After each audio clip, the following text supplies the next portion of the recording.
Hopkins market, and the Chiefs get political. Now, two guys who are kicking themselves for not taking the LIV bag when they had the chance, Cody Tapp and Alex Gold. Oh, yeah, I can't wait to talk about the old LIV Tour and PGA Tour coming up in a little bit. Shocking news today.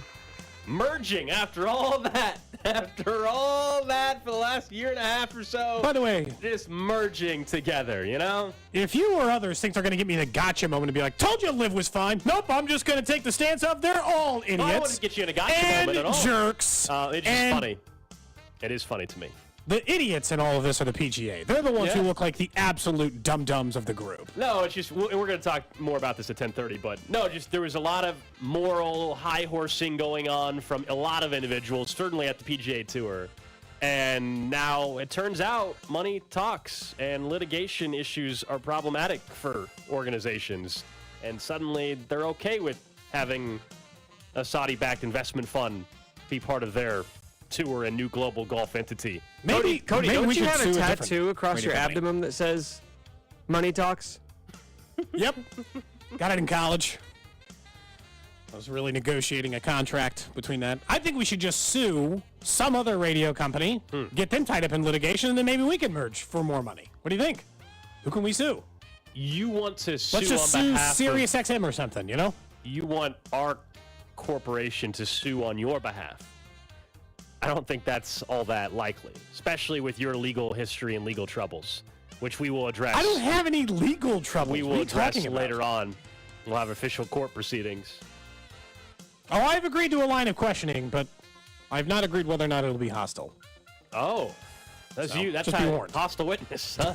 Sometimes, you know. Okay. You're allowed to treat me as hostile. Just if that in makes time sense. for the show, I was sent some information that might help us if you choose to be hostile and run. So I was sent some new information, which is nice to have. Nick has it as well. If we need it, we're not sure if we're going to need it, but is this more fake text messages? We're prepared if need be. If you choose to be hostile and choose not to be accountable. Okay.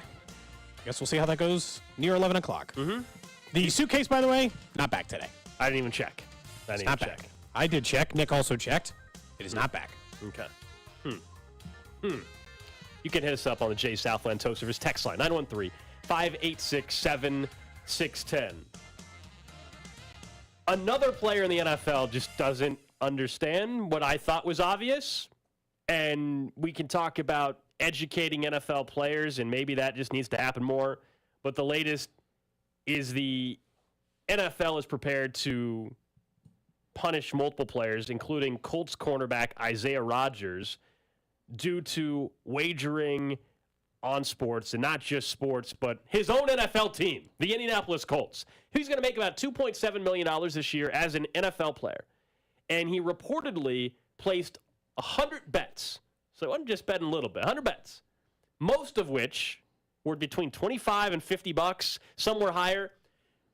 I mean, you're making $2.7 million, and you're gonna bet. We don't unit shame on the show. I was going to say, I thought we made it very clear we don't. Two types of shaming we don't do in the show: unit and kink. Right. We usually don't do the unit shaming, but this guy's betting $25. His unit size is $25. That does seem shockingly low for an NFL player. But also, I'm dead serious right now. Is there some reason why NFL players keep getting in this trouble? And I haven't heard a single MLB player or NBA player or NHL player in any of this trouble. Just the NFL ones who keep running into this problem. Do they need better messaging? Do they need constant meetings? And I'll tell you right now, if you're making 100 bets over the course of an NFL season, you are not just... That's more bets than I made this NFL season. Really? I probably placed 50, 60, maybe 75 bet. Like, it's probably in that range. But to me, you know, we've talked about this, right? I'll pop on the BetMGM app, place a couple for the weekend, but because I can't live bet from my couch on an NFL Sunday, way to go, Missouri. My bets are my bets. So, like, whatever I place on Friday or Saturday when I'm on the Kansas side, those are my bets. Maybe I'd place more gold, and I probably would, if they'd get their head out of their ass and allow me to actually bet on the Missouri side live when these sporting events are taking place. But, I mean, 100 bets is not a small amount. It's not like even the Calvin Ridley placed 7 bets on different NFL teams. He got on the app, fired off more than 100 bets, and then sent his apology yesterday, so you know he's really guilty of it. We can talk about educating the players more, and clearly that needs to happen, but also, like, can we use some common sense? Like, it's one thing to not know that you can't bet on another sport. Maybe you don't know. Maybe you thought, well, I can bet on another sport from the facility. Maybe you didn't know that you can't do it. You can't bet on your own team. But your own team is as obvious as it gets. To me, they're like, what kind of education process do you need? I saw The Athletic put out an unbelievably small sample size, but they talked to 5 NFL players, okay? And they asked them about whether or not they were aware of the betting policies.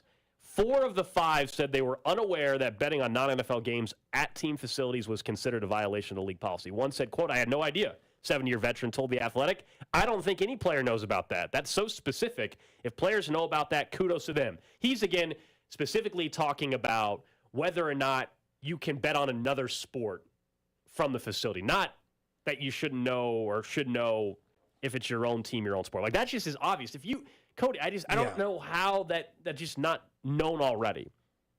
It's borderline comedic. Like, I can't. How? Man, how? Like, the whole thing seems like a comedy bit. You're a rookie player trying to make your name. You're making $25 bets. By the way, the second you start betting it through somebody else, got to be honest, you know it's wrong. Gold, if I just start betting through Nick, all my bets, that is indicating to you, right, that I think I can't bet. Like, I'm hiding it from my wife, or you're hiding, right? Like, immediately, if Gold, you're like, hey, I'll Venmo you the money every week, but I'm going to have you place my bets. I'll be like, but you can place your bets. Who are you hiding this money from? Well, yeah, because that's the report. The government, the entity, the team, your coach? No, he was doing it on purpose. He knew. Yeah, it says the player made the wagers through an account opened by an acquaintance. And so that's where you're correct as well. Like, come on. If you didn't think it was a problem, why wouldn't you just made it on your own? So we don't know what the suspension is yet from the league. When it's his own team, Calvin Ridley wasn't betting on his own team and got a year suspension, right? Yeah. You're betting on your team. Like, this guy might. There's a chance they go the Pete Rose route on this guy, where it could be a very long time, if ever, in this case, ever, that he ends up playing. Again, are NFL teams stupid? How is it? And I get it. Like, every year, remember, like, anytime there's a tie, there's these players. There'll be some NFL player on a team be like, I didn't even know we could tie. And you're like, do you sit, like, at this point, NFL teams have to, like, just have to end or begin literally every season, every single team meeting and positional meeting with, all right, we're getting ready to take a look at the tight ends for next week. Just real quick, though. Can you gamble at the facility?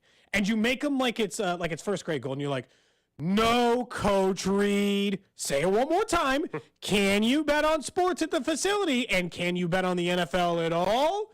No, Coach Reed. And you're just going to have to beat it into their brains, because otherwise, apparently, this is the only sport that can't get a handle on it right now. Everyone else has just been like, okay, cool, we get it. Can't bet at the NBA sites.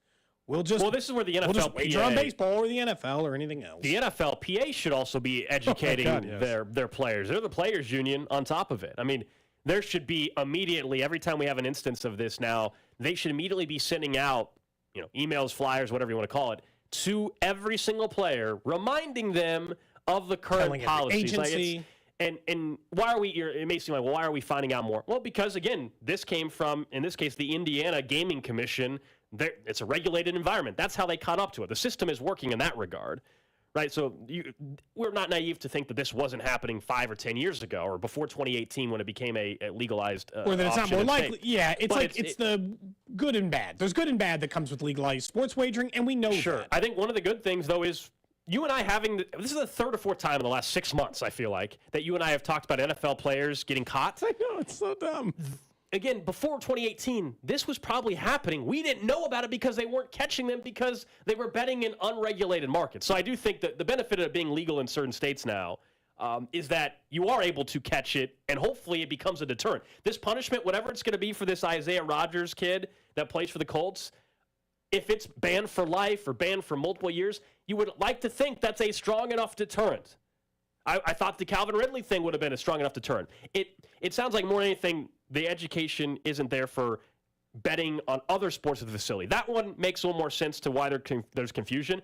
But betting on your own team, dude, that's just obvious. If you work, Cody, you for a company, if you were a CEO at a company, a publicly traded company, and you were getting inside information, I think you know that you can't buy and sell the stock right before something major is about to happen. Here's the other thing. thing. Insider trading. If I was going to do it, I wouldn't be doing it for $25. If I am going away, if I'm committing insider trading, I am absolutely swinging for the fence here. Like, if you're Isaiah Rodgers and you have actual insider information that will help you win a wager, I don't care if it means you're going to fumble the bag or miss your blocking assignment. Like, you're actually going to cheat. Well, don't risk it for, they said a couple of the bets were small four figures, so like $1,000, which is not an insignificant amount of money to most people, but certainly a wage bet size that many people have placed. Even that amount wouldn't be worth it if you're going to cheat, Gold. If you're going to throw an NFL game or even have the perception of doing so, which he's not admitting, of course, well, then earn it. If you have that much faith in your team, don't bet $50.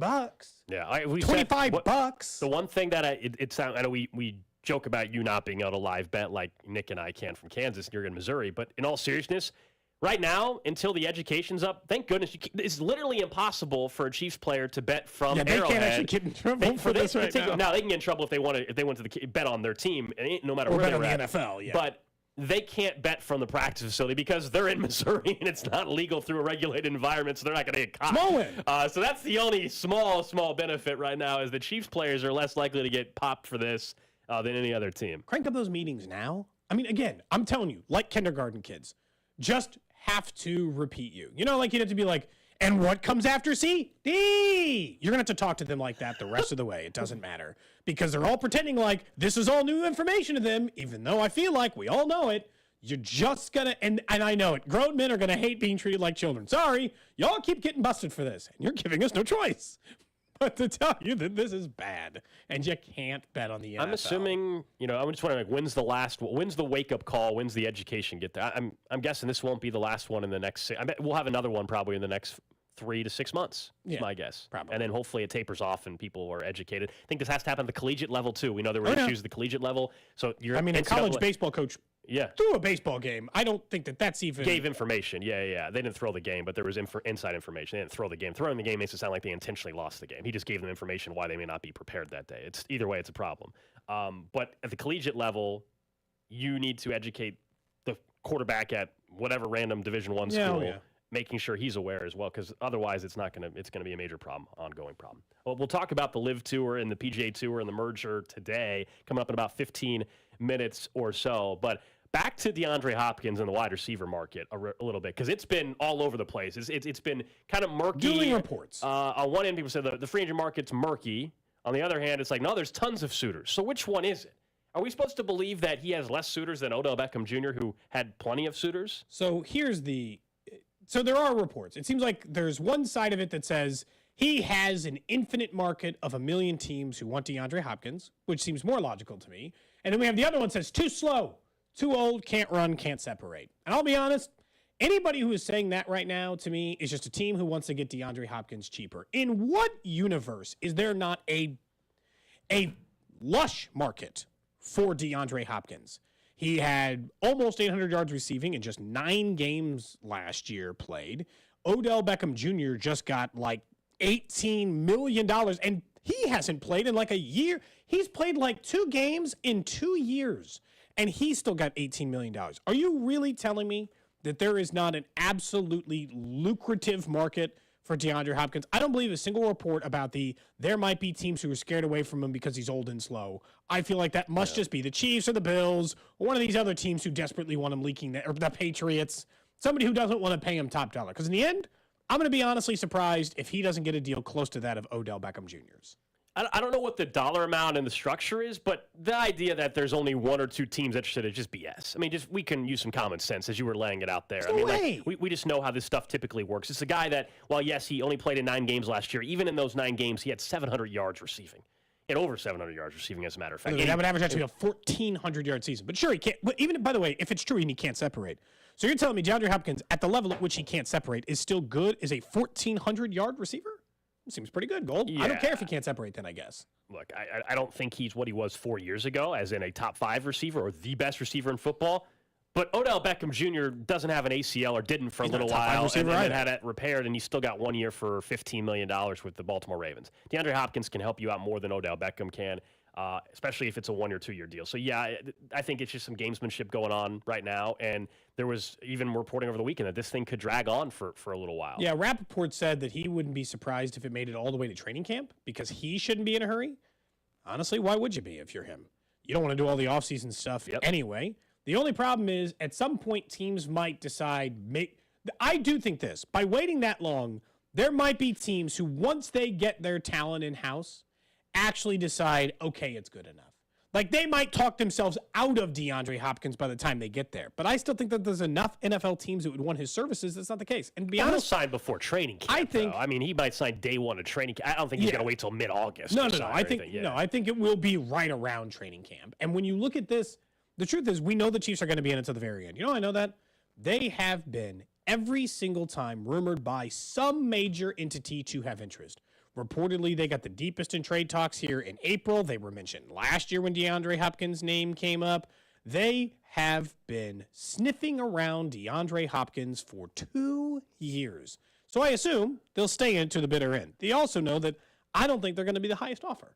So unless DeAndre Hopkins is going to take a discount to be here, I don't think it's going to get done. And at this point, I'm leaning towards DeAndre Hopkins isn't going to take the discount. I mean, everything's indicated that, the Chiefs are going to be pretty diligent with their spending with DeAndre Hopkins, the same way the reason why I think they ultimately I still think they wanted Beckham, but I think the dollar amount just got way out of whack.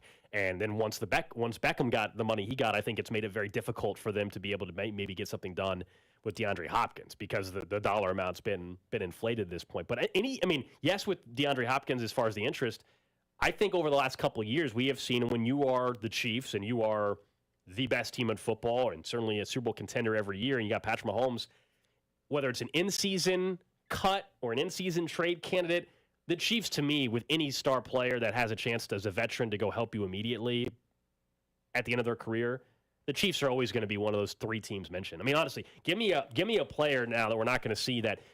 Fast forward to November.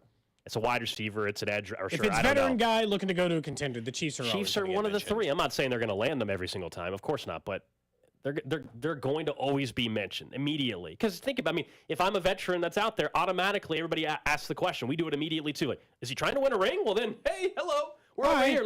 So they're always going. Whether it's Hopkins, it was Beckham. Give me another veteran in the middle of the season this year. The Chiefs will be linked to that individual. But I'm with you where it seems like with Hopkins in particular. No, they've been really trying to work this thing. I really believe the Beckham contract kind of screwed them over a little bit. That they that they maybe were actually coming closer to something, and then all of a sudden the Beckham dollar amount comes in, and you're like, wow, wait a second. Because if you're Hopkins, you're like, why would I take less than Beckham? No offense to the Chiefs a little bit, who do like to take their time and have a lot of other moving pieces. But this is also why they should move a little bit faster sometimes. They keep screwing themselves by waiting too long to get these deals done. Like, sign Chris Jones tomorrow. Decide the number and pay his ass. Because if Quentin Williams' number comes in way higher than you were estimating, who's to say that's not going to screw you the same way that Devontae Adams' deal screwed you over Tyreek, or hypothetically, Odell Beckham Jr.'s deal screwed you over DeAndre Hopkins. I get how those things happen, and it takes two people negotiating in this space. But it can't be that the player you're always after is always the guy going last in this situation. You can't put a number in front of them that makes them go first. But they like to squeeze the pennies together, right? They're trying to figure out a way that even if it is something small gold, like, oh, we're saving $1 million. The problem is that you're trying to save $1 million and instead it got $10 million more expensive. And then the $10 million more expensive is too much. And then you no longer want to pay in that space. And I'm worried that's already happened with Hopkins, to be honest with you, because of the Odell thing, which there's no way that deal works out, in my opinion. $18 million for him is insane. I wanted to get something that I think is really cool and might become the future for NIL and how it impacts KU, K-State, Missouri, and I guess Wichita State for that matter. There's a report out of Wichita that has mentioned Wichita State and KU slated to play at T-Mobile Center in Kansas City starting this year, Friday, December 29th. That's fine. That's cool. Whatever. Unfortunately, Wichita State's not nearly what they were 7 years ago. Sure. Or whatever when Greg Marshall was in charge and everything like that. But the part that I think is really interesting to see how it moves forward for all these teams and other college programs, that there's a potential of having the NIL collectives for KU and Wichita State be the host of the neutral site game in Kansas City, and they would allow the collectives to then distribute the money from the game to the players. Now, that's still not a done deal. That's being discussed and find out what they can do. But isn't that a great idea? Think about easiest way to get your players played ever. Yeah, I mean, if you're Wichita State, you love it because, hey, you're playing a big-time game against KU, and there's going to be a lot of money involved in that game, and all of a sudden it may help you in your own recruiting, even in the American Conference. But if you're a big-time program, KU, K-State, Kentucky, Michigan State, whatever, and you have a chance for a non-conference game, and you can promise your recruits that, hey, every year we've got this game at this site, and it's going to bring in X amount of money, and you're going to get, like, I'm just throwing out 10% of that or whatever. That's a huge advantage that you can have on the recruiting trail. I expect if they can actually make this happen, this will be something that will be replicated across the country. I love this idea. This is great. Why not? You should be, if you are, and this is why Kansas has always been, because Bill Self's never been afraid of the money part of it. And that's why all those other coaches left, or, like guys like Dabo, I think in the long run will struggle in college football because he doesn't want to adapt to the fact that money is real. Like instead, Nick Saban's like, let's unionize and cap it and regulate it. And Bill Self sees it for what it is, the Wild West. This is Wild West idea stuff. Figure out any way in which you are legally above board according to the NCAA and the way that NIL is set up to get your guys paid. And the more money you stuff into their pockets is the more recruits, players, coaches, talent you will bring into your organization.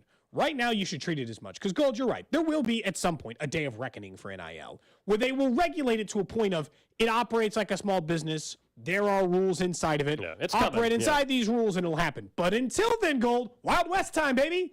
You can schedule a tournament, and you're allowed to just give them half the proceeds to put into their pockets.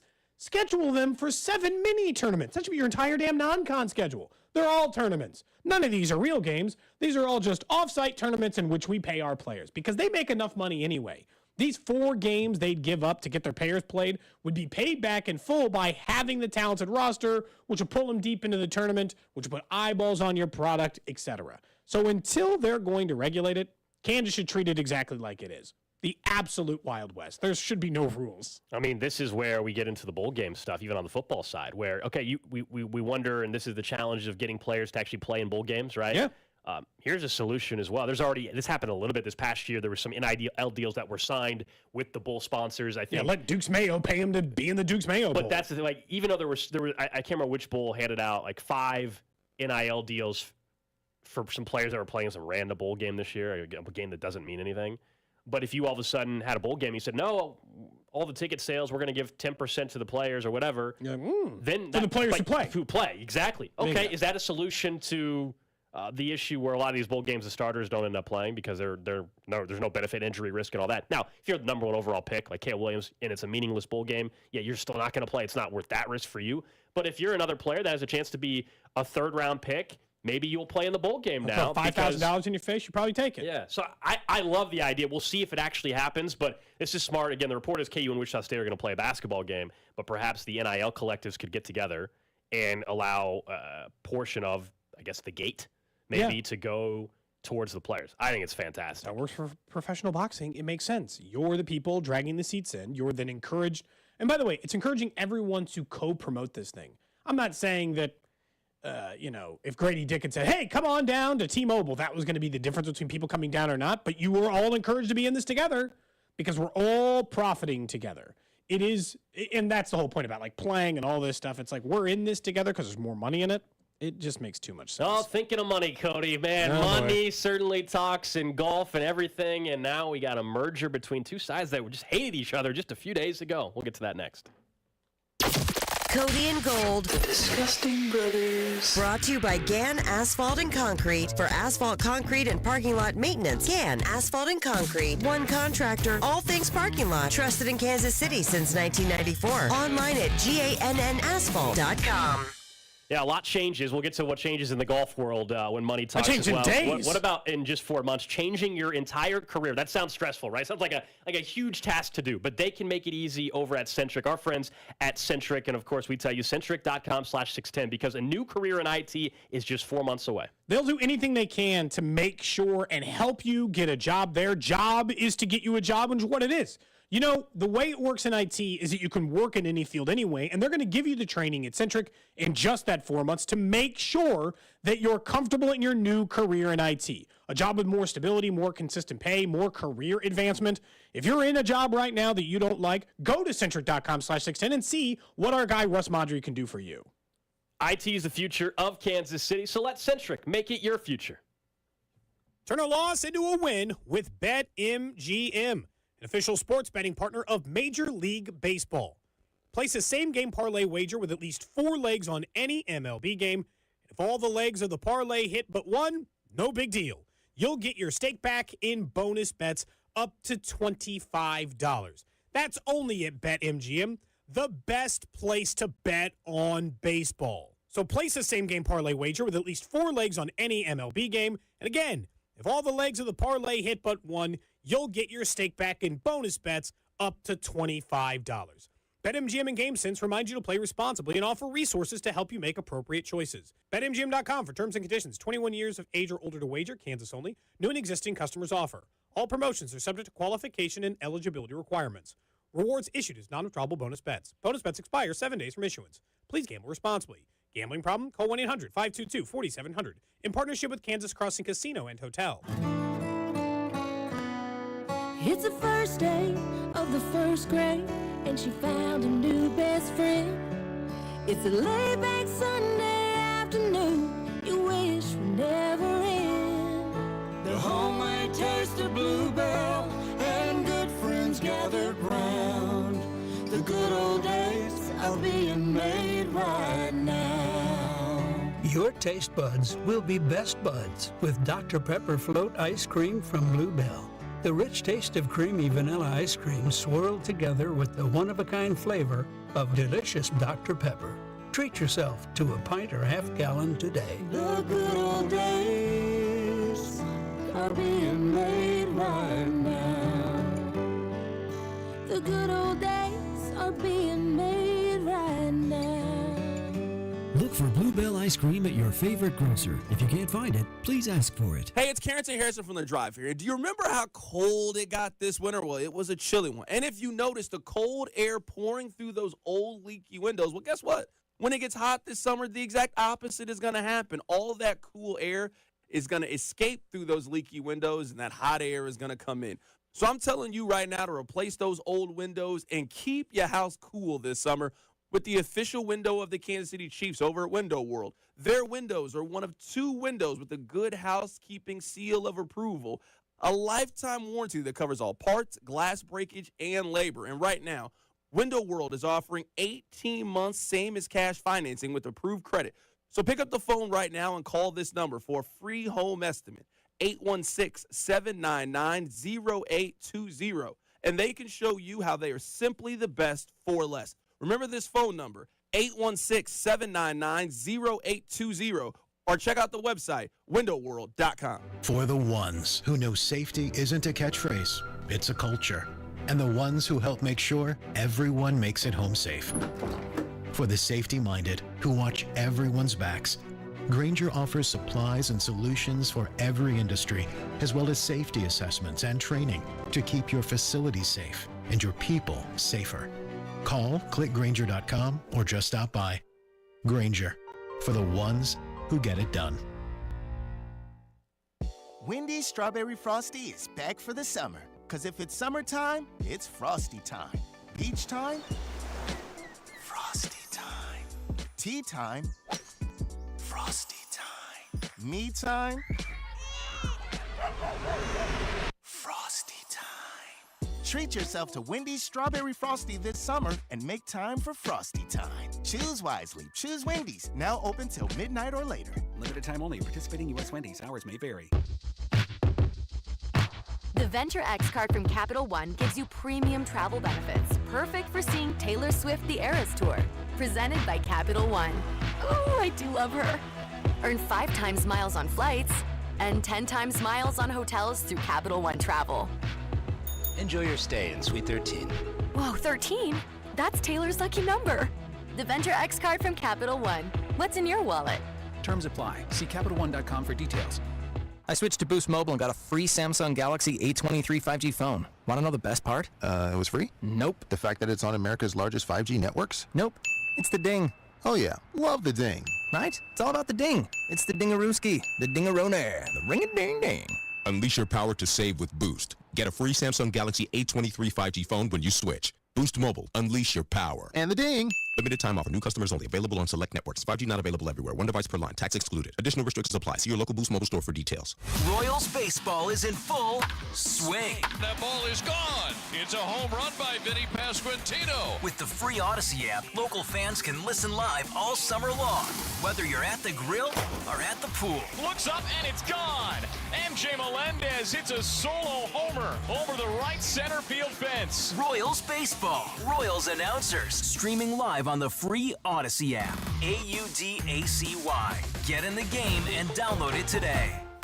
The 610 Sports Radio phone line is brought to you by Onder Law Injury Lawyers. Visit getjim.com. Anthony Plumbing, Heating, Cooling, and Electric. Technicians you can trust with your house keys. At Anthony, we get the job done right the first time. That's why these are the technicians Kansas Cityans have trusted for over 70 years. Right now, receive a new AC for as low as $59 a month.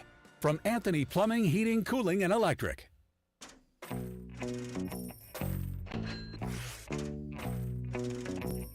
Oh, yeah, it's always about the money, isn't it? It is always about the money. Maybe for some of you, they just decided to compensate me. I said I'd do this job for free. Yeah, exactly. The LIV Tour, the PGA Tour, for what, Nick? The last 2 years, I guess it's been going on, year and a half. The back and forth battle, the controversy involved, the, I would argue, understandable frustration from current golfers on the PGA Tour with what's been allowed, what hasn't been allowed. And just, 2 weeks ago, Brooks Koepka, part of the LIV Tour, goes and wins the PGA Championship, and kind of a little bit of a middle finger to everybody by doing so, to say the least. And then we were all stunned. I'll just give you background a little bit. We're all in our meeting this morning, and all of a sudden, just on Twitter, we see something from CNBC pop up, and it's PGA Tour, LIV Tour to merge, and we're like, what? Hold on, that's fake, right? That's got to be fake. We got to make sure. We got to double, triple check. Nick's checking his golf friends that he follows on Twitter and all that. We're like, no, this is a real thing. It's stunning, isn't it? That the two groups who were involved in such a ugly, public, bitter fight, legal battle as well, all those antitrust implications, all of it, that now the PGA Tour, the DP World Tour, and LIV Golf League have been in agreement to merge. And they're going to create basically this global golf entity that's for profit, because the PGA Tour is not for profit. You're taking the Saudi money, it might as well be. They called it a, quote, landmark agreement to unify the game of golf on a global basis. Now, I just think the irony here is incredible, because you had current PGA Tour golfers and the PGA Tour's CEO, Jay Monahan, obviously criticizing the golfers that left and took, in some cases, $100 million reportedly. We don't really know the exact dollar amount to go play over there. And then you had current PGA Tour golfers really putting their ass on the line to back up the tour, saying, hey, this is wrong, shouldn't do this. And then Monahan took a knife and stuck it directly into Rory's back. Yeah, that's exactly what happened. Because the tour, more than anybody else, went on their high horse, their moral high horse, and was saying, hey, whoa, can't do this, this is terrible. Taking money from this investment fund that links back to the Saudi government and all this. And I'm not telling you not to still think that's bad, but when you're the ones outspoken about it and claiming that's why it's a terrible thing, and then to fast forward now to June of 2023, and you're in bed with them, you're working with them, you clearly are taking money from them now as well. I don't have an issue with it either way. I've been very out there 2 years ago about this as well. I don't have a problem with it either way, but it's hilarious to me. Some of the same people that were against it so much because of that reason alone are now getting a check from them, and it's amazing. Money talks, doesn't it? So first, my comments about the Saudi Golf League and taking the money and why they shouldn't do it and why it's bad, I still feel that same way about the PGA. Yeah. I don't feel any better about their decision to lock arms in this. They look horrible. They look the worst by a mile. The PGA looks really terrible. LIV Golf did exactly what it wanted to do. it strong-armed the PGA into forcing them into merge. Not just that, look at some of the details. If they are ever to sell this entity, the Saudi investment group gets first right to buy it. So now, all of golf in the entire world, in my opinion, is now backed by Saudi money. Like, that's pretty much what happened. And for as much as people gave, like, WWE a hard time and all this stuff, the PGA has sold their entire soul to an entire country, and they've decided to do that. And in the meantime, gave the middle finger to the entire group of people who had their back. They made them have special meetings and agree to play in more tournaments and stand up in press conferences and say, we got you, and they're wrong, and we're right, and and screw them for taking this money and hurting our league. They took all the bullets for you, Gold. They stood in front of meetings every day and took every bullet for you. And then you did a deal behind their back. Because the reports, if you haven't read the whole story, has said that they did not tell the players. They found out the same time we did from a CNBC tweet. Yeah, that's always brutal. They're having a players-only meeting at 4 o'clock. I will be shocked if there is not a demand by the players for Jay Monahan to resign. Because this, by the way, because before LIV Golf even was a reality, this was the exact proposed plan 4 years ago, and Jay Monahan declined it. And for him to now do this, these players are going to they are going to eviscerate him publicly. They are going to eviscerate him privately. He is now public enemy number one for how he's handled Do you know what this. he's done? He's forced these players. This is the worst part. Because, just to be very clear, it is not the same, in my opinion, to take the Saudi money, know you're doing it above board, and then be forced to take it. So now he's making They're not forced to take it. No, but it sucks, Gold. It does suck to say either don't take this money or quit. Just quit your whole life, quit your whole career, quit your job. That is a terrible position to put somebody in. That's the position to put him in. Sure it is. Either don't take this money or quit your job. It sounds like that's what you would want to do. Based on your prior stance, though, it sounds like you would think that that's what people should do as well, because it's such a terrible thing to be involved with them, right? I mean, that's it is a terrible thing to be involved with them. Yeah, I don't know that that's and there's plenty of things that bad stance. Go back to our conversations from a year and a half, 2 years ago about this as well. I still think in our daily life, there's way more things you interact with that have links back to governments that you may not be in support of or agree with. And obviously, I'm not in support of anything that they do either. But the notion that like this is such a unique thing. Frankly, it comes down to business. Yeah, I feel bad for the PGA Tour golfers who showed their loyalty to the tour and gave up the opportunity to go make $100 million because they said, no, I'm going to stand up and be loyal to the PGA Tour. And now they got stabbed in the back. That I'm 100% with you on. This what sucks about it for them. But ultimately, you at some point in time, some of these same players, though, that understandably so put this standard of we're just morally better than everybody else kind of out there. Their money, which is now going to be a for-profit organization, they're going to all make more money because of this as well. It sucks for the players, but deep down, at the end of the day, they're going to profit based off of this decision as well. Yeah, but they're being it's like and obviously Rory or those guys aren't complaining about not making enough. The guys who left LIV were the ones who were complaining about the seating and all that stuff. Caving to this feels so gross. I can't believe that the PGA would do this, but forcing someone into that position makes it, because here's what will happen. They'll sit in these meetings, or the people who back the LIV thing, will be like, Rory's the same as me. Sucks to suck, man. Either quit or don't. And that's not those weren't the same situations. They're not the same situation. And then moralistically being stuck in that position is not fair. And honestly, it sucks because it all comes from somebody who told you trust us, who take these bullets for us. We're going to back away LIV. We're going to kick them out of this league. And then they sold their entire damn league to them. I think it's just a co-branded partnership and all this stuff. Yeah, I think it's another reminder. It's like the cold-hearted part of another reminder. As much as it sucks, it's the business side of everything, where it's just you can think you got all these friends all you want, but deep down, when it comes to money, greed, and business, there are people that will take that over and they'll claim, well, it's nothing personal, but. And that's what's happening here. It flat out sucks, and the players have every right to be pissed off. It's unbelievable. I'm stunned that it happened today. Absolutely stunned. I mean, they did a pretty good job. I'll say this. Normally, the way big stories like this work, in which we know there's going to be a massive amount of controversy, they usually float out the old little trial balloon. Be like, how's this going to read? Well, they already knew how it was going to read. There was no trial needed. I mean, there was no trial needed. Trying to find out, how's this going to read? Instead, they're just like, nope, we're doing it. Nick, I think you would point it out. I was like, 10 minutes after they announced this, Monahan was on with the guy who's the CEO now of this entire league or president or whatever from the Saudi league, from the LIV Golf Tour. It's like they're on CNBC together doing an interview. Well, yeah, because they're working together. They're partners. I'll be honest with you right now. I would not be shocked if the PGA Tour dissolves and there is a new golf league created because of this. I think any amount. I'm not even talking about necessarily the affiliation with LIV. I'm talking about the name, the PGA. outright refusal for the golfers in this world, because it's not just the PGA Tour guys. There was already bad blood between the PGA Tour and guys like Phil Mickelson and Brooks Koepka and all those dudes who left for LIV. The one thing that is unifying the collection of golfers in the world is their hatred for Jay Monahan now. And I just have I know it's early. I get it. And time kind of heals all wounds sort of thing. I have a hard time imagining how any of these guys like Ricky Fowler, who turned down $75 million, and I mean, somebody joked earlier, like, Ricky Fowler could have bought Spirit Airlines, right? And he'd still be playing golf.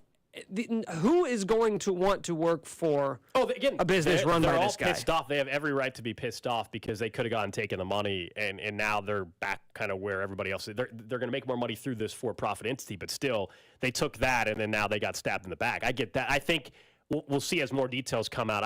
Nick, you might be right. Maybe some golfers would try to do that. I still think deep down, the money opportunity that still exists even in this new global entity and still the PGA Tour, there's no way they could create some other golf league and make the same amount of money as if they would in this new era or whatever, right? I mean, do you think anyone will quit? Do you think Tiger will quit? Do you think couples will quit? Do you think Tiger plays 4 times a year? Tiger only plays in the majors anyway, really, these days. And Fred Couples is about out the door anyway. Yeah, so I'm saying, like, which level of golfer will leave? I did think it was funny that in their press release it did not involve Greg Norman. Clearly somebody said not him. Not that guy. Sorry, we're all doing this together. Not him. Yeah, he's not involved. I think it just sounds way too easy to be like, well, then they'll just go and the golfers that are pissed will just go start their own. That's fine. Like, good luck competing. We were just knocking the LIV Tour, who had billions of dollars behind them, how they couldn't compete. I'm supposed to believe that now they competed enough to get a merger. A group of 50, well, they were going to throw in this endless money. Who's back in this new league? Yeah. The golfers themselves? Good luck.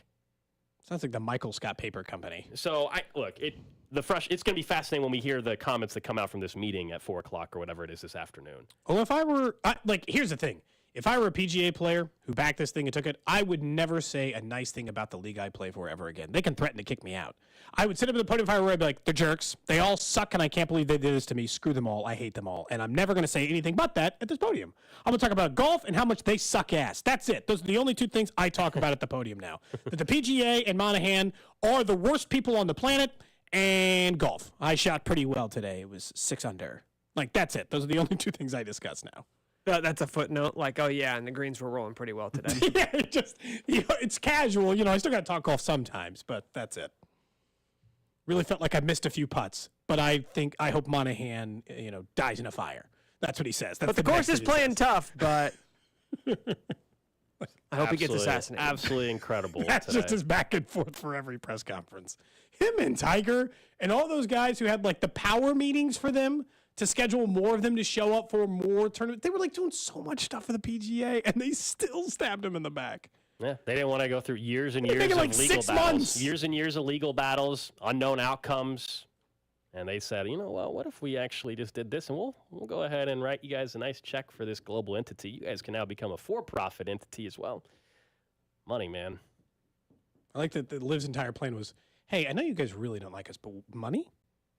Can I interest you in lots of money? And they're like, no. They're like, what about more? Even more money. They're like, go away. But tons of it. Mm-hmm. Like, okay, fine. I guess we're in. Like, that was it. That was the entirety of Liv's plan. Sue them and offer them more money, and eventually they caved, which I guess I shouldn't be surprised by at this point. Meanwhile, happy times in Chiefs Kingdom. Yes. They went to the White House. They did. And we had several incredible moments like you're supposed to have at the White House. I think it's a tie for me of my favorite moment between Chris Jones falling asleep and Frank Clark taking a photo and Patrick Mahomes ushering Travis Kelce away from an open microphone. Yeah, the Kelce moment was probably my favorite, where the president and Patrick Mahomes had moved to the other part of the stage with the jersey. And then Kelsey had his moment to step up to that podium. He tried his best. So I've been waiting for this moment. Sorry. Mahomes was quick. Mahomes was quick, and he was ready for it. He knew it was coming. He was not caught off guard. He was not surprised one bit.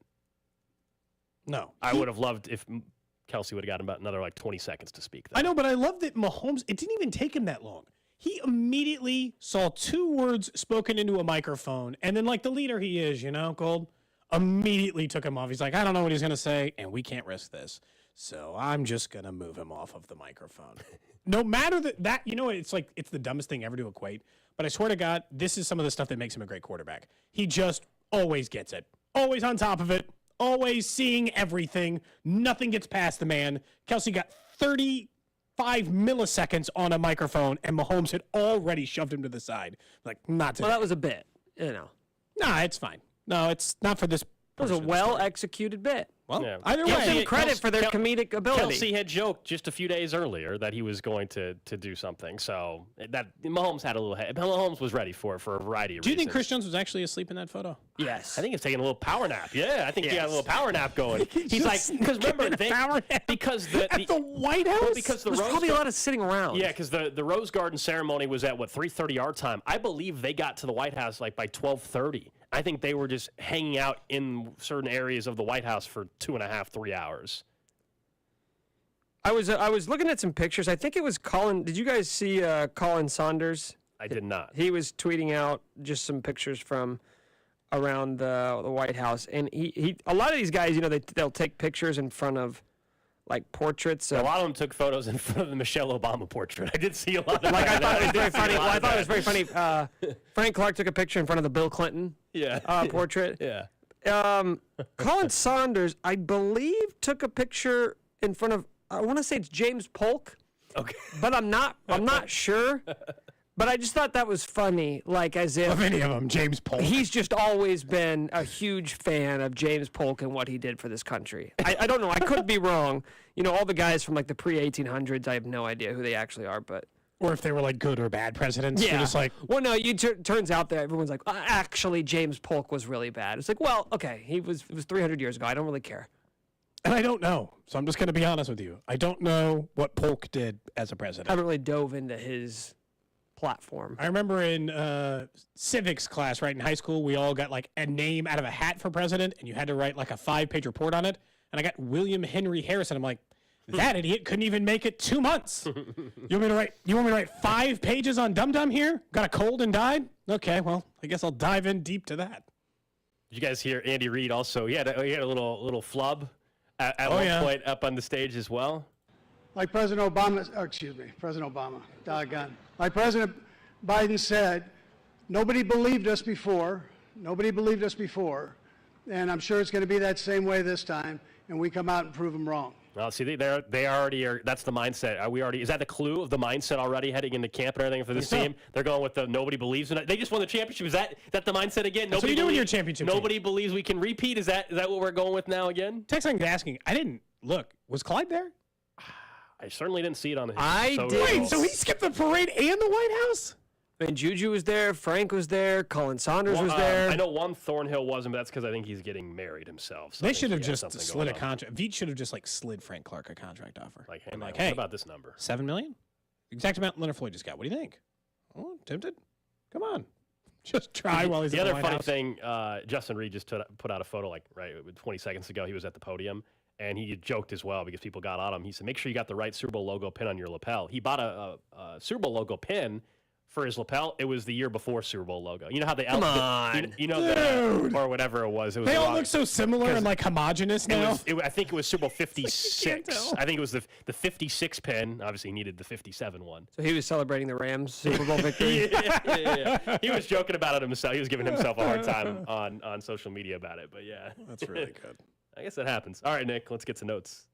Gotta write something down. Nick's notable notes. Well, guys, with all of that money that the LIV golfers have earned over the last year plus, they may be looking to purchase some new toys, such as Apple Vision Pro. That price tag. The new The new game changer. I mean, it looks in the amazing. VR world. Did you guys see the unveiling yesterday? I think they were calling it augmented reality, not virtual reality, right? It's both. It's mixed reality. Oh.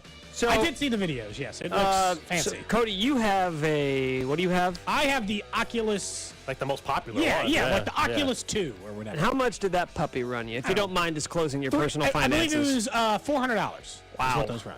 Yeah, nice. Must be nice. They're like from like $300 to $900, and then this one's how much? $34.99, and not $34.99. $3,499. I mean, okay. But guys, ridiculous. check out some of the specs, though. First off, it looks cool, and that's worth something, right? Well, Apple's banking on that. I mean, they look like ski goggles. Yeah, kind of. Like one of the big selling points for the Apple Vision Pro is the spatial audio. What's that do for you? What does that mean? Spatial audio. It's hyper reality. It's supposed to get you further into it. I already feel that way when I'm wearing those regular VR headsets where you like come out of the headset and you're like, you're just like discombobulated. I've heard more about a buddy of mine actually started a company. He's out in California, and it's their virtual their headphones. It's like the same thing, whatever the word you just used a second ago to describe. Spatial audio. Yeah, that's what his headphones are. They started this company, and it's doing well. But like that's the idea. I guess it's like this future way of listening to music, and like you feel deeper into it. I don't know. It sounds like headphones, but surround sound. Is that what I'm supposed to take in here? I've never used them. Surround sound headphones. Here's my big question here with virtual reality and all these goggles and stuff that everybody's been pumping out over the last couple of years. Everyone seems to be under the impression that, like, this is the future. Our kids will be living in virtual reality. You'll be shopping. Like it's Ready Player One. You'll go to Walmart with, through virtual reality. You'll stay at home, and you'll actually go through the I'm aisles not from doing home. that. I'm not shopping virtually. You will one day. No, I will not. But I would I'll say just this. click it. Not every reality. piece of technology that these companies unveil actually end up being the future. And I have yet to really see a practical use for this other than like playing video games or watching porn. Cody, what do you use your headset for? Playing video games. And? That's it. Just but the guys, first you one. do Thanks. realize that like that's what I would say 60% of people are buying this for, is to watch VR pornography. I don't know about that. I haven't crunched the numbers. I'm obviously well aware that is definitely what some people use it You're for. telling me you think but- that Apple's future market cap for this is 65% of people that just want it for porn? I mean, I don't know how accurate the 65% is. I haven't quite crunched the numbers yet. We will be running a poll. Okay. But I just don't see like the practical use for this to be like an explosive market. I think you're right that we'll have to figure out, and it'll have to have a narrower focus down the road. But we've all one of the concepts that I think is really cool. Right now, through the NBA, you can actually sit courtside. You do it on the one they already have. Through It your costs Oculus, $3,500. No, but I'm just he's asking like about VR. Like, what's the point of it in general? Like stuff like that. I think there's a chance that catches on even more. Where you're it feels like you're actually at the stadium and you're sitting courtside. Like it's not animated, but you're actually there. You can say, well, why would I not just go to the game? Well, not everybody's able to go to an. We don't live in an NBA city. Last time I checked. No. So stuff like that, where it's an opportunity. I don't know what the future holds for it, but at one point in time, like right now, am I going to spend even $400 for a VR headset? Hell no. No. Well, because like this whole thing was like the metaverse, and you can buy real estate in the metaverse, and people are buying houses and like land for like millions of dollars of real money in the metaverse. And I have yet to even get a basic description of how that is ever going to be useful. Yeah, I don't know, man. Eventually, don't you think it'll have to get to a point where we just put in a contact lens and it's like that's what it is? Yeah, imagine going instead of having something actually. Dude, over that your would be amazing in class. You got all the answers written on the inside of your contact lens. Contact lens. Whatever happened to sitting next to your menu. fellow man, having a conversation, sharing a drink. Amen. You know? How about sitting over a crackling fire out in the woods, cracking open a beer and just eating a can of roasted beans? What's wrong with society? You know? Right? I agree, man. You know what? I think we should fight back against this virtual reality. Let's live in the real reality. Says the two people on this show, I mean, actually the three of us, where Cody and I have sent a combined 210,000 tweets in our lifetime, and we're here saying, get off your phones. Well, you and I have both now over 100,000 tweets. I just looked it up. Crazy. Well, We both sent over 107,000. how many do I have? Not nearly that many, I bet. Nick, you have sent 20,000 tweets. Cody and I have sent 107,000 each. Yikes. It's a race to the I think top. I used that you covered. I think Alex is slowly too many, man. Too going many. over the top. The race to 150K. Too many damn Who tweets. will win? But no, 3,500. I mean, at some point, right, that price point will end up at 1,200, 1,500 or something. You would hope. Well, it has to have a practical application if people are going to spend that kind of money. No, I don't think anybody, like, a new Xbox costs $500. I'm not more engaged in my business meeting because, like, I'm in the augmented reality versus Zoom. Not, like, dialed in extra because I can sit in on it virtually and, like. Thinking of stuff like this, I guess saw new renderings, Nick, just dropped. Some new renderings for the KC Current Stadium. Supporter stand just dropped. Got it sent to my email. Renderings are catching on more than ever, man. Look great. Great renderings. You know, we should talk about how this is the golden age of renderings. Really It really is. They did a rendering unveil today. I must say, very impressive. Very impressive work by the KC Current. Thanks for sending those over. Those are Nick's honorable notes, by the way. Coming up next, though, we get to the 11 o'clock hour. One pitcher that was on the mound yesterday for the Royals is one of those players that we should also add to the list where this should happen in the future. That's next. Cody and Gold. A gentleman named George Bancroft, who is an American historian, statesman, prominent in the the entire 1800s. Are we almost done with this conversation? Brought to you by Gann Asphalt and Concrete. For asphalt, concrete, and parking lot maintenance, Gann Asphalt and Concrete. One contractor, all things parking lot. Trusted in Kansas City since 1994. Online at GANNasphalt.com. Midwest Marine Boat Company is celebrating their new location, now open in Grandview, Missouri. And with summer already here, Midwest Marine Boat Company has everything you need for summer fun on the water, and most importantly, to keep you on the water. In fact, check out their service department. They've added technicians, which means turning boats around faster. You're not waiting weeks just to get back on the water. Their service department is more efficient than anybody else around. And if you're looking for a new boat, they have the largest selection of pontoon boats in the area. It's Midwest Marine Boat Company in Grandview. We take pride in your fun. Kansas City knows how to have a good time. With a little food, something to drink, and exciting action from your Kansas City Royals. Blood, sweat, no tears. When you catch a game at the K, you get all three. So bring out the family, bring out the friends, and bring out the blue. Watch the Royals battle it out. The Royals are on the board with a rocket. When the bombs are bursting in the air and the fountains are flowing. Welcome to the city. Father's Day is fast approaching, and you're wondering how to make your backyard grill master happy.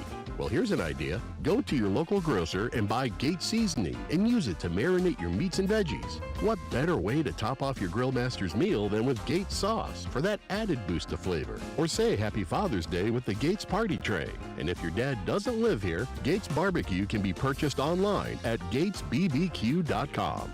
Gates Barbecue, a Kansas City tradition. Hi, I'm Andrew Mackey, an instructor at Centric and an Army veteran. If you're transitioning from active duty or already a veteran and aren't quite sure of your next steps, Centric is a great option for your future. You can use the problem-solving and leadership skills you gained in the military towards a new, exciting career in IT in just 4 months. If you've been looking for a way to get started in the IT field, put your GI Bill to work and start your new career in IT. Go to centric.com/610 for more information. That's CENTRIQ.com/610. Join the 69 Express Project. We're hiring for all positions. Stop by Country Inn & Suites in Lawrence this Thursday, June 8th from 3 to 6 p.m. for on-site interviews. Start earning competitive wages and benefits immediately. Country Inn & Suites in Lawrence, June 8th from 3 till 6. Hello, I'm Howard Mackler, founder of Innovation Refunds. You've heard me talking about the payroll tax refund for months. I'm so proud that we've helped over 15,000 businesses claim over $5 billion in cash incentives. If you own a business, even if you've asked your CPA about this, you owe it to yourself to take another look. Every client is assigned a licensed and insured tax attorney who evaluates your company at my expense to accurately determine eligibility. Innovation Refunds has hundreds of 5-star reviews on Trustpilot and Google, and your business might be entitled to receive up to $26,000 per employee. Businesses of all types can qualify, including medical, professional, construction, even nonprofits. Please don't miss out on this. Even your doctor would tell you to get an expert second opinion, and we do a lot of work for doctors. Download the Innovation Refunds app now or go to getrefunds.com to potentially get a payroll tax refund of $26,000 per employee. Getrefunds.com. Getrefunds.com. thing enrolls you in recurring automated marketing text messages. Consent not required to purchase. Message and data rates may apply. Leaving for the gym so early? I'm ready to go. Since you started taking Nugenix Total T, you've been acting like when we met in our 20s. I feel like myself again. Lower testosterone after turning 40 slowed me down. Nugenix Total T has been a game changer for me. What is it about Nugenix Total T that's different? Well, it's a patented key ingredient called testofen. It boosts free and total testosterone to help you get back the drive and energy from your youth. It's backed by 5 clinical studies. I've seen the huge difference it's made for you in the gym, at work, and in the bedroom. I'm so glad I sent them a text for my complimentary bottle. Text STAY to 42424 right now for your complimentary bottle of Nugenix Total T. Nugenix is the #1 selling testosterone boosting brand at GNC and Walmart. Do it now, and we'll also send you a bottle of Nugenix Thermo X, our newest, most powerful fat burner ever. Absolutely free. Text STAY to 42424. That's STAY to 42424. Products and statements have not been evaluated by the FDA. These products are not intended to diagnose, treat, cure, or prevent any disease or illness. 1 in 4 car batteries is weak and needs to be replaced. Let our professional parts people test your battery for free at O'Reilly Auto Parts. O'Reilly Auto Parts. Gentle with the nail trimmers. You mustn't nip the quick. Short-staffed, Marco needs to fetch some help now. The poodle has to look like a bear. Scruffy to fluffy. He needs a groomer that will be the bark of the town. Please hold. Has anyone groomed a chinchilla before? Indeed can help him hire great people fast. I need Indeed. Indeed you do. We instantly connect you with quality candidates whose resumes on Indeed match your job description. Visit Indeed.com/credit and get $75 towards your first sponsored job. Terms and conditions apply. Do you owe more than $10,000 in back taxes? Good news. There's a new way out. It's called the Fresh Start Initiative. Call U.S. Tax Shield, A+ rated with the BBB. 800-391-5063 for your free consultation, and let U.S. Tax Shield protect you from the IRS. Join in on the fun at The Other Place with 3 great Kansas City locations. Shawnee, Olathe, and downtown Overland Park. The Other Place has a great patio, live music, incredible food, awesome drink specials, and you can watch the playoffs and your favorite baseball team. The Other Place is your place for summer fun. Meet Joe A, Joe B, and Joe C. What's up? 3 everyday Joes perfecting their banking with Chase. Joe A is locking his lost debit card with the Chase mobile app. Joe B is cruising toward his new ride with AutoSave. And Joe C's Chase banker is helping him budget to go back to school. Tools that help protect. Support for what's next. One bank that puts you in control. Visit chase.com/checking. Chase. Make more of what's yours. Chase mobile app is available for select mobile devices. Messaging and data rates may apply. J.P. Morgan Chase Bank, N.A. member FDIC. You like to move it. At the United States Postal Service, we're reinventing our network to help keep your business moving. With new shipping options to deliver better value, greater flexibility to conveniently reach your customers, more confident shipping with new informed delivery features, and new electric vehicles for a cleaner, brighter future. Fast, reliable, perfectly orchestrated. The United States Postal Service, delivering for America. Learn more at USPS.com/moving forward. You're listening to 610 Sports Radio from the Max Motor Studios. Talk with Lorenzo Kane here on 610 Sports Radio. Honestly, that trade to Kansas City was the best thing that could have ever happened to me. 610 Sports Radio, KCSP Kansas City, WDAF HD2 Liberty, always live on the free Odyssey app. Back here on Cody and Gold, Alex Gold, Cody Tapp, Nick Schwartz with you. Coming up about 8 minutes, we will get to first day of court proceedings. I guess it's day number 2, really, of court proceedings. We kind of had preliminary trial stuff yesterday. I've agreed to a line of questioning. The luggage is still missing. Without my lawyer present. Gold garage sale. Of course, coming up on the 20th, we will have the 3rd annual Cody and Gold garage sale benefiting the Negro Leagues Baseball Museum, and we thought we were going to have the Whit Merrifield signed suitcase yet again. If you were listening yesterday, you're well aware that it is missing. Cody brought it to our attention. We're very suspicious. We've been questioning Cody. He's agreed to a couple more questions today, and he also, I think, wants to question Nick and I a little bit. So we will have some court proceedings taking place today, and we'll see if we get anywhere. It is still missing, though.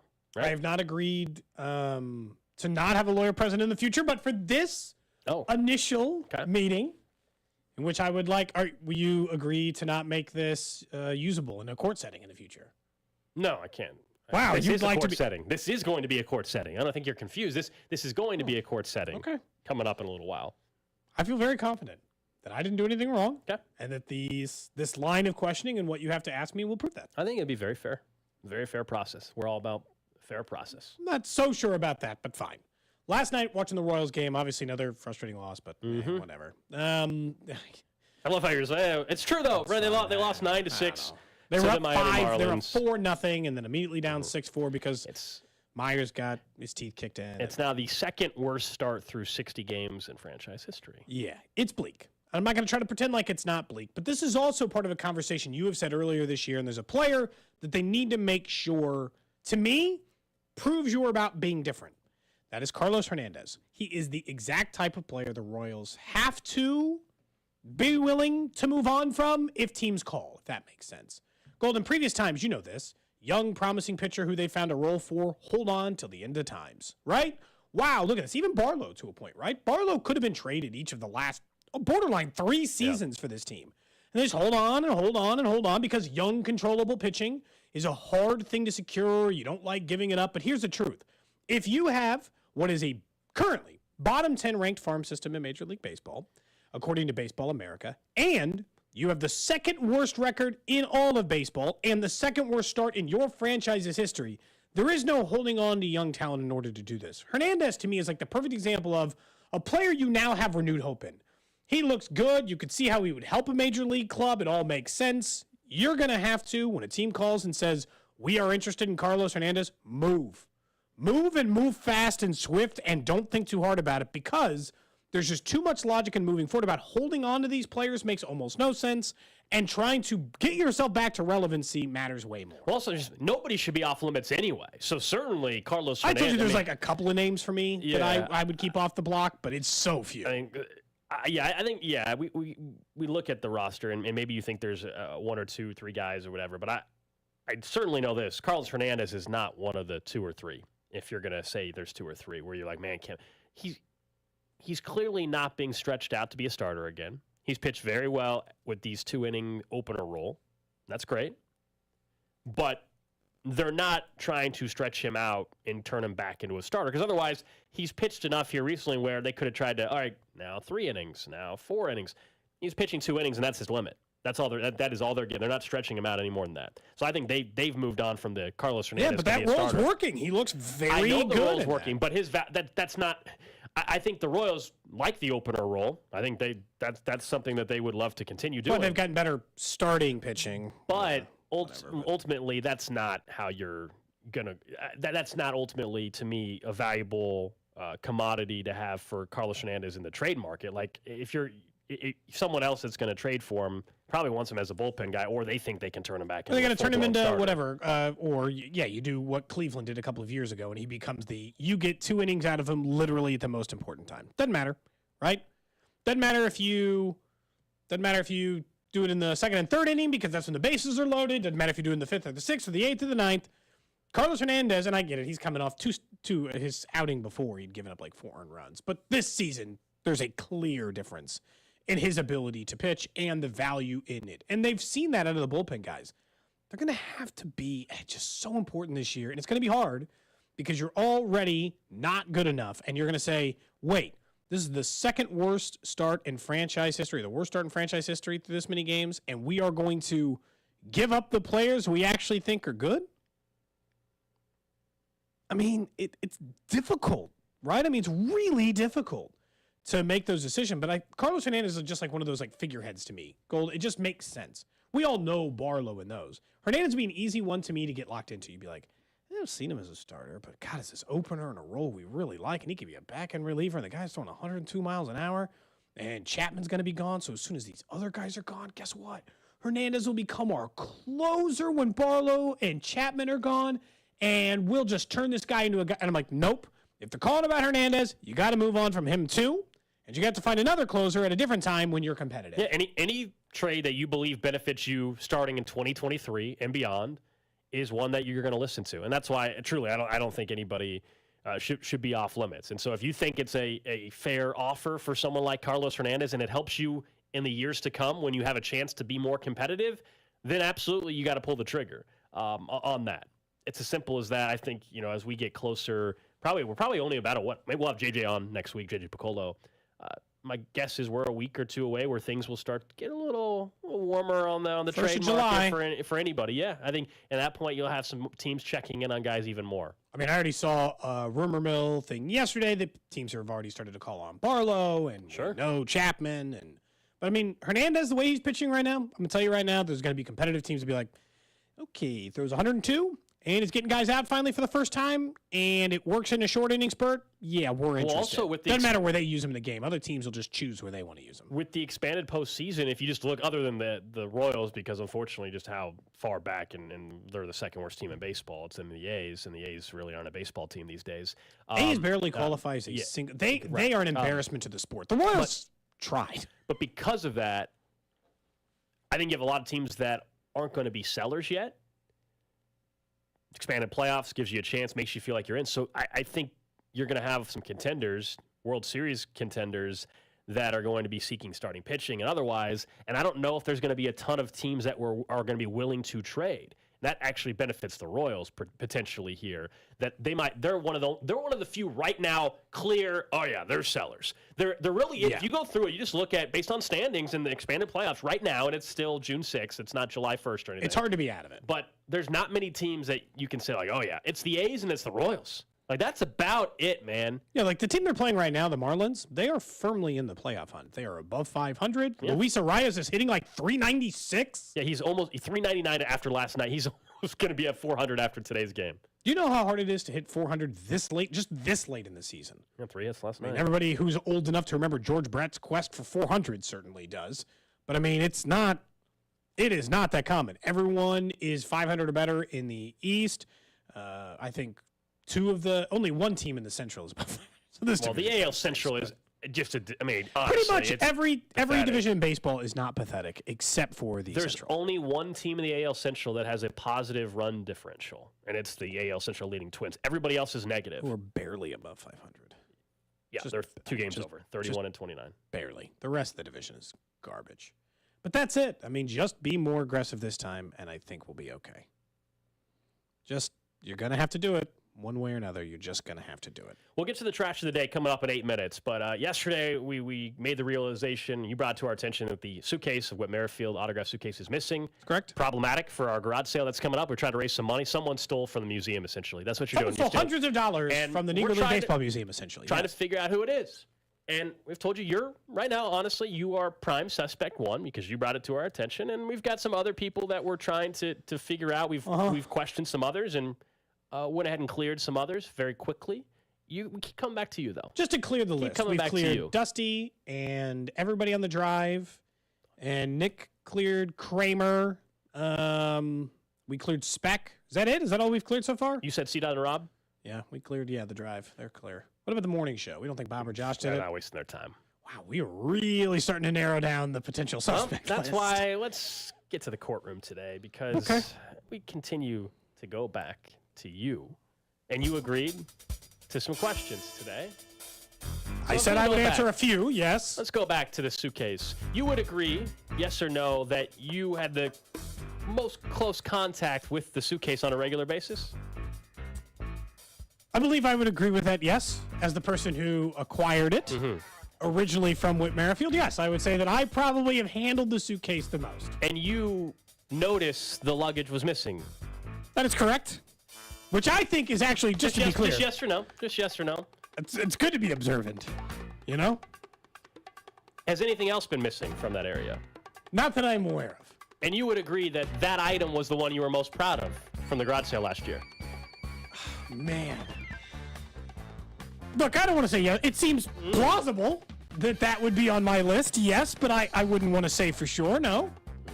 It was one of the better items, yes, in the garage sale last year. Also, part of my prosecuting team is Nick Schwartz. I don't know if you. Oh, I see. You've got more questions? Nick and I both do. Cody, where were you on January 6th of 2021? Here? Oh, is that not the... Sorry, I missed that first part. What are we questioning about again? I was at the station. I was on the air. Oh, the suitcase. That's right. Cody, that suitcase belonged to whom before it was in our possession? We've covered this. It belonged to Whit Merrifield. I just wanted to make sure we got all of our facts straight. And amongst the three of us, who had the closest relationship with said person, Whit Merrifield? Look, I don't want to speak for. It's speculative, I think, to choose something about him. I think his answer would be me. Who, Alex? A quick question for you: did you ever maintain a personal correspondence with Whit Merrifield? Rarely. One occasion I can recall. And Cody, roughly how many times had you corresponded personally with Whit Merrifield? I mean, I would probably too many to count. And is if we're being honest. And is it true that you've been outspoken on this show in I think pretty front and center with some of the backdoor dealings you have made on our behalf without us knowing in the past? Well, look, I think sometimes I have arranged things for this show that I think are good for the show. Without Nick and I's permission. Occasionally, sometimes you were left out of the loop until the moment in which they are arranged, yes. You feel you have the authority to make decisions and therefore perhaps making a decision that would result in the loss of a suitcase. I believe every person on the show has equal authority to make decisions for the other two. Cody, roughly how many times would you say that you have committed some form, no matter how big or small it may be, some form of theft during your time at 610 Sports Radio? I don't think my past has anything to do with Please this. answer the question. I said I don't think my past has anything to do with it. Please answer the question. I don't know. Roughly how many times have you stolen something during your time at 610? I don't know. There's only the two times I can think of, and I would like to explain both. Well, think hard. See if you can come up with any more that you might not be currently The Casey Curran bag, in which I was above board in my theft. I had made it very clear is happening. And the gift bag situation at the Christmas party, in which I thought those bags were for everyone. I still stand that was a reasonable thing to take. So we're not really interested in whether or not you thought the thievery that you've committed in the past is acceptable. We are just trying to get a good picture of how often you steal. I don't, because twice in this building, I've worked here for 4 years. You've probably stolen twice. Gold stole from the vending Let me ask machine you a last question. week. This is about you, sir. Do you think that it is permissible or acceptable to steal more the longer you have been employed by a company? No, I do not feel that way. So I just want to, for the record, you said 2 times you have stolen? That I can or think the 3? of. That I can recall. What about the ink cartridges? I didn't steal those. I put them back. We did not place them on eBay. And did you mention... I temporarily took them, but they were available for free on the front desk. And you would acknowledge last year at Arrowhead Stadium... The bag. The bags. That's one you fully admit to stealing. Yes, but I think there's just a miscommunication. It's not a pattern. What we're getting I at think you're saying there's a pattern. There's no pattern. What we're getting here, there's a history of theft. And so that's why it's hard, I think, for people listening to believe that you didn't steal the luggage, man.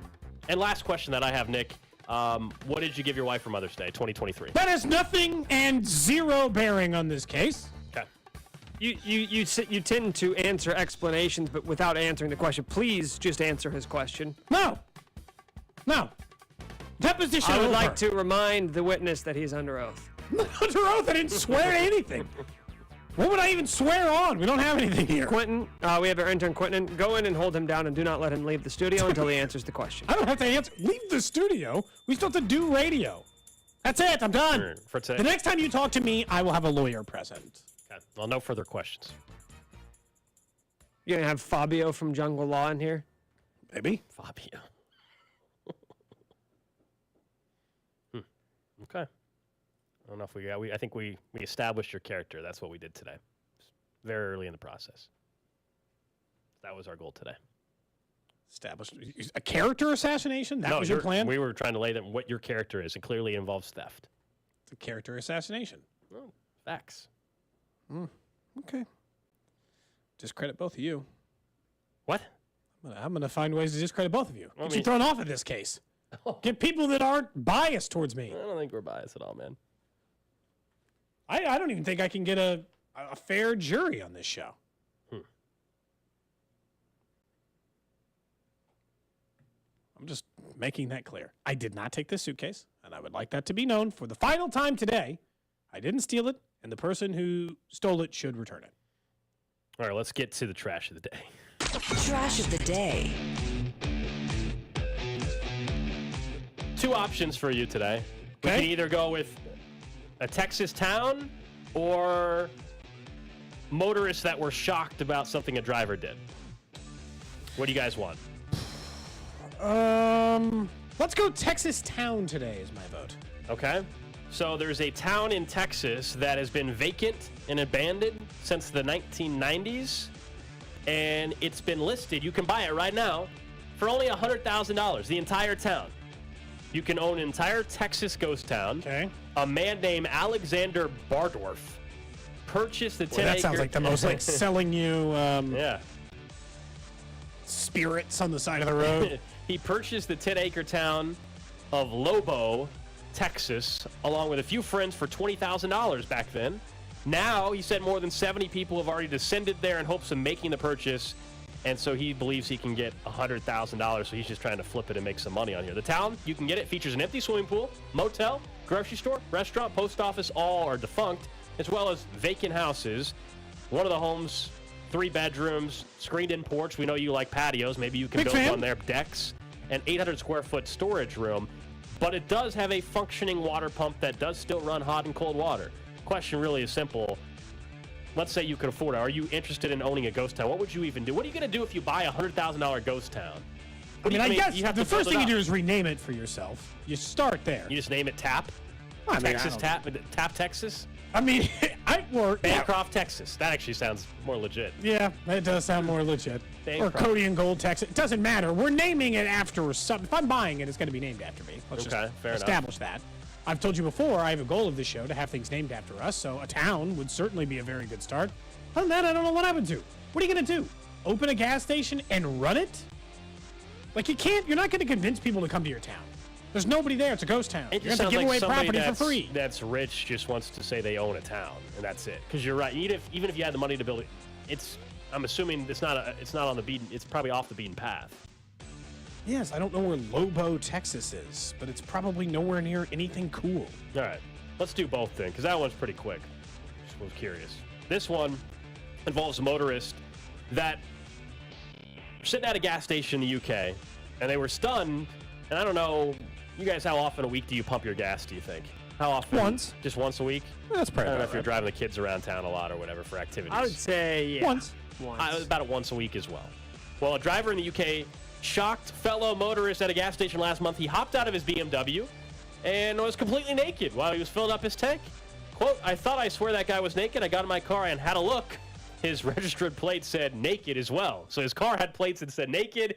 He was naked when he got out to fill up his car that had the naked. One of the worst places ever to be naked. A gas station. You just get like a little bit of gas and you just gonna reek forever. Walter White got naked at a gas station.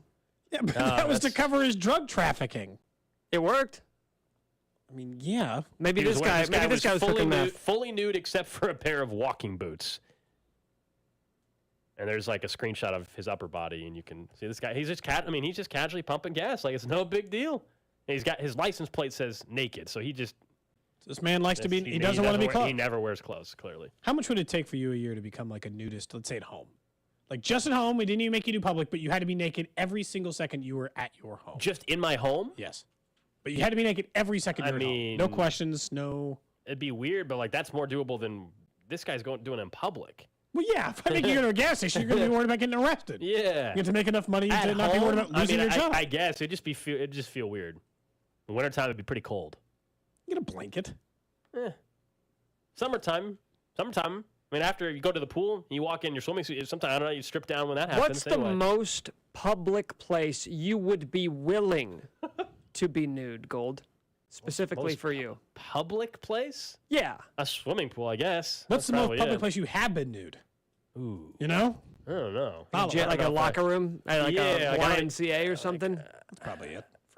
Yeah, I mean, I guess. I don't even know. Okay, you don't go to the gym often, but when you did, was it like an apartment gym or was it like a gym? Yeah. Which was not like a locker room. I guess both. I mean, like so my apartment complexes had gyms. I did have a gym when I was in Topeka, actually. I don't think they exist anymore. Great Life, I had a gym membership. Oh, they exist? Yeah, there you go. So would you when you walked around the locker room, was there always a towel? I didn't go to the locker room at Great Life. I literally drove 5 minutes. Have you ever walked around weighing out in a locker room?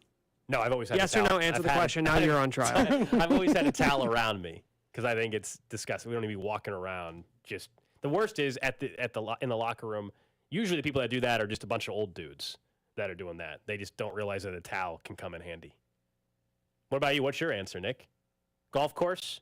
With golf course. I don't know. What's the question? Have I ever been nude in a golf course? That's the question. No, I can't imagine. I've been to a golf course. Man, That'd be an easy place to be nude. I spent thousands of hours on a golf course, but never have I even really flirted with the idea of getting nude. It's never come up. Not to say I wouldn't. I'm not going to rule it out. You're not a prude or anything. Just right. I mean, I like to have fun. We've discussed many of my other things today. So you've been nude recently out in public. I've not been nude recently in public. Have I been nude in public? Yes. Oh, recently? Not recently. Okay. Just curious. Pumping gas? Pumping gas is just... Pumping gas, like, no. That's like the worst way to... the worst time. It doesn't sound like a good spot to be. Absolutely not. All right, that's the trash of the day. Up next, we get to the Chiefs Red Half Hour. One thing Cody and I are not believing about the DeAndre Hopkins market. Next. Cody and Gold. The facts on this show are irrelevant. Brought to you by Gann Asphalt and Concrete. For asphalt, concrete, and parking lot maintenance, Gann Asphalt and Concrete. One contractor, all things parking lot. Trusted in Kansas City since 1994. Online at GANNasphalt.com. Maybe you want that $100,000 to buy that town, and you're like, in my current job, I'm never going to get there. There's no growth. Well, you can change your career in as little as 4 months over at Centric. You want more stability in your job, more consistent pay, more career advancement, and you're trying to figure out how am I supposed to learn a brand new career in just 4 months while also keeping that income up, support your family. Well, what's great about Centric, they're going to work with your schedule. So if you work during the day, well, they have evening classes. If you're available during the day, of course, they have those as well. And even if you can't make it out to the Centric campus, Cody and I have been out there before, and it's a great set they have there. But if you can't make it out there, well, they've got virtual classes online as well. They're going to make sure, GI Bill, Sally Mae, they're going to make sure that you're set up so that your career becomes what you wanted it to be. Like you said, it doesn't really matter the services of IT you want to work in. They work with you to make sure you're getting in an IT career you could be proud of. That stability, that pay, those things matter to you going forward. And why wouldn't you do, like, if you don't like your job, 4 months is such a little amount of time to do it. So go to centric.com/610. See what Russ Mondry and they can do for you.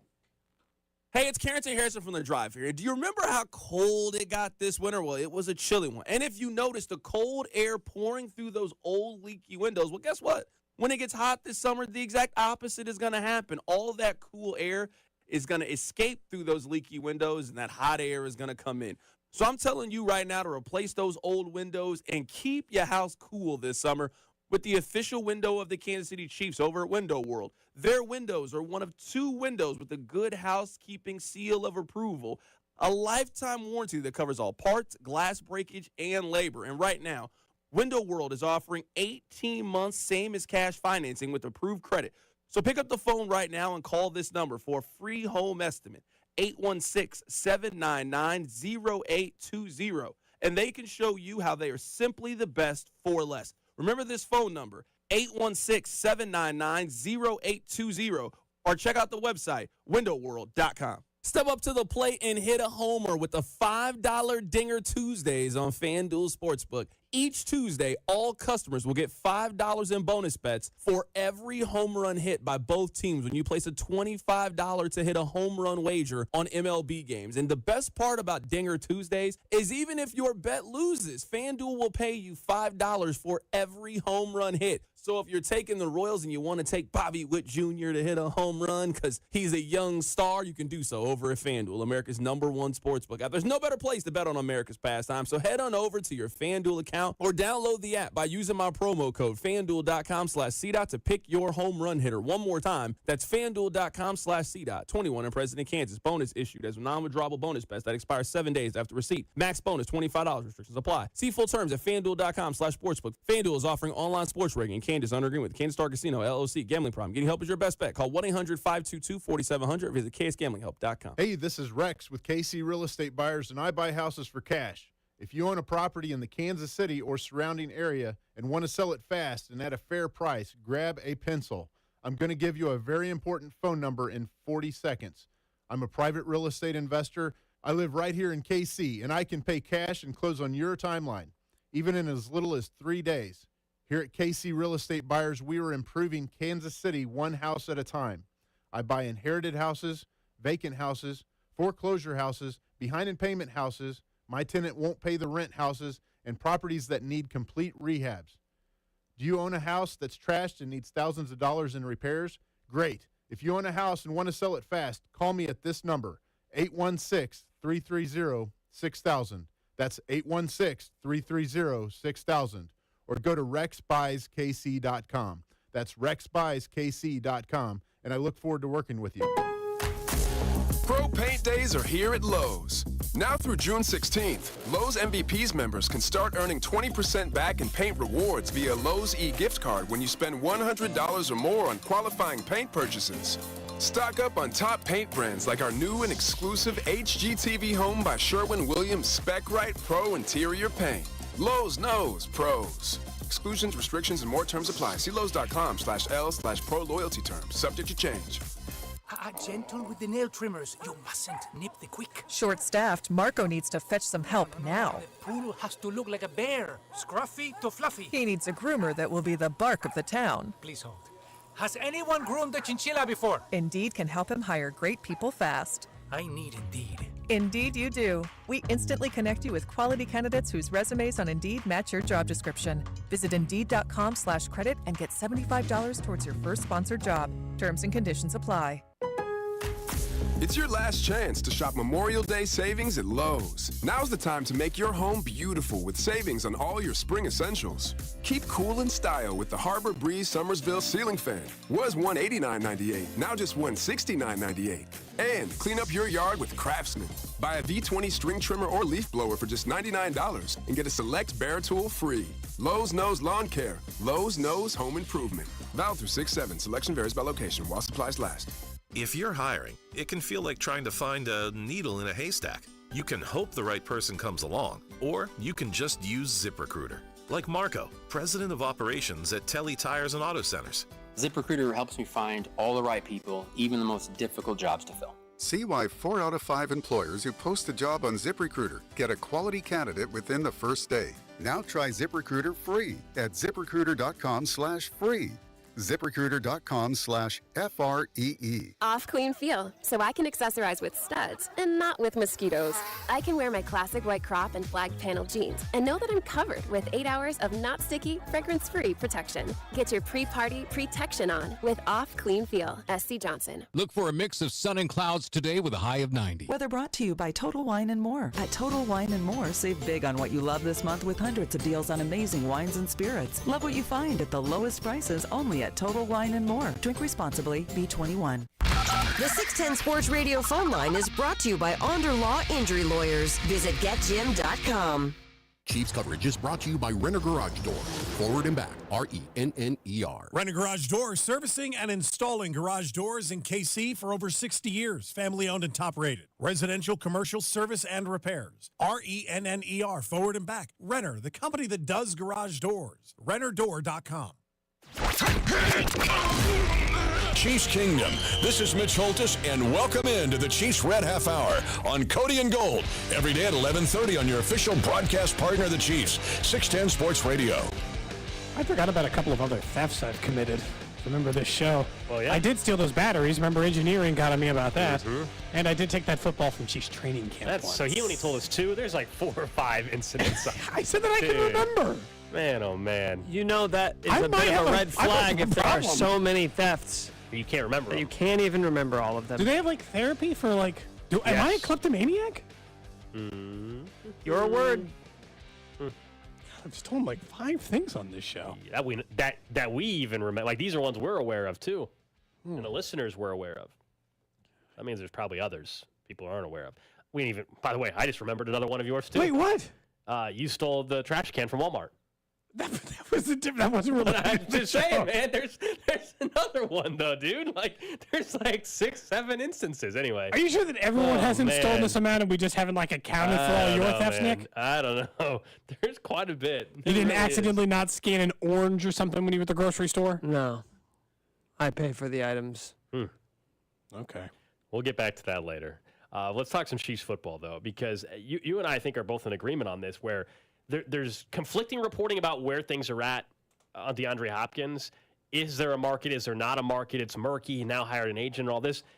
I'll never believe that the market is limited for a player of the talent of DeAndre Hopkins, especially when I've seen evidence of a player at the same position this same offseason with more of an injury history who was never as good as this player, by the way, from a consistency basis. Make a mountain of cash. Make 1 year, $15 million or whatever with the Ravens. I'm talking about Odell Beckham Jr., of course.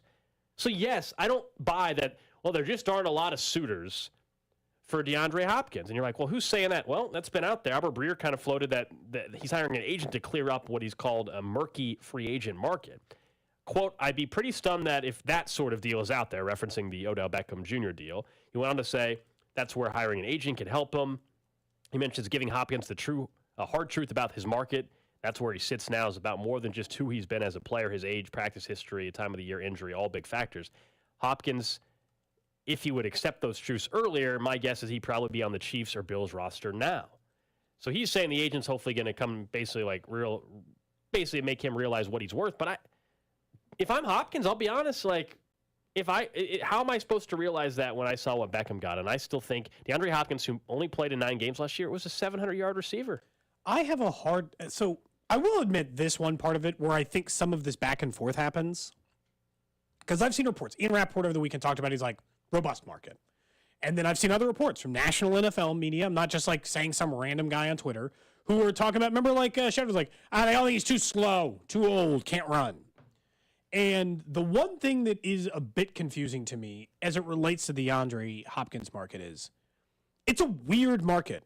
I thought Juju Smith-Schuster would get way more than he did.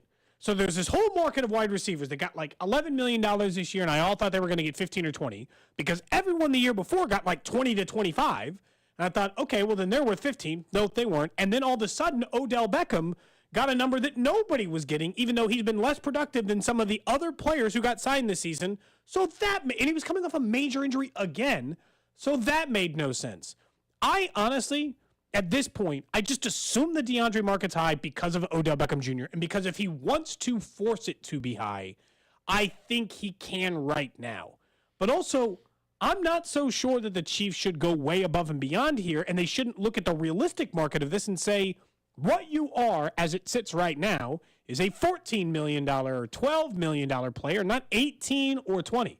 Because if Odell Beckham got 18, he actually, arguably, DeAndre Hopkins should get more than that number. He's been a better wide receiver his entire career. We just know that's not possible, though, because, yes, the draft pick compensation part, but the Cardinals, if they could have pulled off a trade, would have taken a 6th-round pick even for him.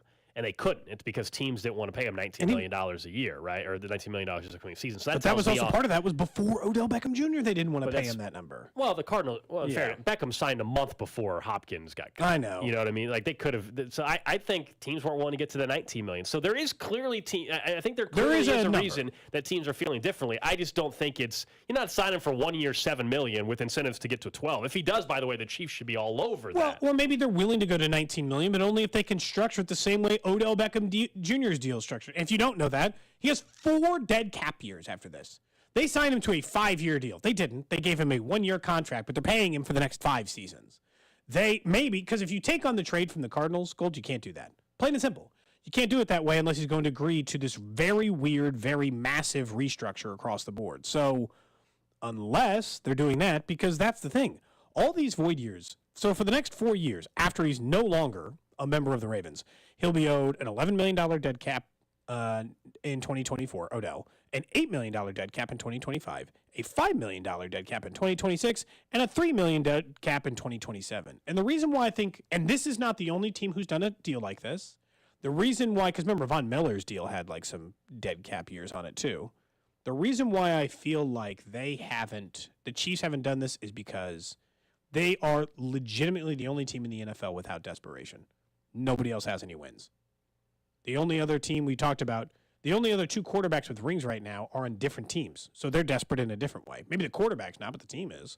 So, I mean, it's they just don't have to. To me, I still feel like he's getting $15 to $18 million a year from somebody. I don't care if somebody wouldn't trade for him 19.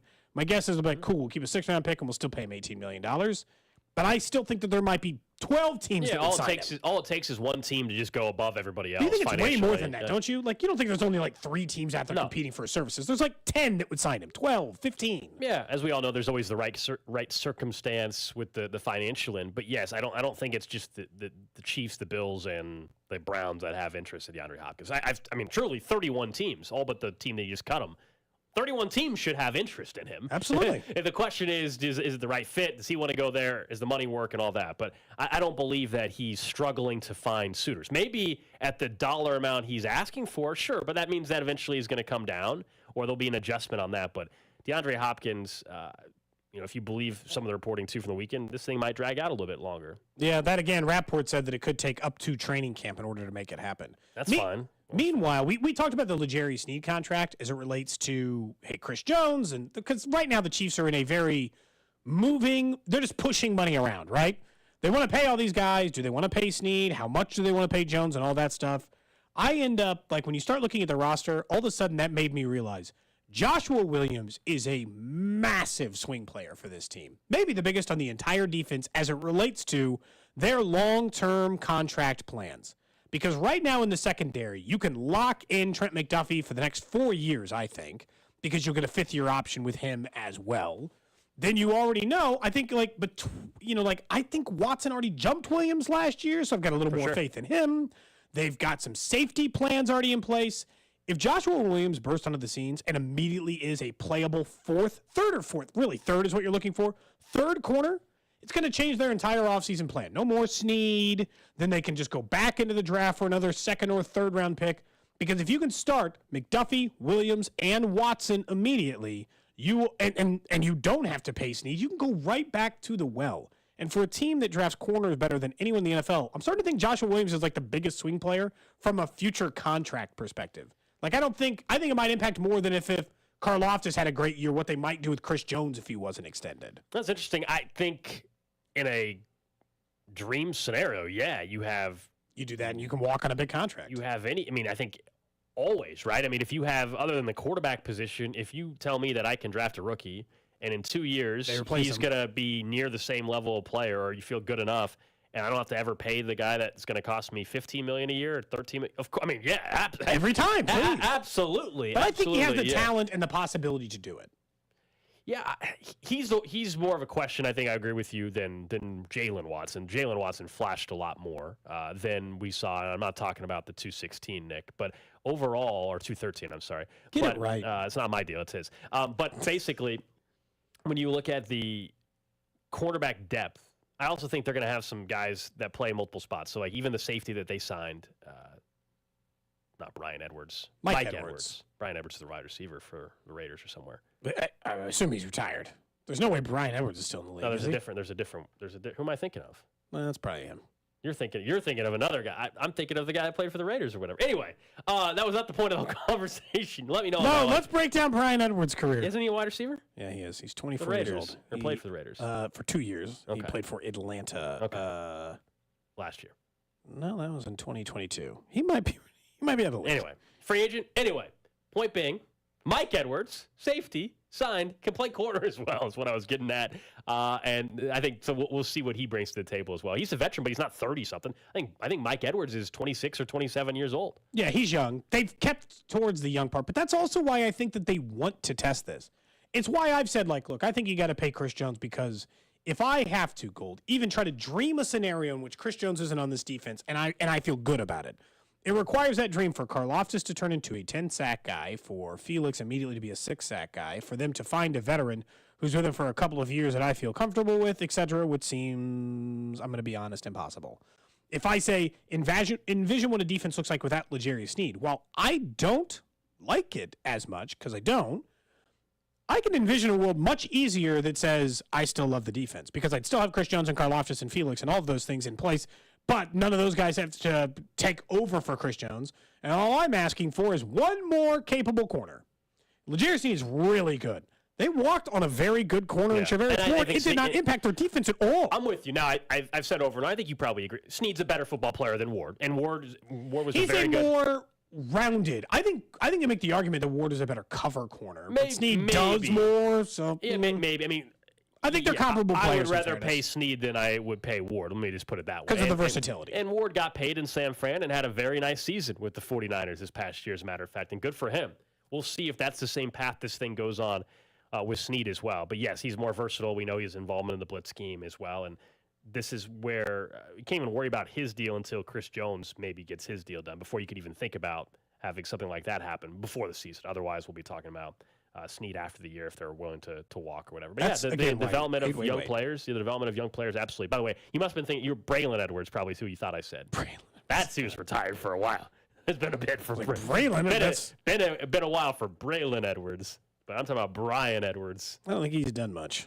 He's probably still in the league. I don't think he's done anything. Which Brian? Yeah. He only got drafted like 3 years ago. He played and got 3 passes last year. Well, the second you get drafted by the Raiders, it's pretty much the end of your career. Remember that time where for 1 year we thought they might have had one of the greatest draft classes ever, and now not a single person. Mike Mayock was a genius. None of those guys are on the team anymore. Yeah. They're just not even on the team. I mean, what was the best pick out of the Mike Mayock? Cleveland Farrell? Was that it? And that still has some question marks. That's been about it. Probably. Because otherwise, Henry Josh Henry Jacobs. Ruggs and that kind of stuff. That's an unknown. Well, you never know. There's some. Well, actually, it's not an unknown. It's a terrible pick because of what happened. Doesn't matter. You picked him, and he made horrible life decisions, and as a result of that, he is no longer a player for your team or anybody. Yeah. Have they sentenced him yet? I think that did happen. He obviously got convicted. He He was convicted. I just couldn't remember if he got a sentence. I think that happened in the last week or two. What a waste. Just throwing things away. Did you see that someone we've certainly had some audio of in the past and had mentioned that he's trying too hard, seemingly, to go out of his way to discredit the Chiefs or Eric Bieniemy at times? Oh, yeah. Really trying to discredit LaShawn Eric McCoy, right? He had a podcast for a while. He still does, I guess. And now there's at least one report that says he could end up with a bigger platform. He could replace Shannon Sharp. If he doesn't know, for those that don't know, Shannon Sharp is leaving undisputed on FS1.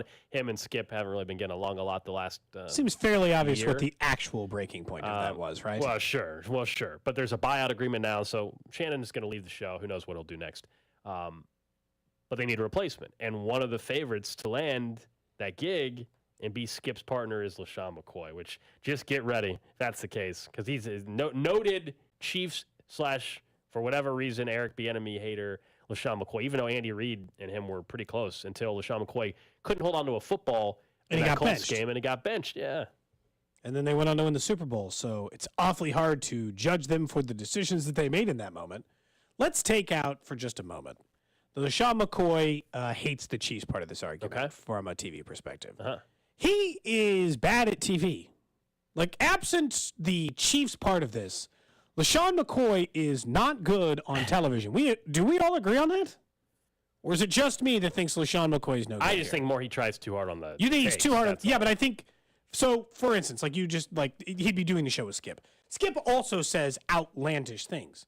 Skip is better at the entertainment part of saying outlandish things, he's master. or making people believe he actually believes in the insane things backing his outlandish things. I don't even think LaShawn McCoy comes off as someone who is just saying them and doesn't even actually believe any of them. Because if you look at the odds right now, because there is an odds market, because there always is an odds market. Run through those? LaShawn McCoy is in the top 5 people to possibly replace him, and I would hate it. Now, It would be the worst. These are offshore odds from Bovada, so... You mean BetMGM doesn't have those dialed up? They do not. But Sean Salisbury is the favorite, actually, at plus 130. He does radio down in Houston. Former NFL quarterback, obviously used to work at ESPN. Kendrick Perkins has the second best odds. Nick Wright, 7-1, who already works for FS1. And then Mad Dog Russo, 7-1. I can't imagine Mad Dog and Skip Bayless going back and forth. Oh, my gosh. It'd be horrendous, I feel like. It'd be a lot of yelling. Scottie Pippen. I'm saying that as a person who yells a lot. Scottie Pippen 8-1, which for at least a week could actually be kind of intriguing to hear from Scottie Pippen. And then Chad Johnson 9-1, Ray Lewis 9-1, Brian Dawkins 9-1, Marcellus Wiley, who I actually think would be good. Give me anyone at the bottom of this list already when you mentioned. And then they put just for clicks, they put Tom Brady on there at 15-1. Tom Brady's not putting himself in that situation. No way. No way. There's also one at 35-1. I think it says Nick Schwartz. 35. Wow, congrats, Nick. 35-1. You're on the board at least. Did you apply? I'll just say this. Have you been applying for jobs? I'll just say this, guys. 35-1 is really good value. To take that gig? You're thinking about leaving us I didn't to say go that. co-host with Skip Bayless? I didn't say that. Those are your words. Again, you've been responsible for forcing him out. I didn't force him out. He's So threatened to 35 leave. 35 to 1 to go work with Skip. 10 to 1 to leave? 5 to 1 just to 1. leave? Plus 100? Where are we at? I'd wait for some line movement on that. Do you think I can get good value at 10 to 1 right now, though? That's a yes. I don't want to say too much, guys. Okay. Wow. That's scary. Shoot. What do you need? What do you need to stay? Let's talk about that. What would it take? Gobs of money. Suitcase is full? Yeah. The suitcase full? The Merrifield suitcase stuffed full of money? Yeah. I mean, hopefully, like, hard-shelled suitcases. I like durable suitcase. Yeah, those. I'm with you on that, actually. Definitely more of the hard shell. Much better. Holds up more. I don't know. Mine's soft side. I had it for like 10 years, and it's not. But you wanted to try the hard shell. No, I didn't want to try the hard shell. Don't bring this back to the suitcase. I had Okay. nothing to do with that. Sorry. And we've named all of my thefts at this point. Yes, we have. I think. Maybe. I'm at least pretty sure that we've done that. LaShawn McCoy's not good at TV, Nick. I don't want to watch him on TV. It has nothing like take out of these like the sections of all of this. He legitimately just says things that are illogical, but he has no backing in it. He's not a bad good at it. performer. Yeah, he's really bad. People must watch those shows. There's a reason why Stephen Well, A., of who I course. think is the best of the screaming talking heads, right? The over-the-top, gregarious version of it. Well, because some guys are good. Like, I know a lot of people do not like Stephen A. Smith. There is a reason why he gets paid what he does, because he commands an audience. As outlandish and ridiculous as he is, he does know how to get you to watch, even if you're watching because you hate him. Yep. Even if you're watching and then you're going to turn. You see that what stupid thing he said today? You're still watching. LaShawn McCoy isn't good at that, though. You watch him and you go, okay, you're trying too hard. You're saying you're stupid, and I don't care. This isn't good. I'm not compelled. You're just bad at this. If it ends up being him, that show, and I'm not saying I tune in regularly now, but that's the end. That's the end of the road for me. I mean, I was looking up cuts we had of McCoy, but I really don't want to play them, actually. I saw one we had that says LaShawn McCoy knocking down Mahomes versus Allen. And then McCoy saying he left Kansas City because of Eric Bieniemy. Remember that? Those are the kind of stuff those are the kind of comments that he made. I never understood his infatuation with bagging Eric Bieniemy. And I think it's largely because it's because he didn't treat him like a veteran. He treated him like a bad player. It's what we just said. He's like, I need to be outlandish because that's what works in this bit. Do the thing that nobody else is doing. Let me tear down the Chiefs. Not a good bit. They're too good. Yeah. So you It need to doesn't work. find someone else to try and pick on. Find a different lane to zag on. That was maybe Skip's biggest mistake, in my opinion, his career, was that he had made it his vendetta about 5 years into it to be like, LeBron is overrated. You're like, he's one of the single greatest basketball players of all time. You can't just bag on him all the time. He's great. He's too great, I think Skip would probably live with that decision. because of all of his money and all of his money. I mean, there's just so much of it. What's he worth? Is he worth more or less than his brother? Who? Which one? Skip? Skip. His brother also, he's got a line of foods, Nick. Maybe you've had his salsa. He's got a cooking show on PBS. I didn't know that. 17 million. You didn't know that? No, I had no idea. Rick Bayless? I had no clue. They also hate each other. We didn't even address something that Nick. Last weekend was a rough weekend for Nick. There was some very big news in the cooking world on Food Network. Padma? Oh, man, we covered it on What's Trending on Friday. Yeah, but we weren't here. But yeah, she's leaving this Top Chef show. Oh, my God, Nick, are you okay? No. 20 seasons, 17 years, the end of an era. Top Chef will never be the same. So you're done watching it? I mean, I don't know what they're going to do from here. I don't know where she's going to go. It's just like, She's I going thought to it work would on never, other projects. She'll thought it probably would see her never on end. other stuff. Work on other projects is my guess. It's usually what happens. Wants to dedicate time to new endeavors. Maybe you guys could become friends in her retirement. What city does she live in? I don't know. She's a model who travels around the world Probably for a lives TV on show. the West Coast or East Coast is my guess. By the way, Rick Bayless worth $30 million. Oh, jeez. He's got his brother crushed. Oh. And you've never even heard of this guy. No, honestly, I really haven't. Really? I'm dead Just serious. ever? Nick, Dead. were you familiar with Rick Bayless? No, I wasn't. And Nick's the cooking show guy, so I don't feel as bad anymore. Oh, I recognize the photo of him, though.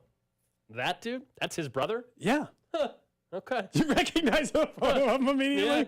I mean, I've seen photos or whatever. He does like grilling and cooking stuff. Huh. You might see his face on something. Frontera Restaurants and Recipes. Okay, cool. All right. Now you've learned something new today. Up next, though, we'll get to what's trending and back into the shocking news of the day involving money, mergers, and golf. You're listening to Cody and Gold, brought to you by Gann Asphalt and Concrete. For asphalt, concrete, and parking lot maintenance, Gann Asphalt and Concrete. One contractor, all things parking lot. Trusted in Kansas City since 1994. Online at GANNasphalt.com. Subscribe and download all new episodes of Nick's Wavin' in the Wheat podcast, released every Thursday on the 435 Podcast Network and the Odyssey app. Hey guys, this is Nick. June is here, which makes it 3 months now that I've been taking 213 Flashpoint. And thanks to 213 and the team at Supplement Superstore, I'm proud to say I've cut my body fat by almost 7%. There's no secret to losing weight. You need to move more and eat less. But as you probably know, that can be easier said than done. I know I was a lot more excited heading to the gym every day in month 1 than I am in month 3. But one thing that I've found to be super helpful, if not vital in my fitness journey, is simply having a game plan. In years past, I never really had one, which meant that after the initial enthusiasm wore off, so did my weight loss. This time, it's different though. The guys at Supplement Superstore have done 2 things that have changed the game for me. The first thing they did was make a simple meal plan that fits into my lifestyle and is easily customizable. And they also introduced me to 213 Flashpoint, which gives me smooth, long-lasting energy and helps curb my cravings throughout the day. Those 2 things have changed everything for me, which is why I'm proud to say that I'm 3 months in and I'm not slowing down. If you want to make this year different, give 213 Flashpoint a try. Check it out at any of the 8 Supplement Superstores locations in the KC metro area. Join the 69 Express Project. We're hiring for all positions. Stop by Country Inn & Suites in Lawrence this Thursday, June 8th from 3 to 6 p.m. for on-site interviews. Start earning competitive wages and benefits immediately. Country Inn & Suites in Lawrence, June 8th from 3 till 6. Hey, it's Josh Klingler. You may have a busy summer season ahead. Graduations, family get-togethers, maybe even a wedding.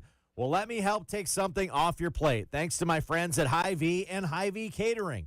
I don't know about you, but I'd much rather socialize with everyone at my event than always have to worry about cooking.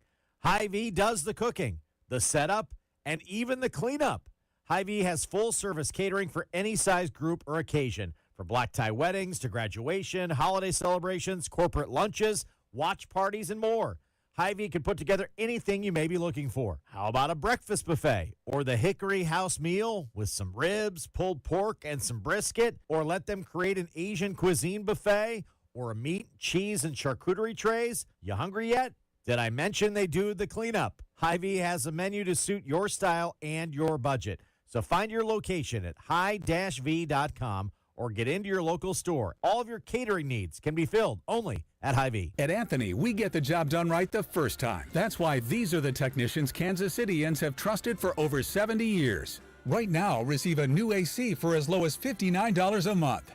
From Anthony Plumbing, Heating, Cooling, and Electric. For the best barbecue in Kansas City, go to my favorite place, Smokehouse Barbecue. Smokehouse has been family-owned and operated for over 35 years, and they've become part of our family as well. From their tremendous ribs to their delicious burnt ends, Smokehouse has something for everyone. Plus, their hickory pip beans are world famous. So visit one of their 3 locations in Independence, Gladstone, or Zona Rosa, or place your carry-out and catering orders at SmokehouseBBQ.com. For the best in barbecue, it's my favorite, Smokehouse Barbecue. This is Royals Hall of Famer Mike Sweeney.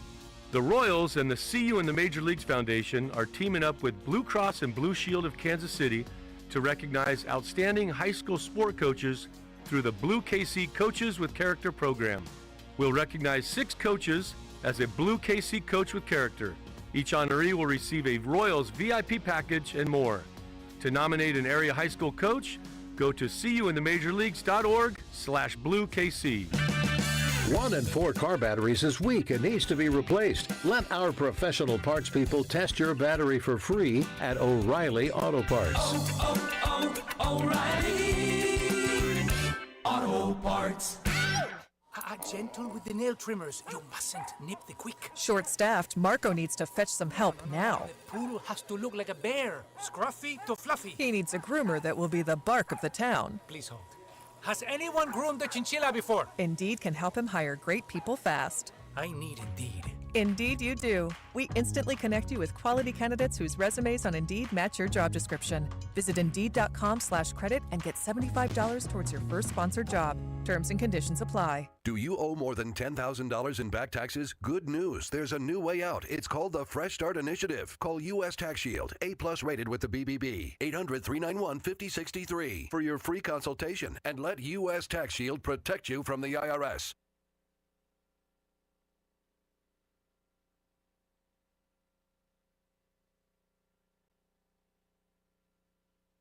Anywhere fans go to cheer on their team, there are behind-the-scenes MVPs, ensuring everything is game day ready. We see you, Joe, fixing seats so every fan can enjoy every game. And Allie, who keeps her stadium running smoothly from the moment the first game starts to the last play of the season. At Grainger, you're our MVPs, and we're always here for you, with supplies and solutions for every industry and 24/7 customer support. Call, click Grainger.com, or just stop by. Grainger, for the ones who get it done. Hey guys, this is Keenan Thompson. I have a problem with you. Yes, you. None of y'all told me that AutoTrader has millions of new and used cars that I can shop from home. I thought we were friends. I put smiles on your face, but I'm not smiling. No one told me that with AutoTrader, a dealer can deliver cars to my home or that I could shop by price on AutoTrader. No one. Consider this friendship that you just learned we had officially over. Finally, it's easy. AutoTrader. You're listening to 610 Sports Radio from the Max Motors Studios. The Cody and Gold Garage Sale, Tuesday, June 20th, with items for auction up at 610sports.com, benefiting the Negro Leagues Baseball Museum. 610 Sports Radio. KCSP Kansas City, WDAF HD2 Liberty, always live on the free Odyssey app. What's trending? All right, let's check in on the hot topics trending. Number one on what's trending, shocking news in golf today. The PGA Tour, the DP World Tour, and LIV Golf, they're all merging together. They've been in a legal battle, very bitter legal battle, for more than a year, and now they've agreed to unify and move forward with what they're calling a landmark agreement on a global basis. Jay Monahan, the PGA Tour commissioner, said, quote, "There's been a lot of tension in our sport over the last couple of years. What we're talking about today is coming together to unify the game of golf and do so under one umbrella." We got a lot of thoughts on this. We're going to talk about it in much more detail after what's trending. But stunning news. I mean, this... Yeah, out of nowhere. The repercussions are going to be really interesting based off of how many golfers, as we know, left for the LIV Tour and the money there. Took plenty of backlash for doing so. You had guys like Rory McIlroy and others going to bat for the PGA Tour. And then now they got stabbed in the back, and the PGA Tour's taking money. So we'll talk more about this, but pretty stunning news. Next up on What's Trending, the NFL is continuing its investigation of Isaiah Rodgers, the Colts player who reportedly placed more than 100 bets on the NFL over the last season and a half. It was like 90% of the bets were in 2022, the other remaining 10% in 2023, obviously during the postseason or the end of the regular season. Logic makes sense, probably just evenly betting across the board.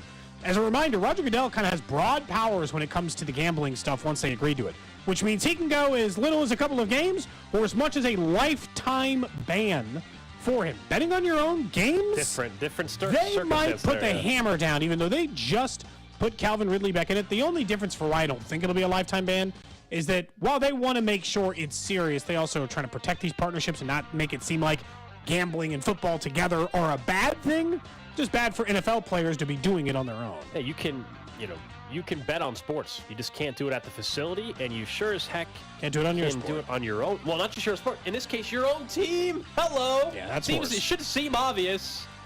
But anyway, next up. Who could have thought that was against the rules? Next up on What's Trending, thinking of Vegas, we know the Oakland A's, this talk of potential move to Las Vegas. A little bit of a roadblock, though, because there have been talks of a funding package for their stadium. Well, it needed to be voted on by the legislature there in Nevada. Well, they never got to it before the session ended. There's talk of a special session happening in Nevada, but for the time being, it leaves the door open for some other deal to come through, maybe even something still, I guess, theoretically in Oakland, but it did not advance, and so now we'll see where things stand over the next couple of months. But the funding package included about $380 million in public money, plus a bunch of tax credits and county bonds, all kinds of stuff.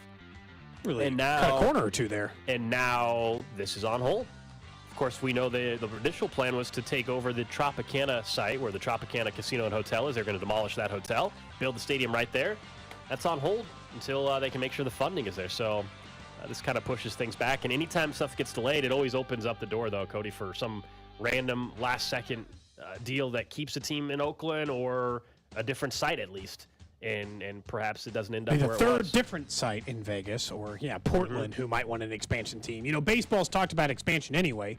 Austin, Portland, those are some of the ones that come up. NBA, Adam Silver admitted he's talking expansion next summer, so we'll see which way these go. But yeah, it just seems like every hang-up, one after another. Next up on What's Trending, according to Alex Gold's shirt, the Vegas Golden Knights are up 2-0 in the Stanley Cup Finals after the win over the Florida Panthers last night. Decided edge, although you and I both know hockey's the only sport when we're up 2-0.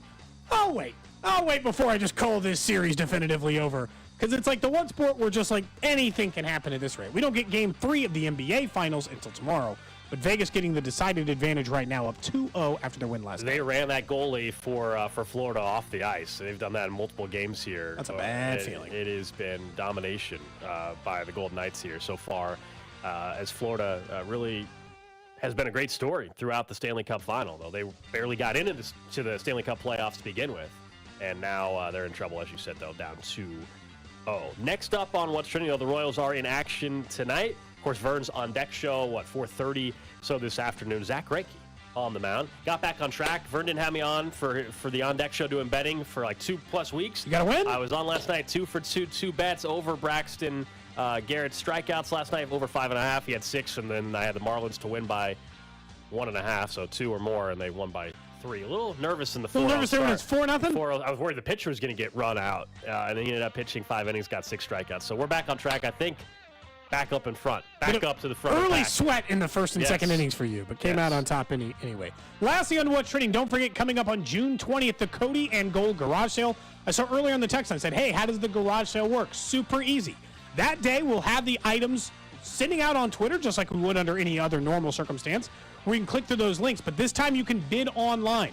All that will be available through Twitter or right at 610sports.com. We'll talk about some of the items on the air that day on June 20th as well, including some of the experiences we will have available during that time. But it'll all be available June 20th, a one-day winner-take-all scenario like we've done before. It'll have used items that are from us, like the Superbone jersey. It'll have all kinds of random stuff. And, of course, like we said, varied amount of experiences that a few of them we've already got lined up and ready to go. Yep. A few more that could get even more interesting as time gets closer to the event. Looking forward to it this year. And, the auction site, I think, is going to make it easier for everyone to get involved in the garage sale. Really looking forward to supporting the Negro Leagues Baseball Museum. That's what's trending here on Cody and Gold. Let's get back into the LIV Tour stuff because this is fascinating, stunning. I mean, we had a triple check earlier when it first popped up on no Twitter. way, I thought it was real. Like, no. what? Wait, you mean the PGA Tour, the one who bad-mouthing and making everybody feel terrible for leaving They just took all the money? Forces? That's exactly what happened today. That's exactly what happened, as a matter of fact. The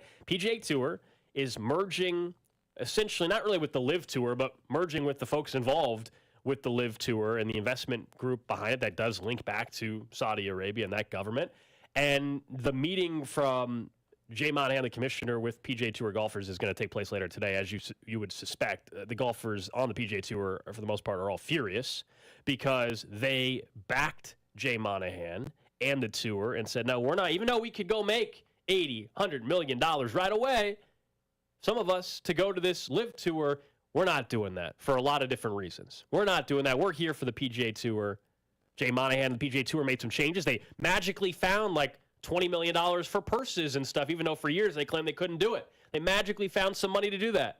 Thought, okay, they're on the right track, but they're in this big legal battle with the LIV Tour. They're suing each other, antitrust stuff. This is going to drag on for years and years and years. So what happened today? All of a sudden, press release comes out. They're joining forces to form this global golf entity, for-profit entity. They're still keeping the PGA Tour. The PGA Tour name's not changing or anything, but they're forming this global golf tour, global golf entity that's going to oversee everything, spread the game of golf. And the same fund that backed up the LIV Tour is also going to be part of this global entity. And so all the comments, the hypocrisy involved, the comments from Jay Monahan and the PGA Tour were like, hey, you're taking blood money and all this, and they were making everybody feel... He used 9/11 as an example for how the LIV Golf Tour players were monsters. Correct. And now... They're taking the money from Saudi Arabia and then a month later took the money. Yeah.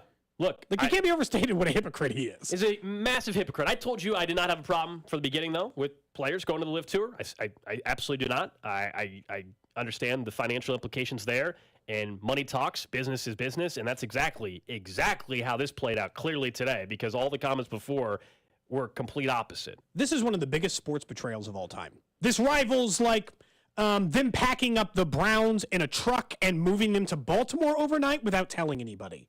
They, for months, allowed their players to stand up for their league, to agree to play in more events, to speak publicly about how it was wrong that LIV was trying to take down the PGA and who was backing it. They did all of that. And then under the cover of darkness, without telling a single one of the players on the PGA Tour, they took the money anyway.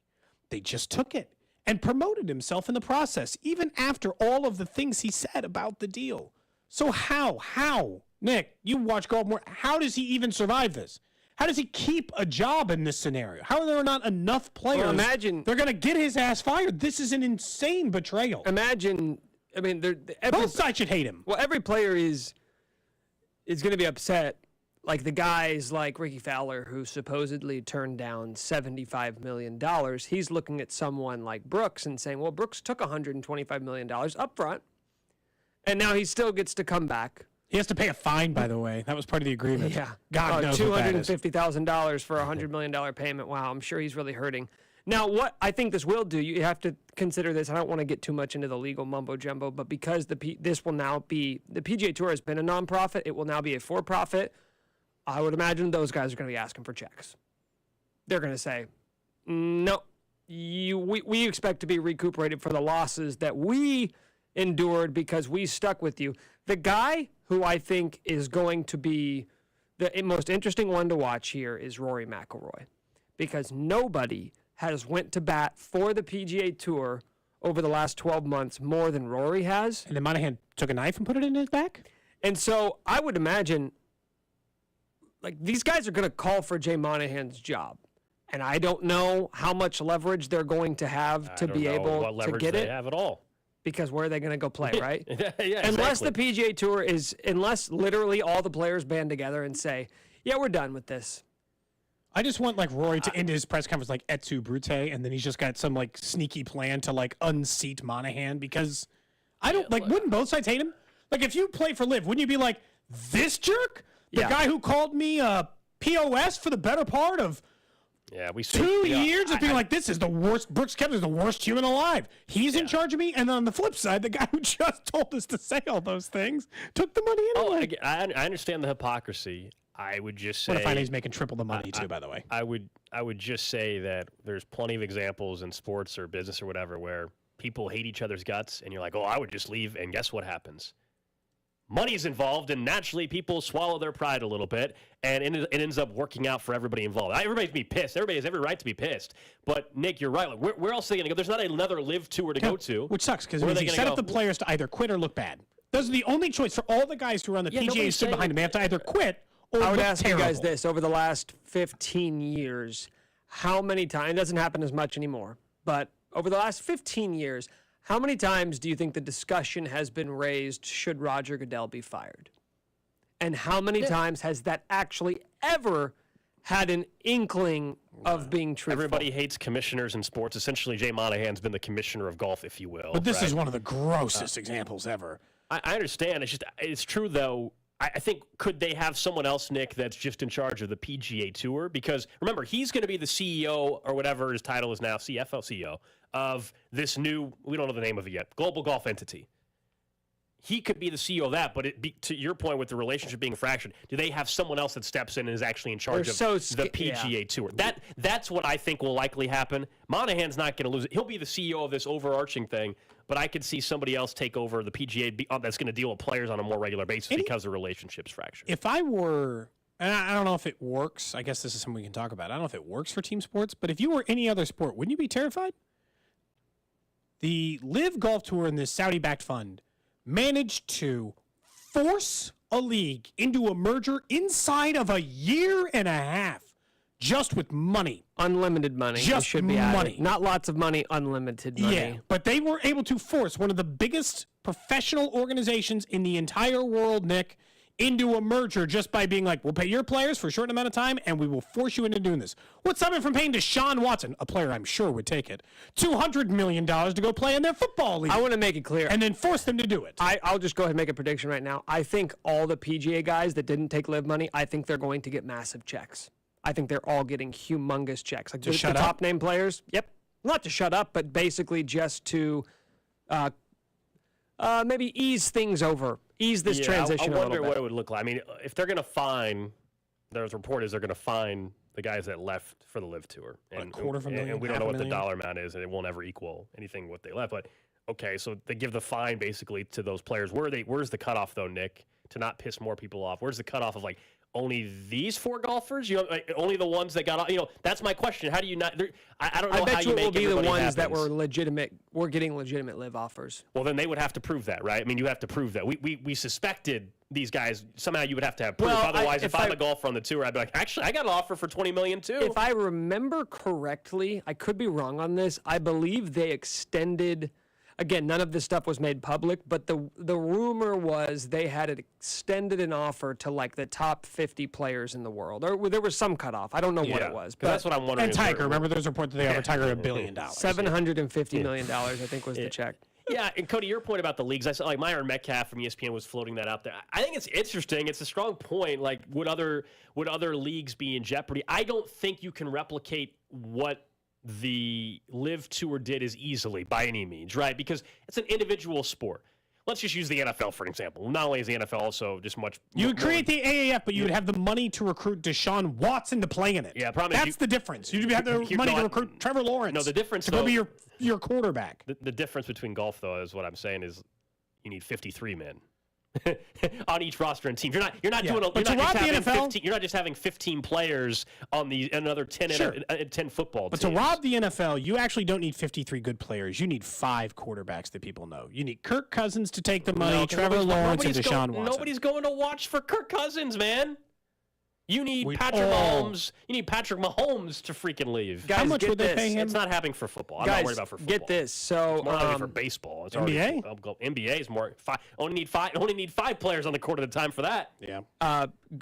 James Colgan, who's a writer for Golf.com, he just reported that the PGA Tour's 4 major TV partners, which are CBS, NBC, ESPN, and Discovery, they are combined paying the tour roughly $800 million this year for broadcasting rights. And one of those executives said that they also just found out about this like everyone else. So imagine paying $800 million and that doesn't even get you a phone call. Yeah. Because when they were asked, are you a partner of the Saudi government? And their response was, we're not sure. Yeah, so they don't even know where they stand. Yeah, that's a much bigger problem. Honestly, as bad as it sounds, that's a bigger problem than actually pissing off the golfers. They didn't even do the due diligence to find out who the hell's paying you? The TV partners. Now, I'm sure the PGA will find out more as the days go on, and certainly today goes on as well. But the TV partners, if you're this new global golf entity, their argument probably is going to say, well, no, you're partners with the PGA Tour. Your contract with the PGA Tour. Because, again, they're not creating a new tour. They're not creating a new tour. They're not changing it to a global golf tour. They're just creating a new company so they can make money for profit and they're putting the PGA Tour underneath said company. So that would be their argument, is they're going to say, no, your deals are just with the PGA Tour. Here's the thing. They sold their soul the second that they put in the clause that says, if you ever try to get rid of the PGA, we have first right of refusal to buy it. And let me just give you a hint. By the way, they will buy it. They will not let somebody... They is who? Yeah, exactly. They, the Saudi Golf League, they're gonna buy it. They're not gonna pass. No, they're going to purchase it if you ever decide to sell. And then the entire World Golf, because right now, World Golf is now directly in bed with the exact same group that started and founded LIV Golf, and there's no doubt about it. All of World Golf. It's obvious what happened. There was a dollar amount that finally was reached that was way too enticing for even the PGA to say no to. How does Monahan even explain this? Like, how do you just ignore that you ever said all those things? That's the only choice, right? Yep. Yes. From a public relations standpoint. Yeah. You just have to pretend if somebody sits in a press conference and hey man, so remember when you mentioned 9/11 as part of the reason why they're bad people for being involved in this league a month ago? And he's like, I don't remember that. You're like, what? No, you definitely said it. Let me just play the audio real quick. I don't think I said that. That was probably someone else. I don't even know what other play you have. And this meeting at 3 o'clock in Canada. Can I just in front read of the you? RBC? Can I read you an excerpt from Jay Monahan's press release from 10 months ago? Oh my God! I'm not going to read the whole thing. Yeah. It says, talking about LIV and them trying to steal tour players, it says, it's an attempt to use the tour platform to promote themselves and to free ride on your benefits and efforts. To allow re-entry into our events compromises the tour and the competition. Yeah, a dollar amount. 10 months ago. A dollar amount. Feels like a year. Feels like 10 years ago. And today's like glad-handed, like, we got a deal. That's why this was so, again, I think this goes down as one of the greater sports portrayals ever. He screwed over his entire backing, everyone who stood with him, and he swiped the league out from under them overnight in the cover of darkness. And because he knew it would go over horribly. Well, He yeah, gave himself a promotion and a raise in the process. Yeah, it couldn't have. If it would have leaked out, the backlash, what we're seeing now, as it's would have potentially caused hurdles for the deal to happen. So they waited till after the deal was actually completed. I mean, it's strictly money. Same reason what it was about for the other golfers that left for the LIV Tour. Strictly about money. Same thing happened. He's just such a hypocrite. How much money would you need to leave this show? How much money? How much money either of you need? How much more than you make now to leave us? I think it's probably double. A double, and I'll take off. Like 5,000-10,000. Yeah. Double, triple. Such a low number. Why didn't you say a higher number? Don't you like working here? Sometimes. Wow. God. You put such a small figure on it. It felt like you were selling your soul for... Like today, I'm enjoying it. Okay, so maybe Other days. Maybe it's 20,000 today, but it's 2,000 tomorrow? Yeah, sure. Okay. That's good to know. I mean, what? Hey, by the way, what's so bad about working with us? We're nice to you. We don't ask you to do petty favors. You're going to take multiple European vacations. I don't care that you're gone. I wouldn't say us. Half the month of June. I wouldn't say us. I don't like to group you guys together. Oh. In terms of my job enjoyment. Experience. Oh, I see. You're saying that we're a separate entity as it relates to your enjoyment of this profession and this job. Okay. Wow. Huh. Interesting. Would you like to explain that any further? No. Just going to let that one sit out there, huh? Okay. I'm fascinated. I'm imagining we'll talk about this again tomorrow because, again, at 3 o'clock, there is a players' meeting with Jay Monahan. And I can't imagine that is going to go over great. Honest to God. They only care about money, right? PJ, televise it. Yeah, I saw somebody was like, Sell if it. they care about ratings, they should Now. have a live feed of that meeting. Yeah. Same thing. Like right now, if you sold it to whoever's already, it doesn't matter. Like Texaco, they'll put it on whatever channel you want. Stream it on ABC. Sell it to whoever. If it's all about money anyway, then get the money out of this players meeting and really find out how many people are going to tune in because he's going to get lambasted in this interview. And again, I don't know. Like Rory, Nick, you're right. Rory is the most fascinating one. He has been the single loudest voice in opposition and in support of in support of the PGA and in opposition of the LIV Tour. Yes. And his guy did him. Yeah, so screwed him over. Now the for-profit entity now, the PGA Tour itself will probably end up making more money because it's going to be for-profit going forward. But on the flip side, we're talking about like the negative end and obviously the frustration. But on the flip side, if you're Brooks Koepka, if you're Phil Mickelson, if you're any of these other guys that left, got the money, and now you're part of the club again, whether they like it or not. Oh, those guys are popping champagne and celebrating right now. They got unbelievable. I mean, they got everything. They got everything they wanted, and they get to still be part of it. All they had to do is take some heat for a year. And they're back, just like that. Yeah, with a much unbelievable, more full pockets. Definitely. I just got it. I can't believe after all of this, they just merged with them. If you had said Gold, if you'd said bought them out, but here's the thing. You'd mentioned, Nick, not a lot of money, unlimited money. You couldn't have bought them out. They were not for sale. Under normal circumstances like this, when a league challenges you and you're PGA and you got all this money, you just buy them out to go away. But because of how much money was backing that enterprise for LIV Golf, that was never even plausible. That couldn't be done. Yeah, you had to partner with them, not buy them out. The Public Investment Fund, which is a fund of Saudi Arabia, it's estimated that it has assets of $620 billion. That's why he says unlimited money. $620 That's unlimited billion. money. Yeah. That's Coming up next, though, we will get to the random question of the day and why we continue to see issues in the NFL when it comes to sports betting. The latest next. There's Kelsey to the end zone. Cody and Gold brought to you by Gann Asphalt and Concrete. For asphalt, concrete, and parking lot maintenance, Gann Asphalt and Concrete. One contractor, all things parking lot. Trusted in Kansas City since 1994. Online at GANNasphalt.com. Don't miss the Chiefs Red Half Hour every day at 11:30 on your official broadcast partner of the Chiefs, 610 Sports Radio.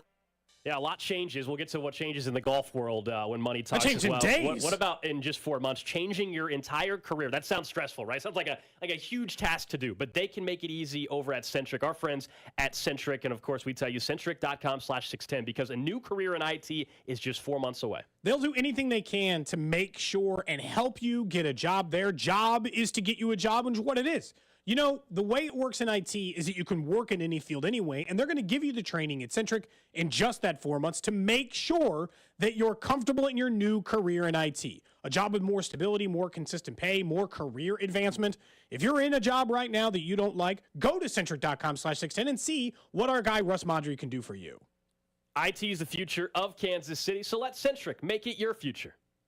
Hit a homer with $5 Dinger Tuesdays on FanDuel Sportsbook. Each Tuesday, all customers will get $5 in bonus bets for every home run hit by both teams when you place a $25 two-hit-a home run wager on MLB games. And the best part about Dinger Tuesdays is even if your bet loses, FanDuel will pay you $5 for every home run. I'm taking Aaron Judge, who's clearly locked in over the last couple of games. There's no better place to bet America's pastime than on America's #1 sportsbook. Head over to your FanDuel account or download the FanDuel Sportsbook app by going to FanDuel.com/610Bob to pick your home run hitter. That's FanDuel.com/610Bob. 21 and present in Kansas. Bonus issues not withdrawable bonus bets that expire 7 days after receipt. Max bonus $25. Restrictions apply. See full terms at FanDuel.com/sportsbook. FanDuel is offering online sports wagering in Kansas under an agreement with Kansas Star Casino, LLC. Gambling problem? Getting help is your best bet. Call 1-800-522-4700 or visit ksgamblinghelp.com. Hey guys, it's B-Dub from Fesco in the morning, and I'm so excited to share with you the life-changing decision that I have decided to make. Most of you know my daughter fought in the NICU for 72 days, and now she's happy and healthy, enjoying every minute of life. Well, time for me to do the same thing to make sure that I'm here to see all those birthdays. It's time to take off all this weight, and I made that call to Slim for Life. I went to the 119th and Metcalf location, met with Leanne and her staff for my one-on-one consultation, and let me tell you, I was blown away by the support and encouragement that I received. They put together a plan for me to make sure that I will lose that 3 to 5 pounds each and every week, and you can do the same. All you have to do is make that call and set up your free consultation right now. Get 90 days for only $90 and lose up to 60 pounds. All services included, exclusive of products. Call 833-SLIM today. That's 833-754-6863 or online at slim4life.com. Hey, it's Karen T. Harrison from The Drive here. Do you remember how cold it got this winter? Well, it was a chilly one. And if you notice the cold air pouring through those old leaky windows, well, guess what? When it gets hot this summer, the exact opposite is going to happen. All of that cool air is going to escape through those leaky windows, and that hot air is going to come in. So I'm telling you right now to replace those old windows and keep your house cool this summer with the official window of the Kansas City Chiefs over at Window World. Their windows are one of 2 windows with the Good Housekeeping seal of approval, a lifetime warranty that covers all parts, glass breakage, and labor. And right now, Window World is offering 18 months, same as cash financing with approved credit. So pick up the phone right now and call this number for a free home estimate. 816-799-0820, and they can show you how they are simply the best for less. Remember this phone number, 816-799-0820, or check out the website, windowworld.com. Right now at Diamonds Direct, whether you buy a $3,000 diamond pendant or a $30,000 designer ring, you can spread your payments up to 5 years. Or if you prefer, you can get on-the-spot savings as much as $5,000. And everything's included. Exquisite diamond rings, earrings, bands, bracelets. It's our best offer of all time. You can pick a low monthly payment for up to 5 years or get instant savings up to $5,000. Don't miss this amazing offer. Diamonds Direct, your love, our passion. Get details and more at diamondsdirect.com on approved credit.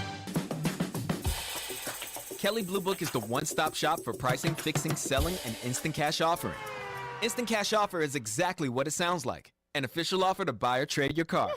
Just enter your VIN or license plate, answer a few questions about your car's history, and what kind of condition it's in. In minutes, you'll receive an offer to sell or trade your car that you can be sure is fair. Then choose a dealer to purchase your car and schedule a time to meet. For all of the its, KBB.com. Wendy's Strawberry Frosty is back for the summer. Because if it's summertime, it's Frosty time.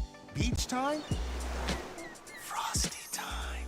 Tea time, Frosty time. Me time, Frosty time. Treat yourself to Wendy's Strawberry Frosty this summer and make time for Frosty time. Choose wisely. Choose Wendy's. Now open till midnight or later. Limited time only. Participating U.S. Wendy's. Hours may vary. Your home is the place where you know your loved ones are secure. But the things that keep your home protected can't keep pests at bay. That's where RAID comes in. For 60 years, RAID's scientists have worked to protect people around the world. With trusted research, ingredients, testing standards, and product efficacy, RAID seeks to create a better future for all, especially the ones you love most. RAID, protection for all. Prescriptions require an online consultation with a healthcare provider who will determine if appropriate. Restrictions apply. See website for details and important safety information. Subscription required. Price varies based on product and subscription plan. Hey guys, did you know there's a generic form of Viagra that works just the same, but is 95% cheaper? Just go to 4hims.com/joy. Through Hims, you'll get a free medical consultation, discreet shipping if prescribed, and the process is 100% online. To start your free online visit, go to 4hims.com/joy. That's FORHIMS.com/JOY. The 610 Sports Radio phone line is brought to you by Onder Law Injury Lawyers. Visit getjim.com. Anthony Plumbing, Heating, Cooling, and Electric. Technicians you can trust with your house keys. At Anthony, we get the job done right the first time. That's why these are the technicians Kansas Cityans have trusted for over 70 years. Right now, receive a new AC for as low as $59 a month. From Anthony Plumbing, Heating, Cooling, and Electric.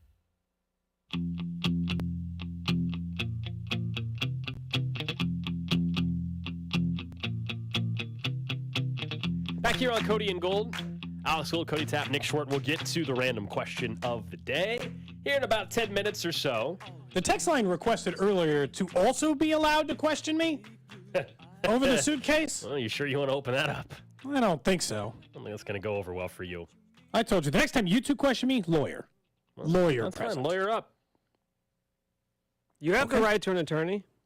Well, Nick, you'll be out of the country next week, so you'd have to either question me with a lawyer tomorrow, and I don't know if Jungle Law is available or not, or we'll have to wait until after you get back from your engagement trip, you know?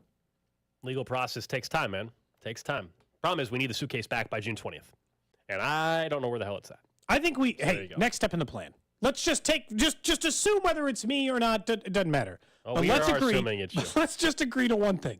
Nick, I think we should all agree that we ask Spec to send out a station-wide, not building-wide yet, a station-wide email asking for information regarding the missing suitcase, and with the same guarantee that if it returns sometime soon, that there'll be no repercussions for it being missing.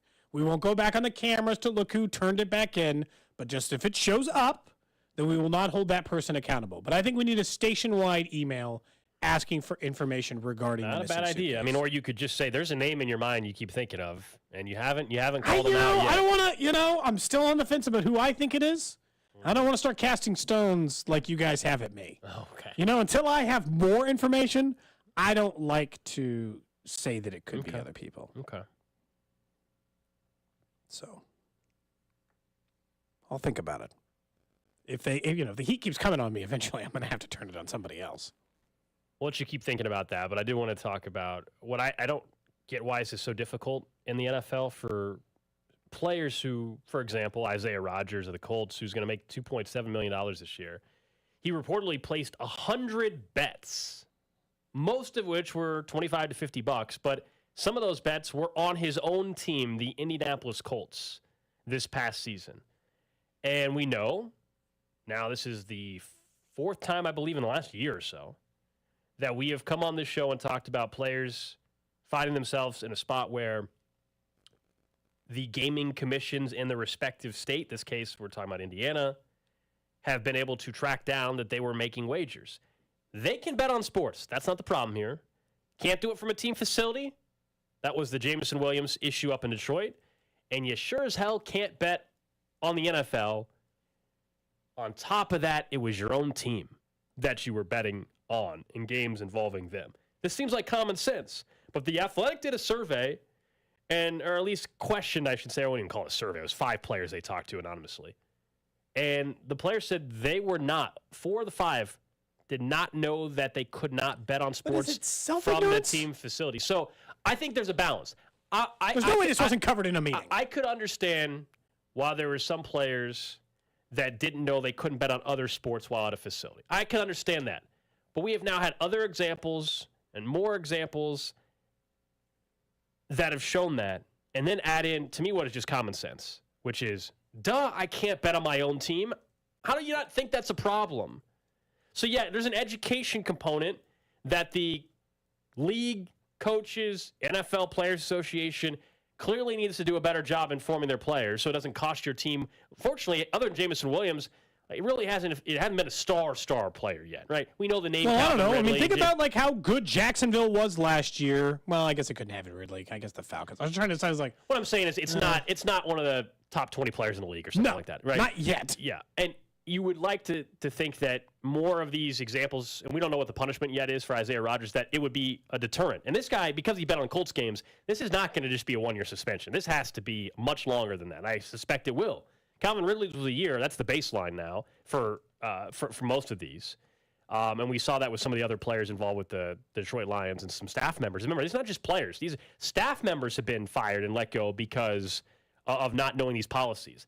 Is it, to me, when you have millions of dollars on the line, Cody, you know in your job, let's just assume you were making millions of dollars, not just the $500,000 that you make now. First, I'd be making more than $25 bets if I was making $3 million this year. Unit shaming, we don't do that. I know, but come on, dude, $25 bet? But I feel like you're going to get the thrill. You make $3 million.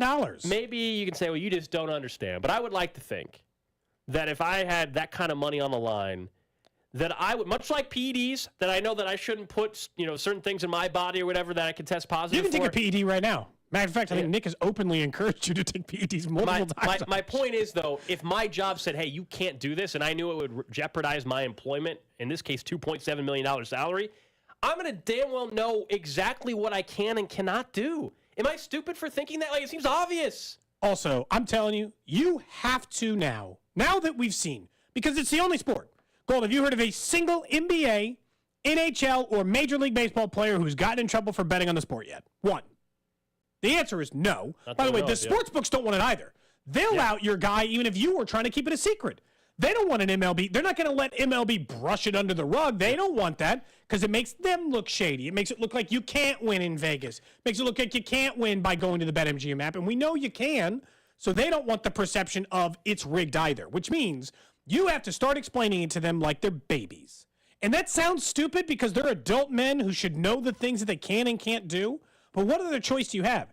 It's the only sport having a problem all the time. This guy looks so stupid. Yep. Isaiah Rodgers looks so dumb. You're like, almost borderline I'm serious to a comedy level. Like, are you this stupid?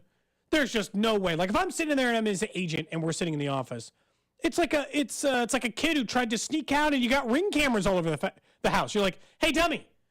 I get like an alert on my phone when you leave. You can't sneak out of windows anymore as a kid. It doesn't work that way. People have cameras everywhere. We know. Like, are you this dumb? Are you this dumb that you thought that this just wasn't going to come up? That nobody was going to find out? And look, at least he tried to do it through a fake name. Calvin Ridley just straight up signed up with his name. Mr. Calvin Ridley. This guy at least must have known he was doing something wrong because he used his buddy instead of himself. Yeah, Pete Rose is sitting somewhere watching all these stories come out on a consistent basis and just, what the hell is going on here?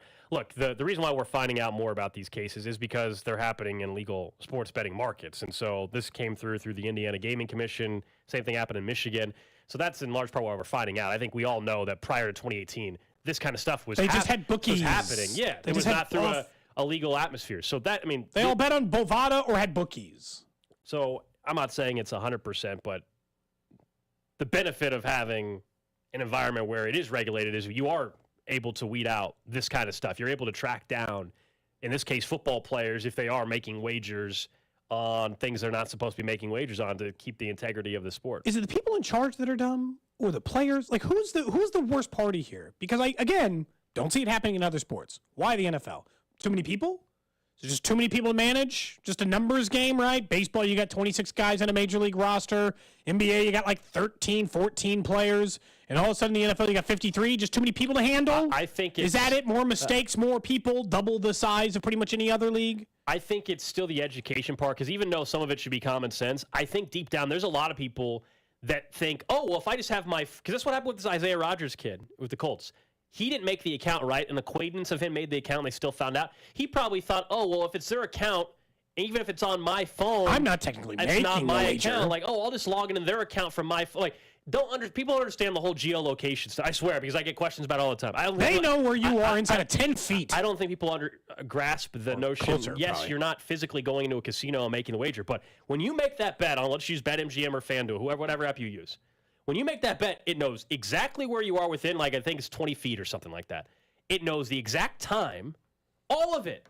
It's not like technology's way too damn good. You're Otherwise, not getting away I could with just it. be betting from my house on the Kansas app. Yeah. Because I'm, 10 minutes away? Nope, Yes. too far. Someone says, how did they find out he used his friend account? I don't know 100%. My guess is that he had his friend's account and he probably logged into it from his, maybe from his phone or One time. Or All from it the would take is facility. one time. I have no idea. Someone suggested hey, can they just put a geolocation fence around team facilities? Sounds great in theory. The issue with that is if they're near the stadium, you want fans to be able to bet at the games or It's a whatever. very small fence. So, otherwise- Also, no, we shouldn't have to, this goes back to the baby thing. I got to put them in their playpen?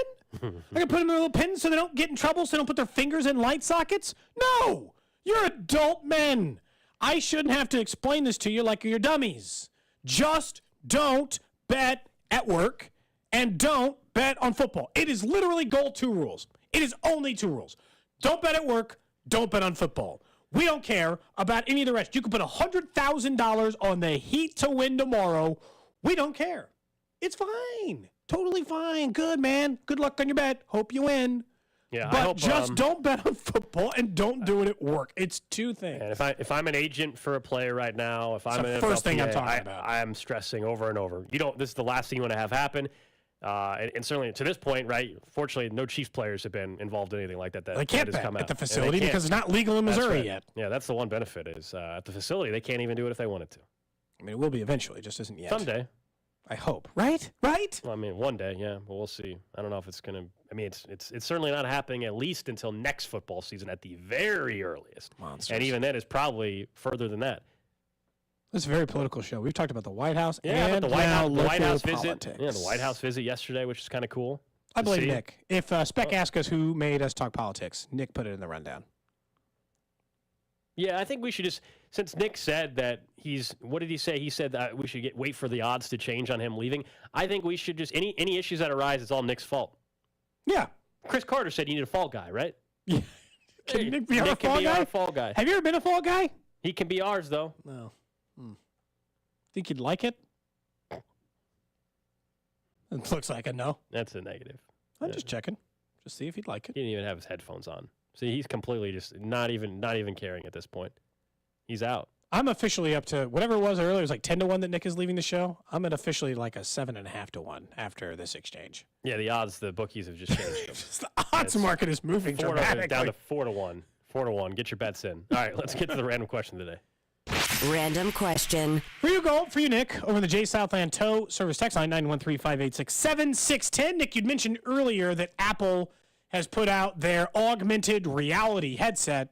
First off, I think they are grossly underestimating that people just want to wear goggles all the time. I don't think that that's the case. You're not walking around wearing goggles. I know, but it's just too much. You don't want to be in them for you wouldn't want to be in those for 4 hours at your house, man. I think that is a way overestimate of that. But the question I have in relation to that is, what is the most amount of money you have spent on a personal entertainment item in your life? Concert tickets, a VR headset, not a car or a house. I'm not looking for that answer. Sure. I'm looking for a personal item of entertainment. I don't care if it was your Super Nintendo, whatever the most amount of money you've spent on a single item of entertainment. I mean, you probably won't let me use this because it doesn't count, but I would say, I mean, all of our answer for most of us should just be our damn cell phone. Technically, those are $800 or $1,000. But that's tough. I'll play along a little bit more and say that doesn't count. Then after that, it's probably an Xbox. Then or a TV. Probably it's a TV. TV, then. Yeah, TV. What's the most you spent on a TV? Like back in the day, I think I had to spend like $1,200 on a TV once. They've come way down. I think the first flat screen HD TV I got was like $1,200. My last 3 TVs I bought have all been on Black Friday. So honestly, I think probably the most was $800 because $800 for a TV that they claim is $1,400 normally. Or you didn't go drop like $800 on like a PlayStation, like 5 games the day it came out or something when you were a kid?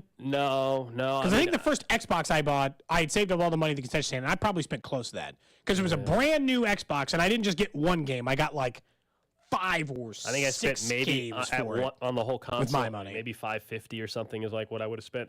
That's why TV or cell phone are probably the answer. Or hell, if you're really going deep dive, you can claim your laptop, your MacBook. What's the most you've spent on a sporting event ticket? Ooh.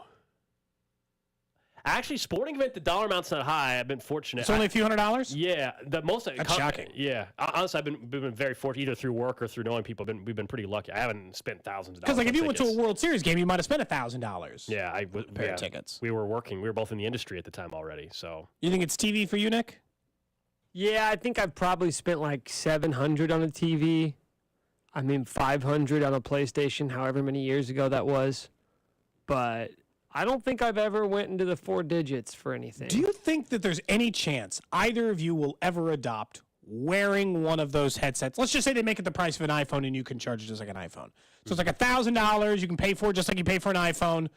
Yeah. Do you ever see yourself actually sitting with those things on your head for 2-3 hours? I don't know anything about them. I mean, I've played the Oculus, and that's fun, but I haven't been moved to buy one of those. No, only one I've used, Cody, is yours. Yeah, it's fun. It's fun in a short stretch. Like if I'm moving for 20 minutes, 30 minutes. We played whatever game that was for a half hour on the Oculus at your place.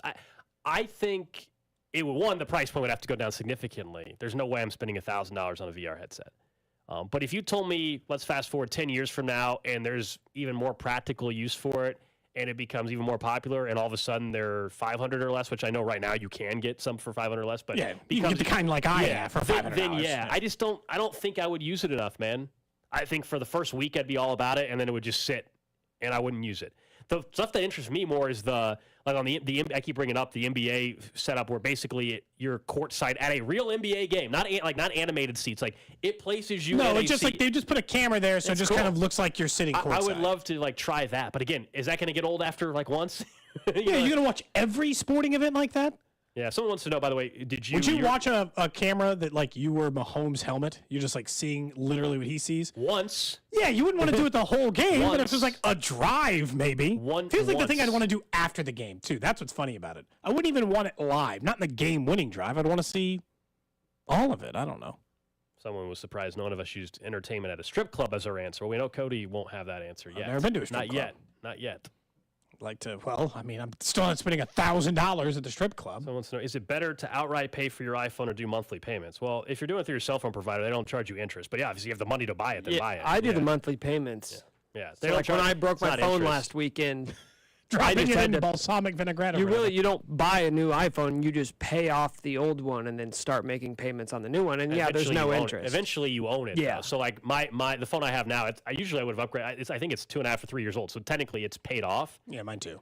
And if I want to, I can either trade it in and get a discounted monthly rate on the new iPhone, or I could. I mean, if I wanted to sell it on eBay right now, I could because I technically own the phone. But can you get more for selling it on eBay than selling it back to the phone store? I don't know. I don't know. They give you, I think, a $600 or $800 credit when you trade it. Anyway. And honestly, the benefit is I don't have to get on Facebook Marketplace and try to sell it to someone. Be like, is it still available? Now, look, I would argue. Would you take $525? No, I don't want to do this. Just pay me or don't. I mean, if you were someone that didn't care and you just had you're like, hey, no, I can drop $1,000 right now just to buy the phone. Well, then I would just do that. Back up, random question. Do you guys ever sell things online? I think about it, and then I would borderline almost rather put something on the curb for free than go through the trouble of selling it. It's been a bit. It's too much work. It's been a bit, but I've sold I've sold trading cards on there. I sold my old Apple Watch on there. The same time, literally, I paid off that Apple Watch and sold it, and then got this one. So yeah, I probably haven't listed anything on eBay in about a year though. How many times a year? A couple times a year you sell something on eBay? Once a year. Once a year. Yeah. Nick, when I was doing you the trading seem card something like stuff. you'd be industrious. I know I have. I just cannot. Oh, I sold when I was moving out of my old apartment. I had those KU stadium chairs. Oh, you did sell those, but you just sold those through Twitter. I did. I sold those. You didn't sell those on eBay at all. Yeah, but still online. So you sold them online. Yeah. I don't know if I've ever used eBay or anything like that. It's just It's easy to list it. Over on there, KBZ, though. John I've Grayson sold- says he buys same and sells thing. like amps and guitars and stuff all the time. I think I sold a desk. I sold a desk when I was moving out, like stuff like that. For how much? I think like $100 or something. Because if you had said 20, I'd said put it on the curb. Cody- Absolutely, do not go through this trouble for $20. Because Cody, It is not worth it. When I was moving out, when I was moving to Houston, and I didn't want to pack up a U-Haul and drive from Idaho to Houston. Sell everything you own. I yeah. did. I sold the couch. I sold everything. And so I listed it on Facebook Marketplace. I listed the couch, and then someone saw something else, and they're like, "Well, I'll buy that too." And ended up selling like 4 items at once to the one person, which worked out way better. I did. I sold like on Craigslist or whatever. I sold like an old dresser we had. Craigslist? I don't know. I think it was Craigslist. Is that still the people? Oh yeah, I don't care. Question. I bought lamps off of Craigslist like a month ago. Even with Facebook I Marketplace. literally used. You know what? I'll say it right now. The Craigslist people are trusty. They're more trustworthy. What? No. The Facebook Marketplace people are terrible. They're terrible to deal with, and I would rather buy and sell off Craigslist than the people of Facebook Marketplace. They might be, I'm going to say it now. They might be more difficult, but on Craigslist, you have zero clue who they are. At least on Facebook, you have a little bit of it's their Facebook account, which can also be fake. Craigslist, you got a random email address. You don't know who the hell you're talking to. I've never had any problems. But I sold a dresser to a woman who came by to pick it up, creepy, and she immediately was like, we weren't even selling everything. Golden wouldn't even like it. She's like, oh, I really like a lot of your stuff. If you're ever looking to sell any of it, like, what, my stuff in my house? No, get out of here. Take your dresser and leave. I'm not trying to sell you other things in my house. It was different in your situation because you were trying to sell it all. I just like the idea of like, hey, while I'm here picking up this one item, can I buy some of your other stuff? And you're like, no, it's not. I'm not a flea market. This is not the West Bottoms. I've never been to a flea market. Have you? Oh, yeah. I've never been. All the time as kids with my grandparents. I've never been. Constantly. Never been to one of those. I've been to one recently, too, I imagine, but yes. Yeah, it says, Cody, Hundreds. did you bring up eBay because you sold a suitcase recently? Is that why I you're told you, asking? I checked Facebook Marketplace for it. Couldn't Here's find how it. we know, Nick. You and I messed That up. was a backup question. We've messed up. He said, we just found out he likes Craigslist, not Facebook Marketplace. We've been checking the wrong place the whole time. We've never checked Craigslist. I didn't think he was going on Craigslist. I thought that was not something people use as much anymore. You can check Craigslist, too. You're not going to find it on there. I checked how my do you stuff. know? So if I were to check Craigslist, I assume it wouldn't be on there's there. not going to be a listing. No, you said I'm not going to find it on there, as if you know where it's going to be. Where is it? Where'd you list it? I just meant that I didn't put it on there. So at any time in the next day or two, if I go on Craigslist, there's not going to be a No. suitcase. Okay. I'm telling you, we need to send an all-staff email. Okay. We need Steven Spector to send an all-staff email. All right. There are only 3 items available on Craigslist when you search Whit Merrifield. They are a 2018 Whit Merrifield bobblehead. No, check luggage. A bobblehead. Luggage? But I just searched. I didn't search just collectibles. I searched anything. Just anything with Whit Merrifield in it. Just telling you, it's not there. It's not for sale. That is my random question. You live in of the Gladstone, day. right? Yes, I live in Gladstone. Okay. Just checking. What's your zip code? 64119. Okay. Good to know. Thank you. Just gonna set up an alert just in case something shows up. Yep. I do kind of feel an obligation to keep checking like Facebook and eBay to see if somebody tries to sell I this thing. will- But I think the person who stole it's keeping it. Oh, are they? You're keeping it, huh? No, I said I think the person who stole it is keeping it. Okay. All right. Thank you for that. The hell am I gonna just do with a Whit Merrifield You suitcase? tell me, man. I don't know. All right, coming up next, though, we'll get back into the festivities yesterday with the Chiefs at the White House. And also, one thing Cody has to say about Isaiah Pacheco I thought was really interesting. Cody and Gold on 610 Sports Radio, brought to you by Gann Asphalt and Concrete. For asphalt, concrete, and parking lot maintenance, Gann Asphalt and Concrete. One contractor, all things parking lot. Trusted in Kansas City since 1994. Online at GANNasphalt.com. Let me remind you once again why 2 years ago I made a phone call to DuraVision. Yeah, I was sick of wearing contacts. I was sick of dealing with glasses, remembering the contact solution on a vacation over the summertime. All of that, I don't have to worry about anymore because I did make that phone call to Dury Vision, and now I just wake up and see every single day. Let me tell you again what that whole consultation looks like. It's a free in-depth consultation, and then you're going to have a personalized treatment plan. During that visit, you'll meet with one of their experienced doctors who can discuss your results along with a custom recommendation for treatment, and then you have a procedure. It was about 16 seconds in each eye for me, and the very next day, I was driving right back here to 610 Sports Radio, and now I just wake up and see without contacts or glasses every single day. Give them a call at 913-491-3330 or go online to DuryVision.com, and you can schedule that free consultation. They'll even do it virtually if you need to as well over Zoom. That's 913-491-3330 or online at DuryVision.com. Winter takes a toll on your garage door. Maybe the bolts are loose, or you need new weather stripping to keep out the hot and cold air. Trust Overhead Door Company of Kansas City for your annual garage door tune-up. It's just $89.95 for up to 3 garage doors and openers. Overhead Door Company of Kansas City, trusted here since 1927. Schedule online at overheaddoorkc.com or call 816-221-0072. Turn a loss into a win with BetMGM, an official sports betting partner of Major League Baseball. Place a same-game parlay wager with at least 4 legs on any MLB game.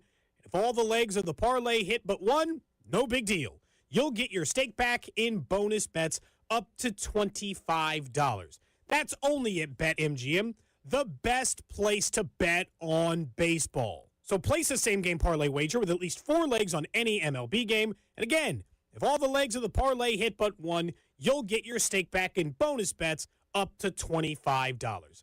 BetMGM and GameSense remind you to play responsibly and offer resources to help you make appropriate choices. BetMGM.com for terms and conditions. 21 years of age or older to wager. Kansas only. New and existing customers offer. All promotions are subject to qualification and eligibility requirements. Rewards issued as non-withdrawable bonus bets. Bonus bets expire 7 days from issuance. Please gamble responsibly. Gambling problem? Call 1-800-522-4700. In partnership with Kansas Crossing Casino and Hotel. Hello, I'm Howard Mackler, founder of Innovation Refunds. You've heard me talking about the payroll tax refund for months. I'm so proud that we've helped over 15,000 businesses claim over $5 billion in cash incentives. If you own a business, even if you've asked your CPA about this, you owe it to yourself to take another look. Every client is assigned a licensed and insured tax attorney who evaluates your company at my expense to accurately determine eligibility. Innovation Refunds has hundreds of 5-star reviews on Trustpilot and Google, and your business might be entitled to receive up to $26,000 per employee. Businesses of all types can qualify, including medical, professional, construction, even nonprofits. Please don't miss out on this. Even your doctor would tell you to get an expert second opinion, and we do a lot of work for doctors. Download the Innovation Refunds app now or go to getrefunds.com to potentially get a payroll tax refund of $26,000 per employee. GetRefunds.com. GetRefunds.com. Hi, I'm Andrew Mackey, an instructor at Centric and an Army veteran. If you're transitioning from active duty or already a veteran and aren't quite sure of your next steps, Centric is a great option for your future. You can use the problem-solving and leadership skills you gained in the military towards a new, exciting career in IT in just 4 months. If you've been looking for a way to get started in the IT field, put your GI Bill to work and start your new career in IT. Go to centric.com/610 for more information. That's CENTRIQ.com/610. MLBshop.com has everything you need to rep the team you believe in, the players you love, and the community you come from.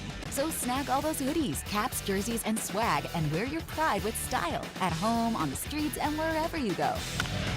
And with exclusive offers every day, you can unapologetically strut your stuff for a price you love as much as your team. Visit MLBshop.com, the official online shop of Major League Baseball. Major League Baseball trademarks used with permission. Your next success begins with University of Maryland Global Campus. For more than 75 years, UMGC has been giving working adults the affordable, accredited online education you need to reach the future you want. Because the path to success is different for everyone, we offer more than 125 undergraduate and graduate degrees and certificates, along with personalized support and lifetime career services. Our 100% online and hybrid courses let you learn in the way that fits your schedule. No-cost digital materials replacing most textbooks, affordable tuition, and financial resources make UMGC accessible. You know what it feels like to succeed? We'll help you succeed again. Get started on your education this summer. Online undergraduate courses start June 14th. Programs available in many of today's most in-demand fields, including business, cyber, healthcare, and more. Gain the career-relevant skills you need to reach your goals. Learn more at umgc.edu. Certified to operate by Chev. Prescriptions require an online consultation with a healthcare provider who will determine if appropriate. Restrictions apply. See website for details and important safety information. Subscription required. Price varies based on product and subscription plan. Hey guys, did you know there's a generic form of Viagra that works just the same, but is 95% cheaper? And you can get it online? Just go to 4hims.com/joy. Through Hims, you'll get a free medical consultation, discreet shipping if prescribed, a 100% online process, and trusted generic alternatives to the name brands at up to 95% off. That's right, get generic for Viagra, the same active ingredient as brand name Viagra, but for 95% less. It's the same medication, still prescribed by a licensed medical provider, but with zero copay, no expensive appointments, and no awkward face-to-face conversations. To start your free online visit, you need to go to this exclusive address, 4hims.com/joy. That's 4hims.com/joy for your free online visit. FORHIMS.com/JOY. You're listening to 610 Sports Radio from the Max Motors Studios. Win Royals tickets 1 hour prior to first pitch by listening to Vern's On Deck Show, KCSP Kansas City, WDAF HD2 Liberty. Always live on the free Odyssey app.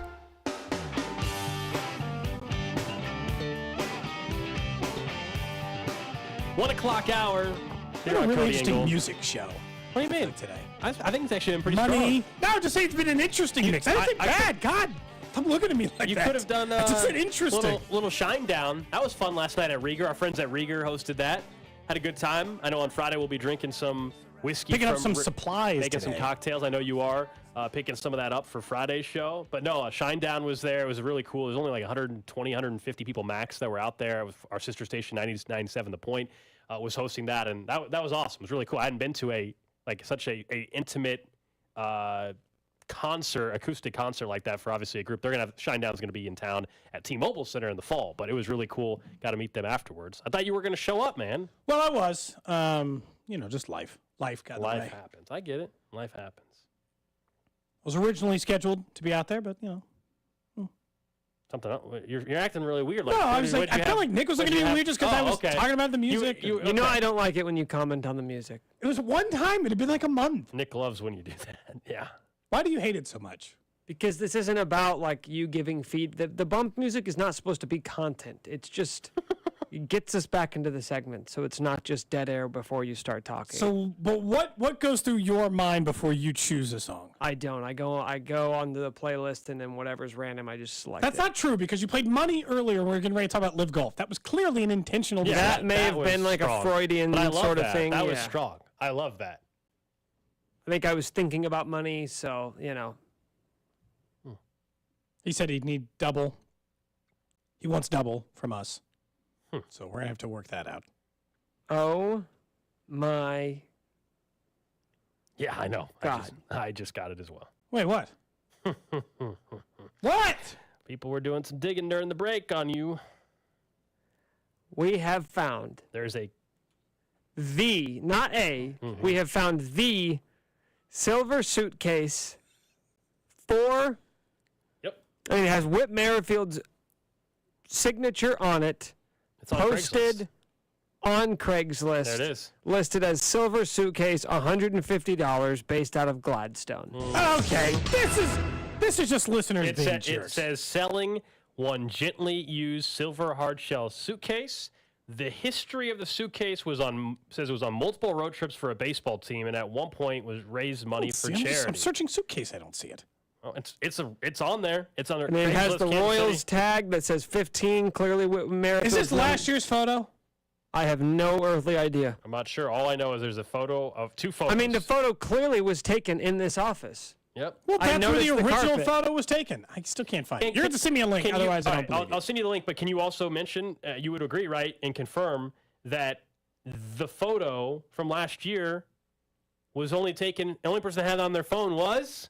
Both of us, I assume. No, you took the photo, man. So what? That's publicly available on Twitter. Anyone could find that photo. Literally anyone could find that photo. And now they're trying to frame me. I'm being framed. Framed for a crime I didn't commit. There's the link for you. There it is. You guys can go on Craigslist and find it if you want. You can bid on it, or I guess, I don't know how that works. This is the photo from last year. Well, why would you just take a new photo? You tell me. Just so you know, it's out there. You're wondering if it was listed. We still haven't found the suitcase. We just know it's in Gladstone. Well, we need to take these photos and send them to Spec and ask him if he'll send it all. And where do you live? In Gladstone, Cody. Well, come on, but I just said that on the air. Our listeners do weird stuff. Why would I just put it on there right now? Does it say how long the posting's been up? So now the listeners are weird. The people who literally pay our paychecks. Yes. They're weird now. Yes. I don't think the listeners are weird at all. I think the listeners are beautiful and amazing. 2 minutes ago. 2 minutes ago this was posted? 2 minutes ago? And you're going to tell me that I just popped on Craigslist and decided after outing myself as a Craigslist user for an item, I'm going to out myself? I don't know, man. This thing just gets weirder and weirder every hour for the last 24 hours. That's it. I'm emailing. You guys talk on the show for a minute. I'm emailing Spec right now. I want him to send out an all-staff email. You work on that. I did want to hear, because I thought it was interesting. We were discussing the Chiefs a little bit earlier. Obviously, the White House visit. We can get to that in a second. But the backfield for Kansas City as we get up to training camp. Right now, Pacheco, Jerick McKinnon, Clyde Edwards-Helaire, who we don't think was at the White House yesterday. We're not sure. Didn't see anything on Instagram. We can't confirm that 100% if he was or wasn't. And then we got an undrafted rookie out of Tulsa.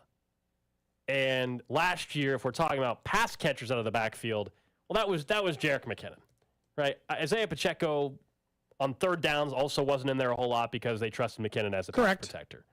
Is there a leap that can happen in the passing game for Pacheco, or is that just, hey, he's just going to be focusing on running the ball, which, by the way, there's nothing wrong with that if Jerick McKinnon is anywhere near what he was a year ago, because Jerick McKinnon gave you 500 yards receiving last year. The reason why it is important that they continue to focus on that is very simple.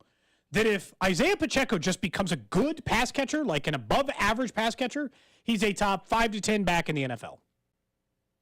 How am I wrong here? He's already a 1,000-yard back on the ground. We've seen the vision there.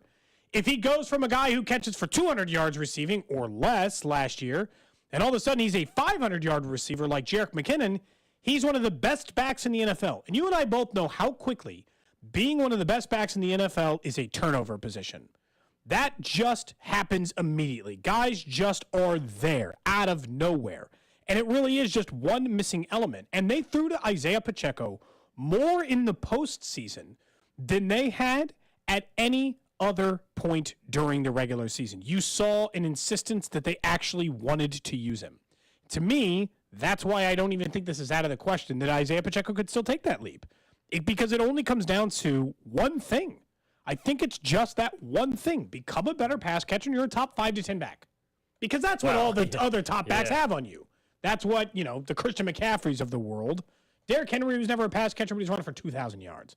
I don't think I can just be like, well, Pacheco run for 2,000 yards. It honestly seems easier to just say, become a better pass catcher, doesn't it? That doesn't even feel like that big of a leap. He's a rookie. Talked about Sky Moore and learning the routes and the protection. Shouldn't Pacheco possibly take a leap there? In that case, by the way, he immediately is a feature back, something the Chiefs haven't done since Kareem Hunt. That's what I wonder. We know the Chiefs like to have multiple backs. They like to utilize multiple backs in their system. Their thought is they never can have too many running backs just in terms of depth. It's why they even had Melvin Gordon on the practice squad last year. Ronald Jones was sitting there, wasn't active very often, but was on the roster. They like to have depth, injuries happen, and all that.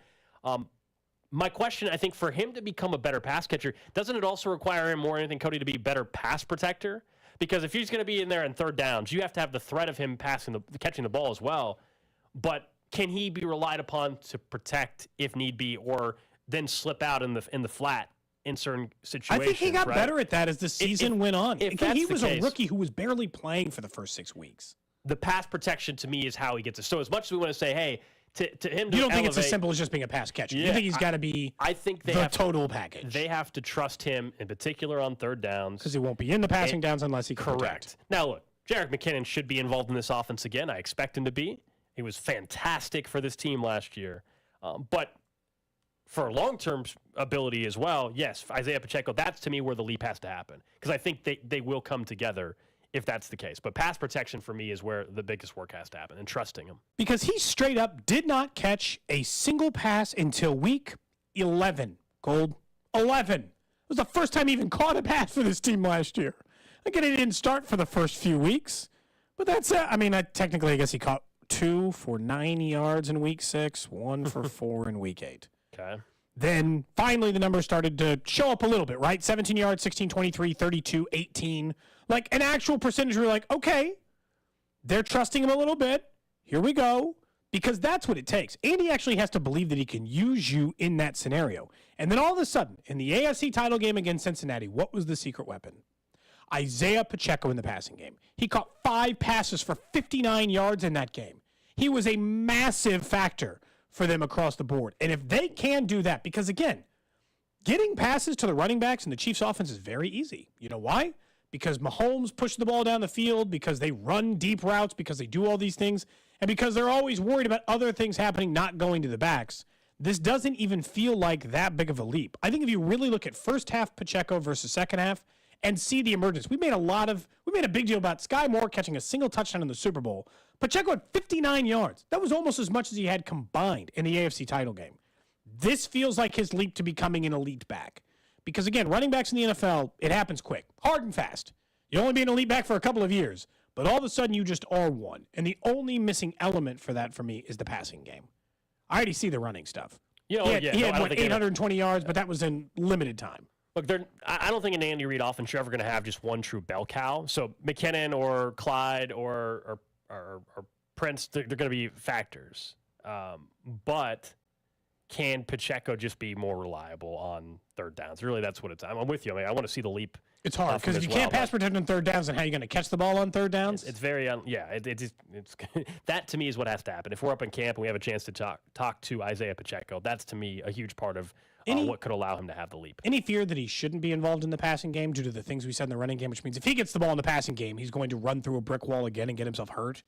I don't think it's an injury concern. I just think more snaps, as long more as you play, think, more chance for injury. If they believe, and they did because they signed him, as long as they believe Jerick McKinnon can still be as effective as he was a year ago in the passing game, then I would argue I would rather McKinnon be that guy in the passing game, right? I'm fine. If you tell me Isaiah Pacheco isn't that great pass catcher, I think as long as you have someone like McKinnon right now, you're good. Long term, maybe it's more problematic. Also, let's see what happens at camp. How much do they like the undrafted kid out of Tulsa? Then also, I think Pete Sweeney said he has a good chance to make the roster. Yeah, I mean, in Clyde, I still think there's a chance that Clyde is a late camp trade or something. Some other team's running back goes down, the Chiefs trade him at the end of camp or something like that. By the way, little update on Quinnen Williams, according to Adam Schefter. He was Jets thing, so Rich Cremini or Samini, who's covered them for a really long time. He says that Robert Saleh is confident of getting a deal done for Quinnen Williams by training camp.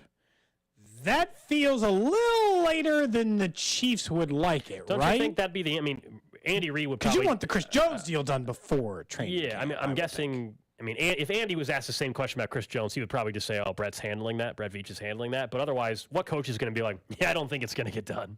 So I think it's actually important that they get the deal done before Quinnen Williams. I think they should get Chris Jones' deal done before Quinnen Williams. You're saying there's no chance because Chris Jones' agent won't agree to that? No, I'm not saying there's no chance. I'm just saying, the comment today from Robert Saleh, I don't read into it too much, I guess. He's saying that, maybe the timeline, but Robert Saleh saying he's confident it gets done before camp. Other than, again, Andy Reid saying Brett handles that and he won't even address the question, what coach is going to be like, I'm not confident it's going to happen? Look, sometimes they do the we'll that. see. No, but I would say that timeline is bad for the Chiefs.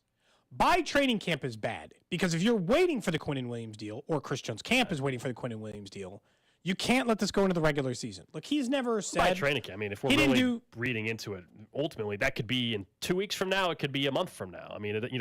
By training camp.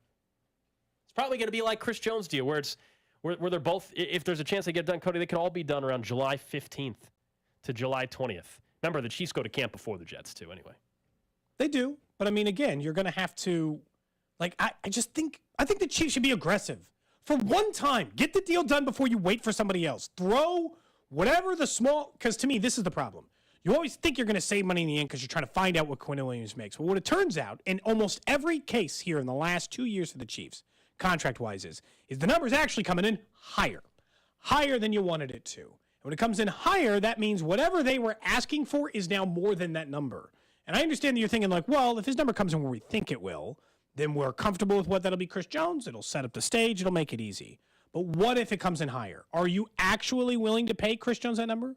Because if Quinnen Williams comes in too high, then all of a sudden you do have to flirt with Aaron Donald territory.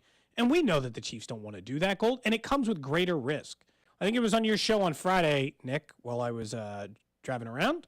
I think you guys talked a little bit about the money in relation to Chris Jones, because it does come into the, do you want to pay a 31-year-old defensive tackle $40 million a year at the end of this? Well, I think the conclusion that we landed on is that if Chris Jones if he continues to play at an elite level next year, like if he can once again be a 14, 15, 16 sack guy next season, and then maybe the final 2 years of his contract, he's giving you 8 and 7, it's worth it.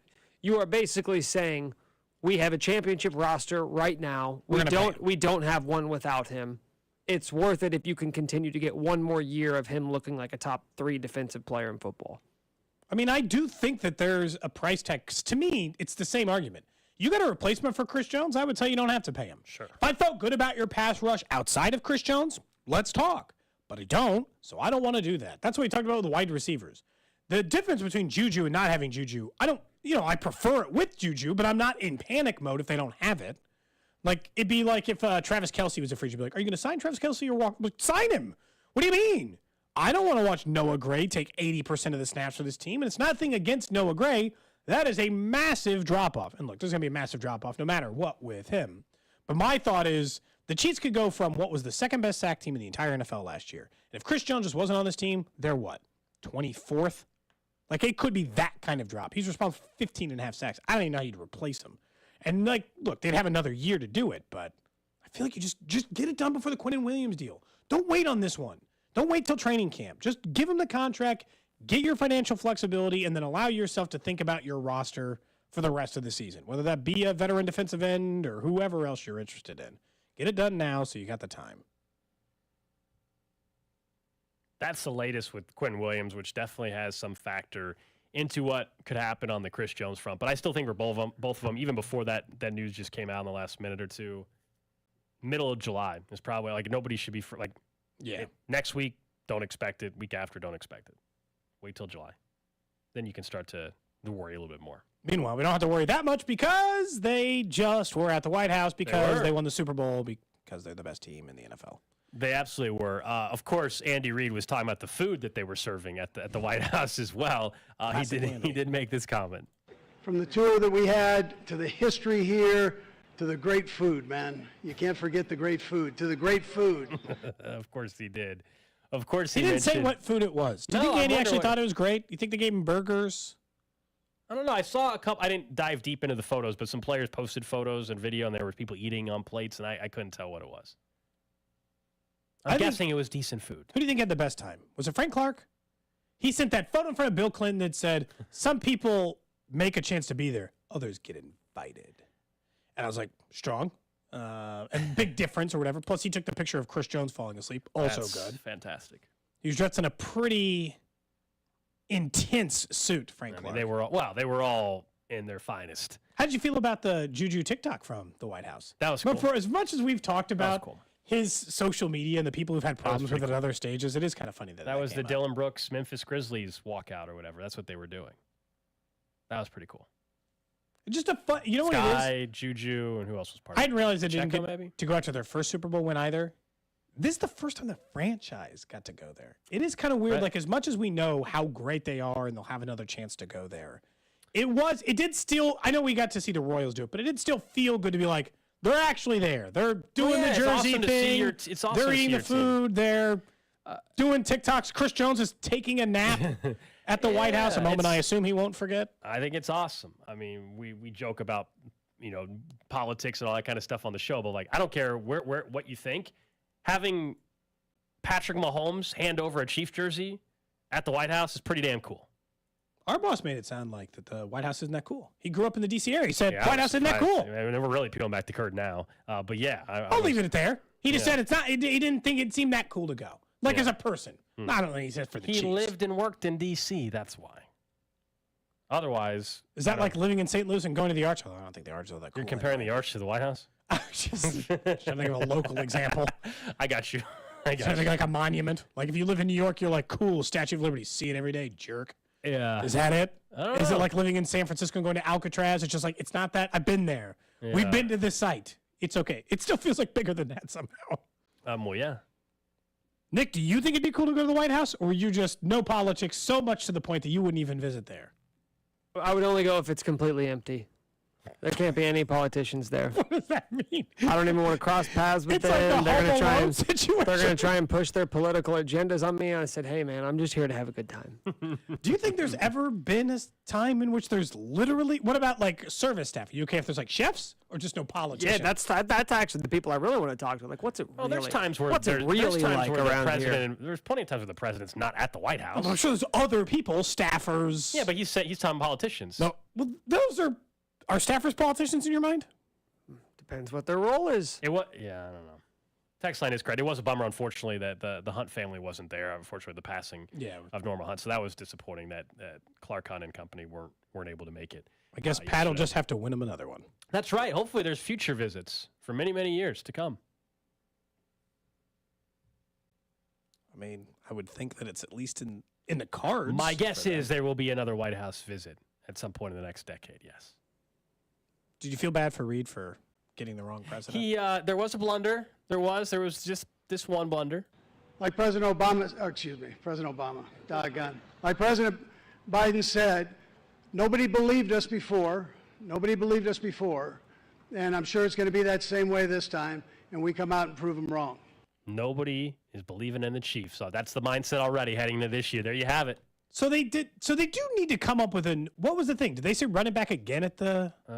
I like that we all just didn't accept it. I think he might have said run it back at the parade, and we're all like, we're ignoring that. You said that the last time. I don't know what the official. We want a fresh official one is. Like what's going to be on the red or the Red Friday flag before the Chiefs season? What's the saying going to be? No one believes in us. Run it back again. I doubt they're going to involve dynasty. I think it should just be we'll probably win 12 games again. That'd be the best flag they've made so far. It's realistic. At least 12. Yeah, at least. I actually have a take about Andy Reid yesterday. Oh. But I saw, when Andy Reid was up there talking, I saw a side of him that I don't think I've ever seen before, which is Andy Reid completely out of football world and in a world that he's never been in before. And I mean this as a compliment. Andy Reid seemed a little nervous.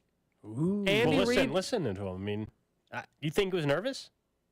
The Chiefs Kingdom and the city of Kansas City, and we appreciate all the support that you give us. It's week in and week out. It's on the road. It's at home. You're the best fans in the business. We love you. We appreciate you. We sure appreciate our support here, too. And then, again, I'm proud to be the head coach of the Kansas City Chiefs, man. Who's getting choked up? Doggone. Emotionally. I think that was a huge moment for him, and because we're used to seeing Andy Reid in football settings where he wants to say absolutely nothing, right? When he's in front of a microphone. He knows what he's trying to say and what he's not trying to say. And I think this was a moment that was just probably the biggest moment or one of the biggest moments, at least in terms of a public speaking moment of his career. And it was actually kind of cool to see Andy Reid, the human, as opposed to Andy Reid, the coach. They won the Super Bowl and he talked in front of a parade, but this is the White House. He's used to that. He's just being interviewed by Terry Bradshaw. It's really probably, Nick, you're right. I mean, the White House or the day that Andy gives his speech in Canton, right? I mean, those are going to be the two. And even then, it'll be more comfortable because it'll be around football. So that'll be, I mean, yeah, you're at the White House and you're speaking at the podium, the president's next to you. Yeah, I'd be a little nervous. I'd be a little nervous as well. Just a touch. There was also the moment where, at one point when Mahomes was towards the side of the stage and they were handing the jersey to the president, Kelsey tried to sneak up to the podium a little bit. So I've been waiting for this moment. Sorry.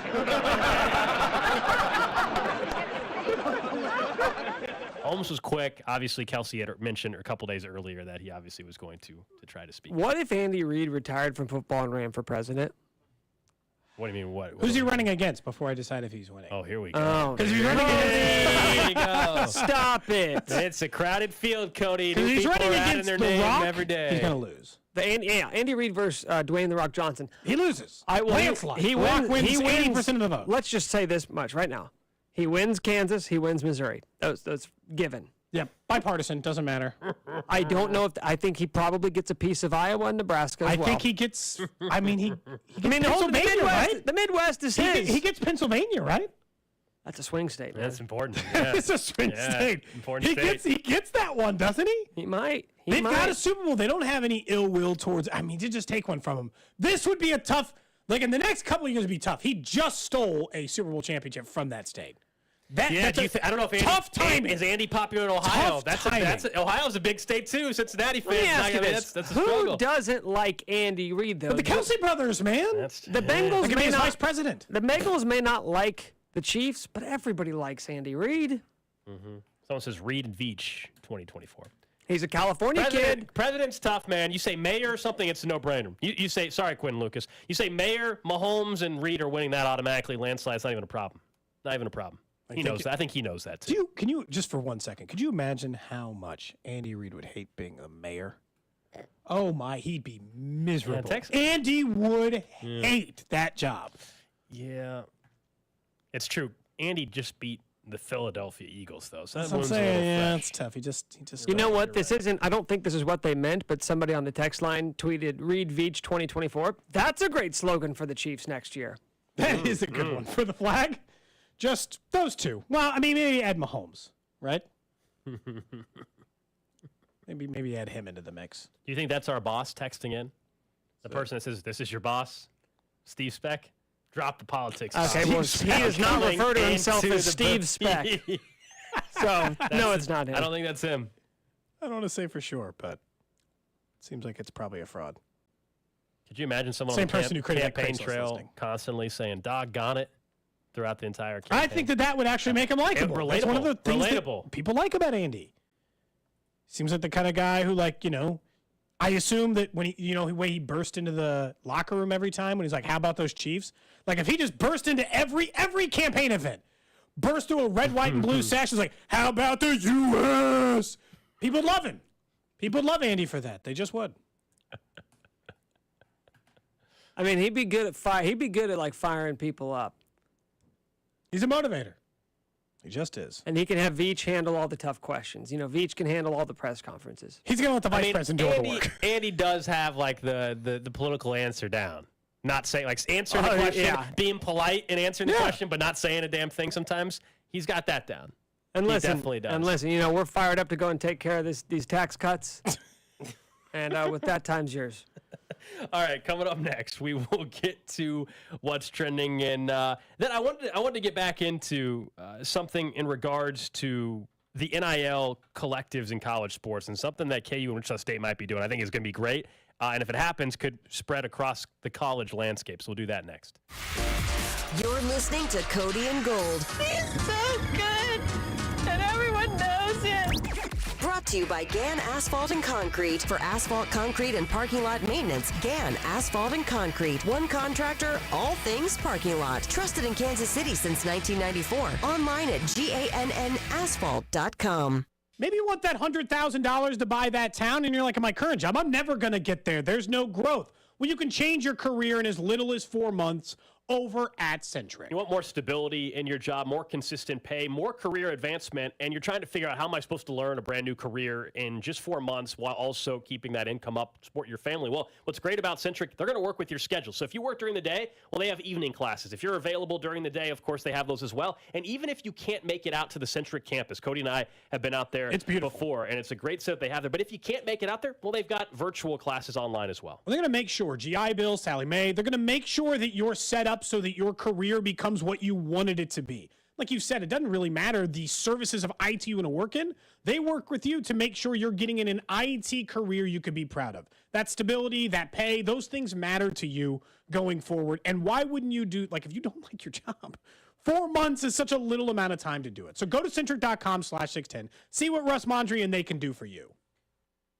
Join in on the fun at The Other Place with 3 great Kansas City locations. Shawnee, Olathe, and downtown Overland Park. The Other Place, has a great patio, live music, incredible food, awesome drink specials, and you can watch the playoffs and your favorite baseball team. The other place is your place for summer fun. Attention basketball fans, get ready for an electrifying showdown on Friday, August 11th. The ABL presents an epic clash between two legendary alumni teams. It's Self's Army, led by Brandon Rush, going head-to-head against the Manhattan Bombers, led by Jordan Henriquez. Mark your calendars for August 11th and secure your tickets now at eventbrite.com or ablballin.com. Experience the adrenaline, the energy, and the excitement of ABL live action. It's Self's Army versus the Manhattan Bombers, Kansas City Community College Fieldhouse. Be a part of the ABL legend.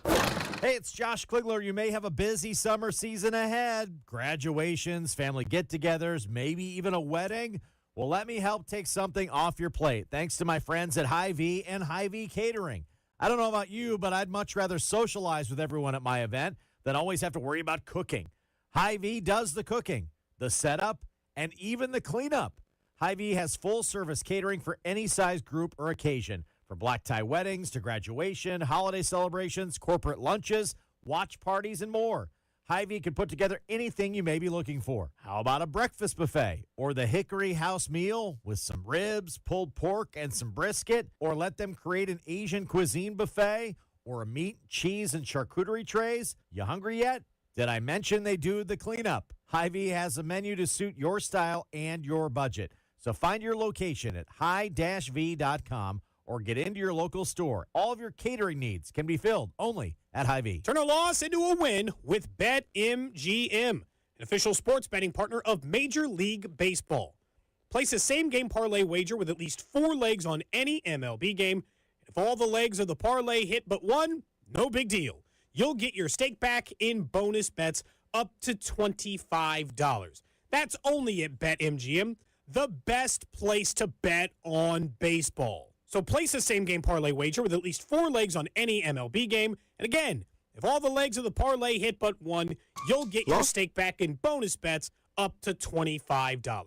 BetMGM and GameSense remind you to play responsibly and offer resources to help you make appropriate choices. BetMGM.com for terms and conditions. 21 years of age or older to wager, Kansas only. New and existing customers offer. All promotions are subject to qualification and eligibility requirements. Rewards issued as non-withdrawable bonus bets. Bonus bets expire 7 days from issuance. Please gamble responsibly. Gambling problem? Call 1-800-522-4700. In partnership with Kansas Crossing Casino and Hotel. Join the 69 Express Project. We're hiring for all positions. Stop by Country Inn and Suites in Lawrence this Thursday, June 8th from 3 to 6 p.m. for on-site interviews. Start earning competitive wages and benefits immediately. Country Inn and Suites in Lawrence, June 8th from 3 till 6. Right now at Diamonds Direct, whether you buy a $3,000 diamond pendant or a $30,000 designer ring, you can spread your payments up to 5 years. Or if you prefer, you can get on-the-spot savings as much as $5,000. And everything's included. Exquisite diamond rings, earrings, bands, bracelets. It's our best offer of all time. You can pick a low monthly payment for up to 5 years or get instant savings up to $5,000. Don't miss this amazing offer. Diamonds Direct. Your love, our passion. Get details and more at diamondsdirect.com on approved credit. Discover credit cards automatically double all the cash back you earn at the end of your first year, which means... Wait, hold up. Question for the audio engineer. Go ahead. Did I read that right? Discover automatically doubles all your cash back? Yeah, that's what the script says. So if I get a Discover card right now, I can earn twice the cash back. Apparently. Wait! Unlimited first-year cash back match, only from Discover. See terms and learn more at discover.com/match. At the United States Postal Service, we're reinventing our network to help keep your business moving. With new shipping options to deliver better value, greater flexibility to conveniently reach your customers, more confident shipping with new informed delivery features, and new electric vehicles for a cleaner, brighter future. Fast, reliable, perfectly orchestrated. The United States Postal Service, delivering for America. Learn more at USPS.com/moving forward. At Grainger, we're for the ones who pay attention to every little detail. The ones who fuss, tinker, and sweat the small stuff. Because you know the tiniest thing can make the biggest difference when it comes to keeping business moving. We get it. We're the same way, offering access to product experts to help you quickly and easily find what you need. So whatever your industry, you know you're always getting professional-grade products. Call, click Grainger.com, or just stop by. Grainger, for the ones who get it done. If you're hiring, it can feel like trying to find a needle in a haystack. You can hope the right person comes along, or you can just use ZipRecruiter. Like Marco, president of operations at Telly Tires and Auto Centers. ZipRecruiter helps me find all the right people, even the most difficult jobs to fill. See why 4 out of 5 employers who post a job on ZipRecruiter get a quality candidate within the first day. Now try ZipRecruiter free at ZipRecruiter.com/free. ZipRecruiter.com/FREE. The 610 Sports Radio phone line is brought to you by Onder Law Injury Lawyers. Visit GetJim.com. This report is brought to you by KC Customs. We put the customs in KC. KC-Customs.com. Drive a truck? Need quality accessories? Professionally installed? Think KC Customs. We have bed covers, step bars, toolboxes, fender flares, level kits, lift kits, huge wheel and tire selection at KC's best prices. KC Customs. We are trucks. What's trending? All right, let's check in on the hot topics trending. Number one on what's trending, the PGA Tour announcing today a merger with the LIV Tour, at least those involved with the LIV Golf Tour. Less than a year after Jay Monahan, the commissioner of the PGA Tour, said that any potential truce with the rival Saudi-backed LIV Golf circuit was, quote, off the table. Well, the two have a landmark merger announcement today. Basically, they are calling it a goal of unifying the game of golf on a global basis. There's obviously a lot more information that's to happen. There's also people speculating whether or not this can cause antitrust issues as well, both in Europe and the United States, since it's going to. It's a monopoly. So that'll be interesting to see as it plays on. Of course, the hypocrisy involved here is unbelievable because multiple golfers left the tour for the LIV Golf Tour. And they did that for financial reasons. They took a ton of backlash, to say the least, about that. You had golfers like Rory, though, who stayed on the PGA Tour and defended the PGA Tour. And then now the PGA Tour itself is saying, oh, yeah, the money's actually pretty damn good. We're good with joining forces with this. So gross. With this group and this fund. Again, it's the Saudi-backed fund that has $620 billion in assets. And that is what they're forming. And Jay Monahan, who's the PGA Tour commissioner, is now going to be the CEO, I believe, is what his official title will be for this new global golf entity. The name is to be determined. Next up on What's Trending, Steven Spector has sent out an all-staff email that says, we are missing an autographed Whit Merrifield suitcase that was taken from the Cody and Gold garage sale area.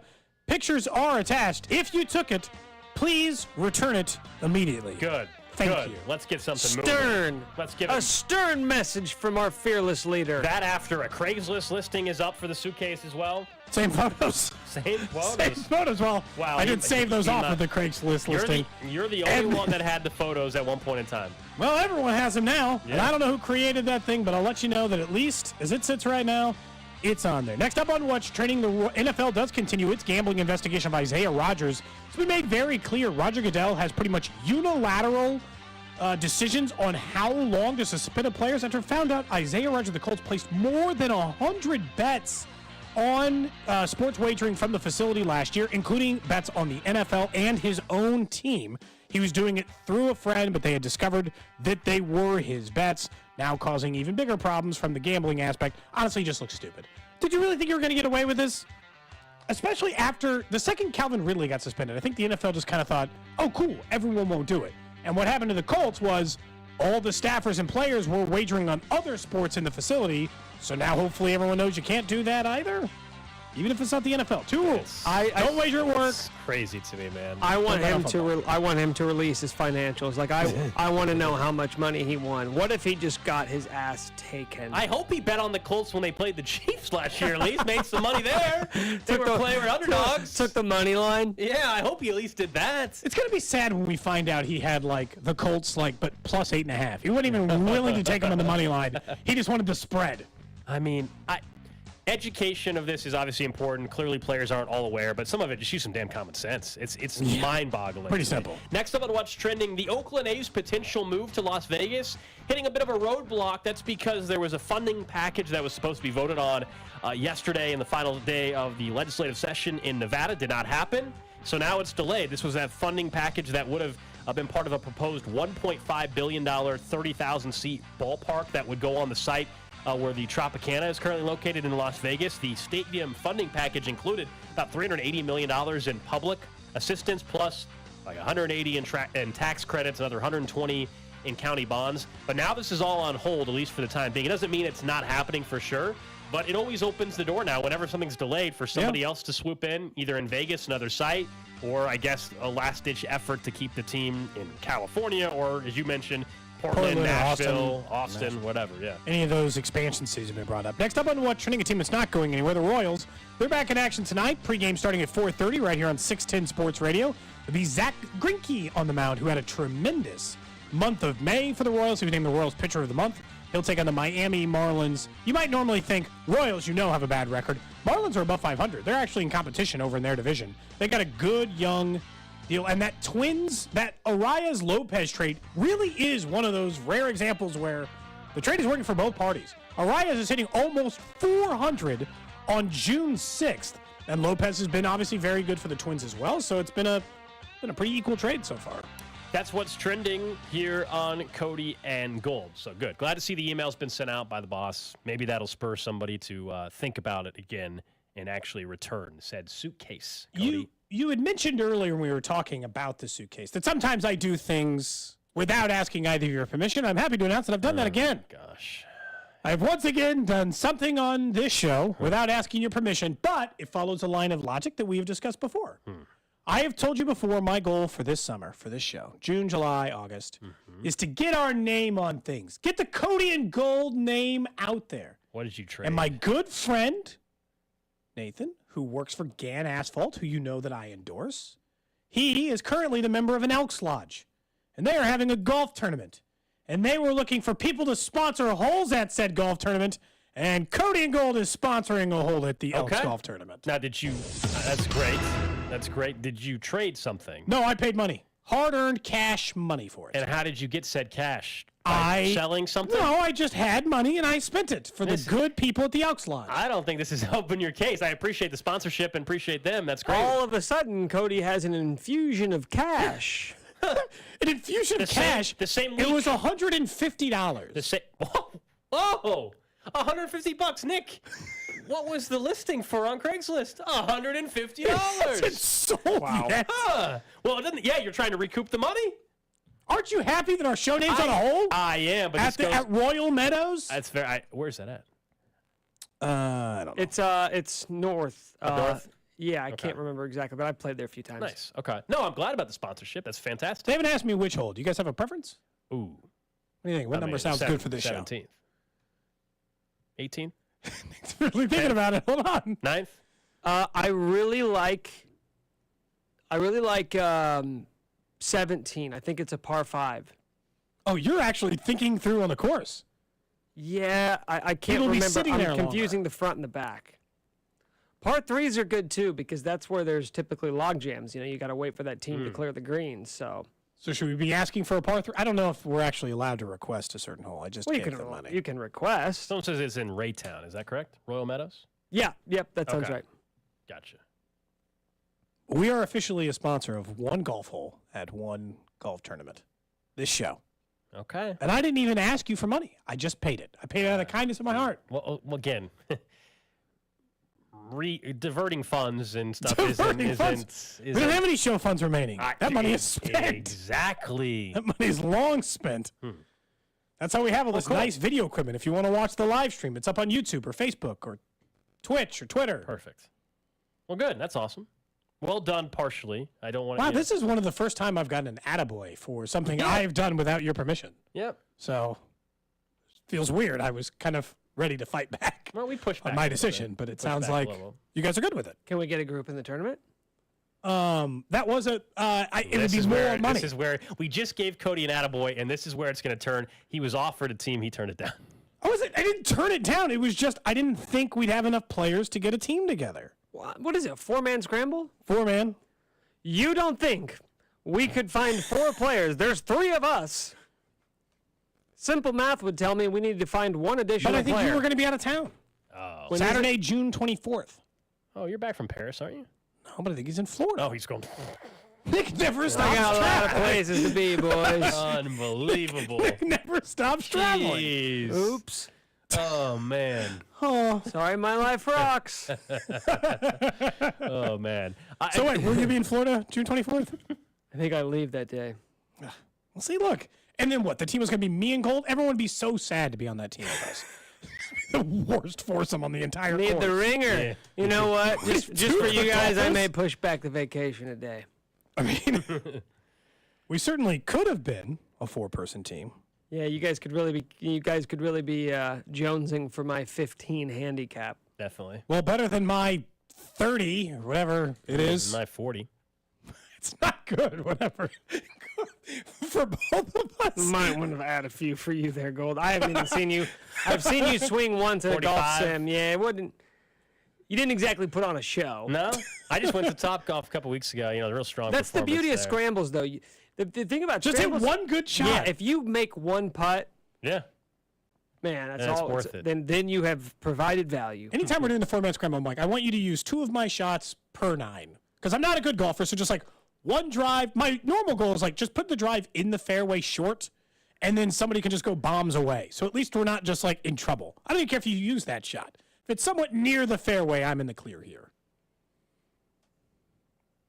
But either way, we're sponsoring a golf hole. That's fine. That's good. So if you are playing in that Elks Golf tournament, please take a picture next to our Yes, we would like Our whole that. sponsorship. Find out what hole. We don't know which one We yet. don't know which hole. We'll find out. I did want to talk about something I think is going to catch on in college sports, and I think it's a great idea. So there was a report yesterday that KU and Wichita State are going to play at T-Mobile Center in basketball starting this year on the 29th of December. Okay, fine. First of a 3-game series. But there's some thought that perhaps they're going to have the NIL collectives for both KU and Wichita State host this neutral site game. So what does that mean? Well, basically, if it's allowed, then you could have the collectives for each school distribute the proceeds from that game to the players. Now, this is not a done deal, but that would be fantastic. I love this idea. Marquee non-conference games, neutral site in this case, let them have a portion of the tickets sales, right? The gate.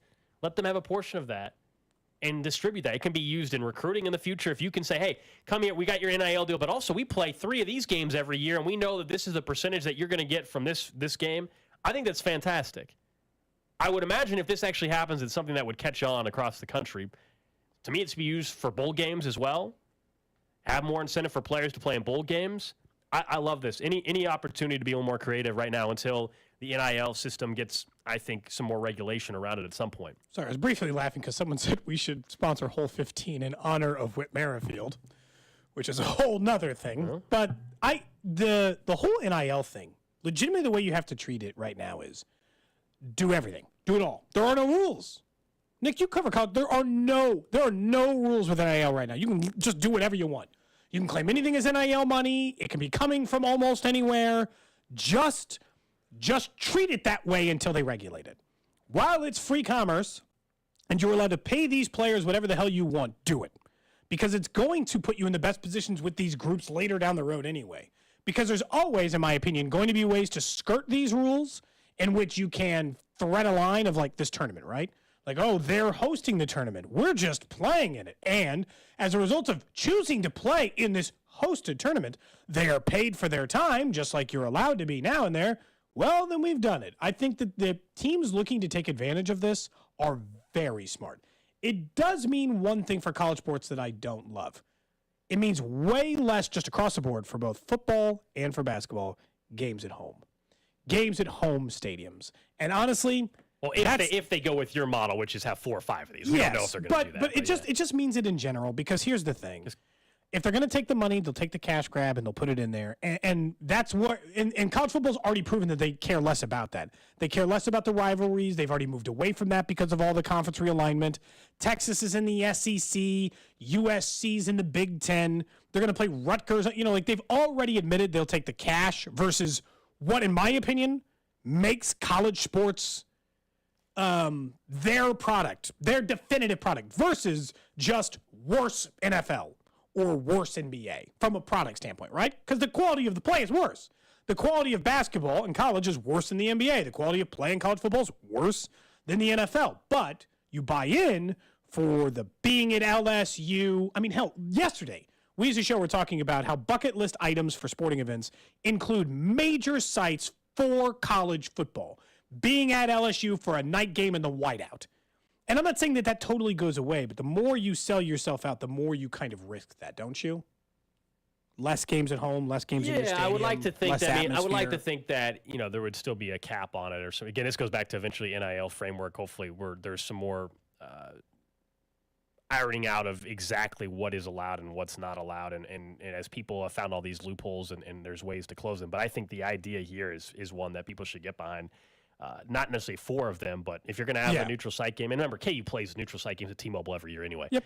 But KU and Wichita State, and it's great if you're a non-Power 5 school. Like if you're Wichita State, this is even better for you from a collective standpoint. If your players are going to have access to money from the attendance at this neutral site game at T-Mobile, that's even better because you're going up against a Power 5 school. It's not something you could pull. If you told me Wichita State was doing a neutral site game between them and, I guess Houston's not in the American anymore. Give me another American school.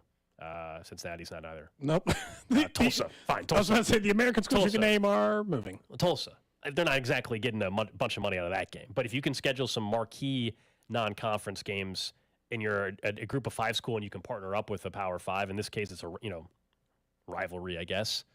Why not? Nick, real quick, the text line making a good point from the 620. So where is Nick getting all this money to travel? Could he be selling things on the side?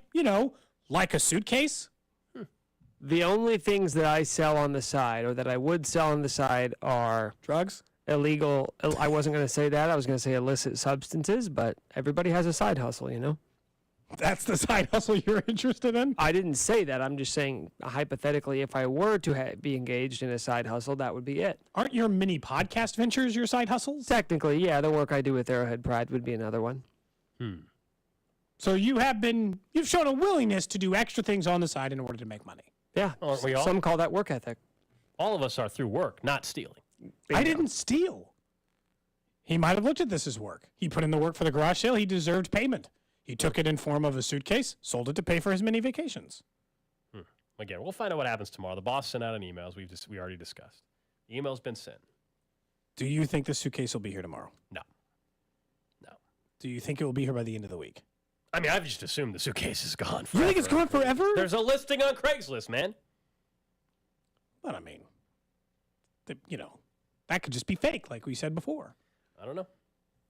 I'm waiting for you to name the person of who you think it is. No. There's a name. You will not name him. You will not. For whatever reason, Cody will not name the one person he continues to say who it is, and he really thinks it is.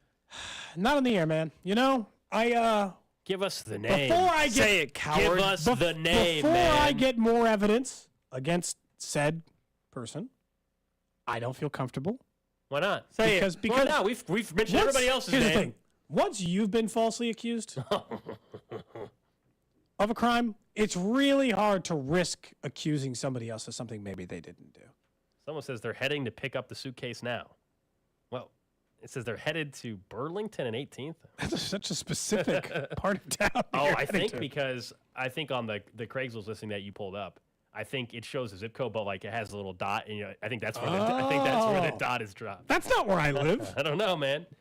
I don't know what's on Burlington and 18th. Someone is asking about Chiefsaholic again. He did make Gold's initial top 10 most wanted list, although your most wanted list had like 4 people on it, all ranked 1 through 10, but you were missing numbers like 3, 4, 5, It should have been a top 5 8, list. 9. Should have been a top 5 list. Which am I still number 1 on that, or have you changed? Well, we're prepared as well. Just so you know, we're prepared as well. If we don't get this suitcase back tomorrow, and you start really running from it, we've been given documents that already have moved you up Documents? on a From list, who? up on a list as well. Can you tell me who the documents are from? This is part of discovery. Do you know how legal cases work? You have to tell me what you have. Let's just say I've been watching a legal show lately, Let's maybe. just say some documentation and a most wanted list with you on it has already been made. It just hasn't been distributed yet. Huh. We're back at it tomorrow. Maybe the suitcase returns. The Drive with CDOT up next.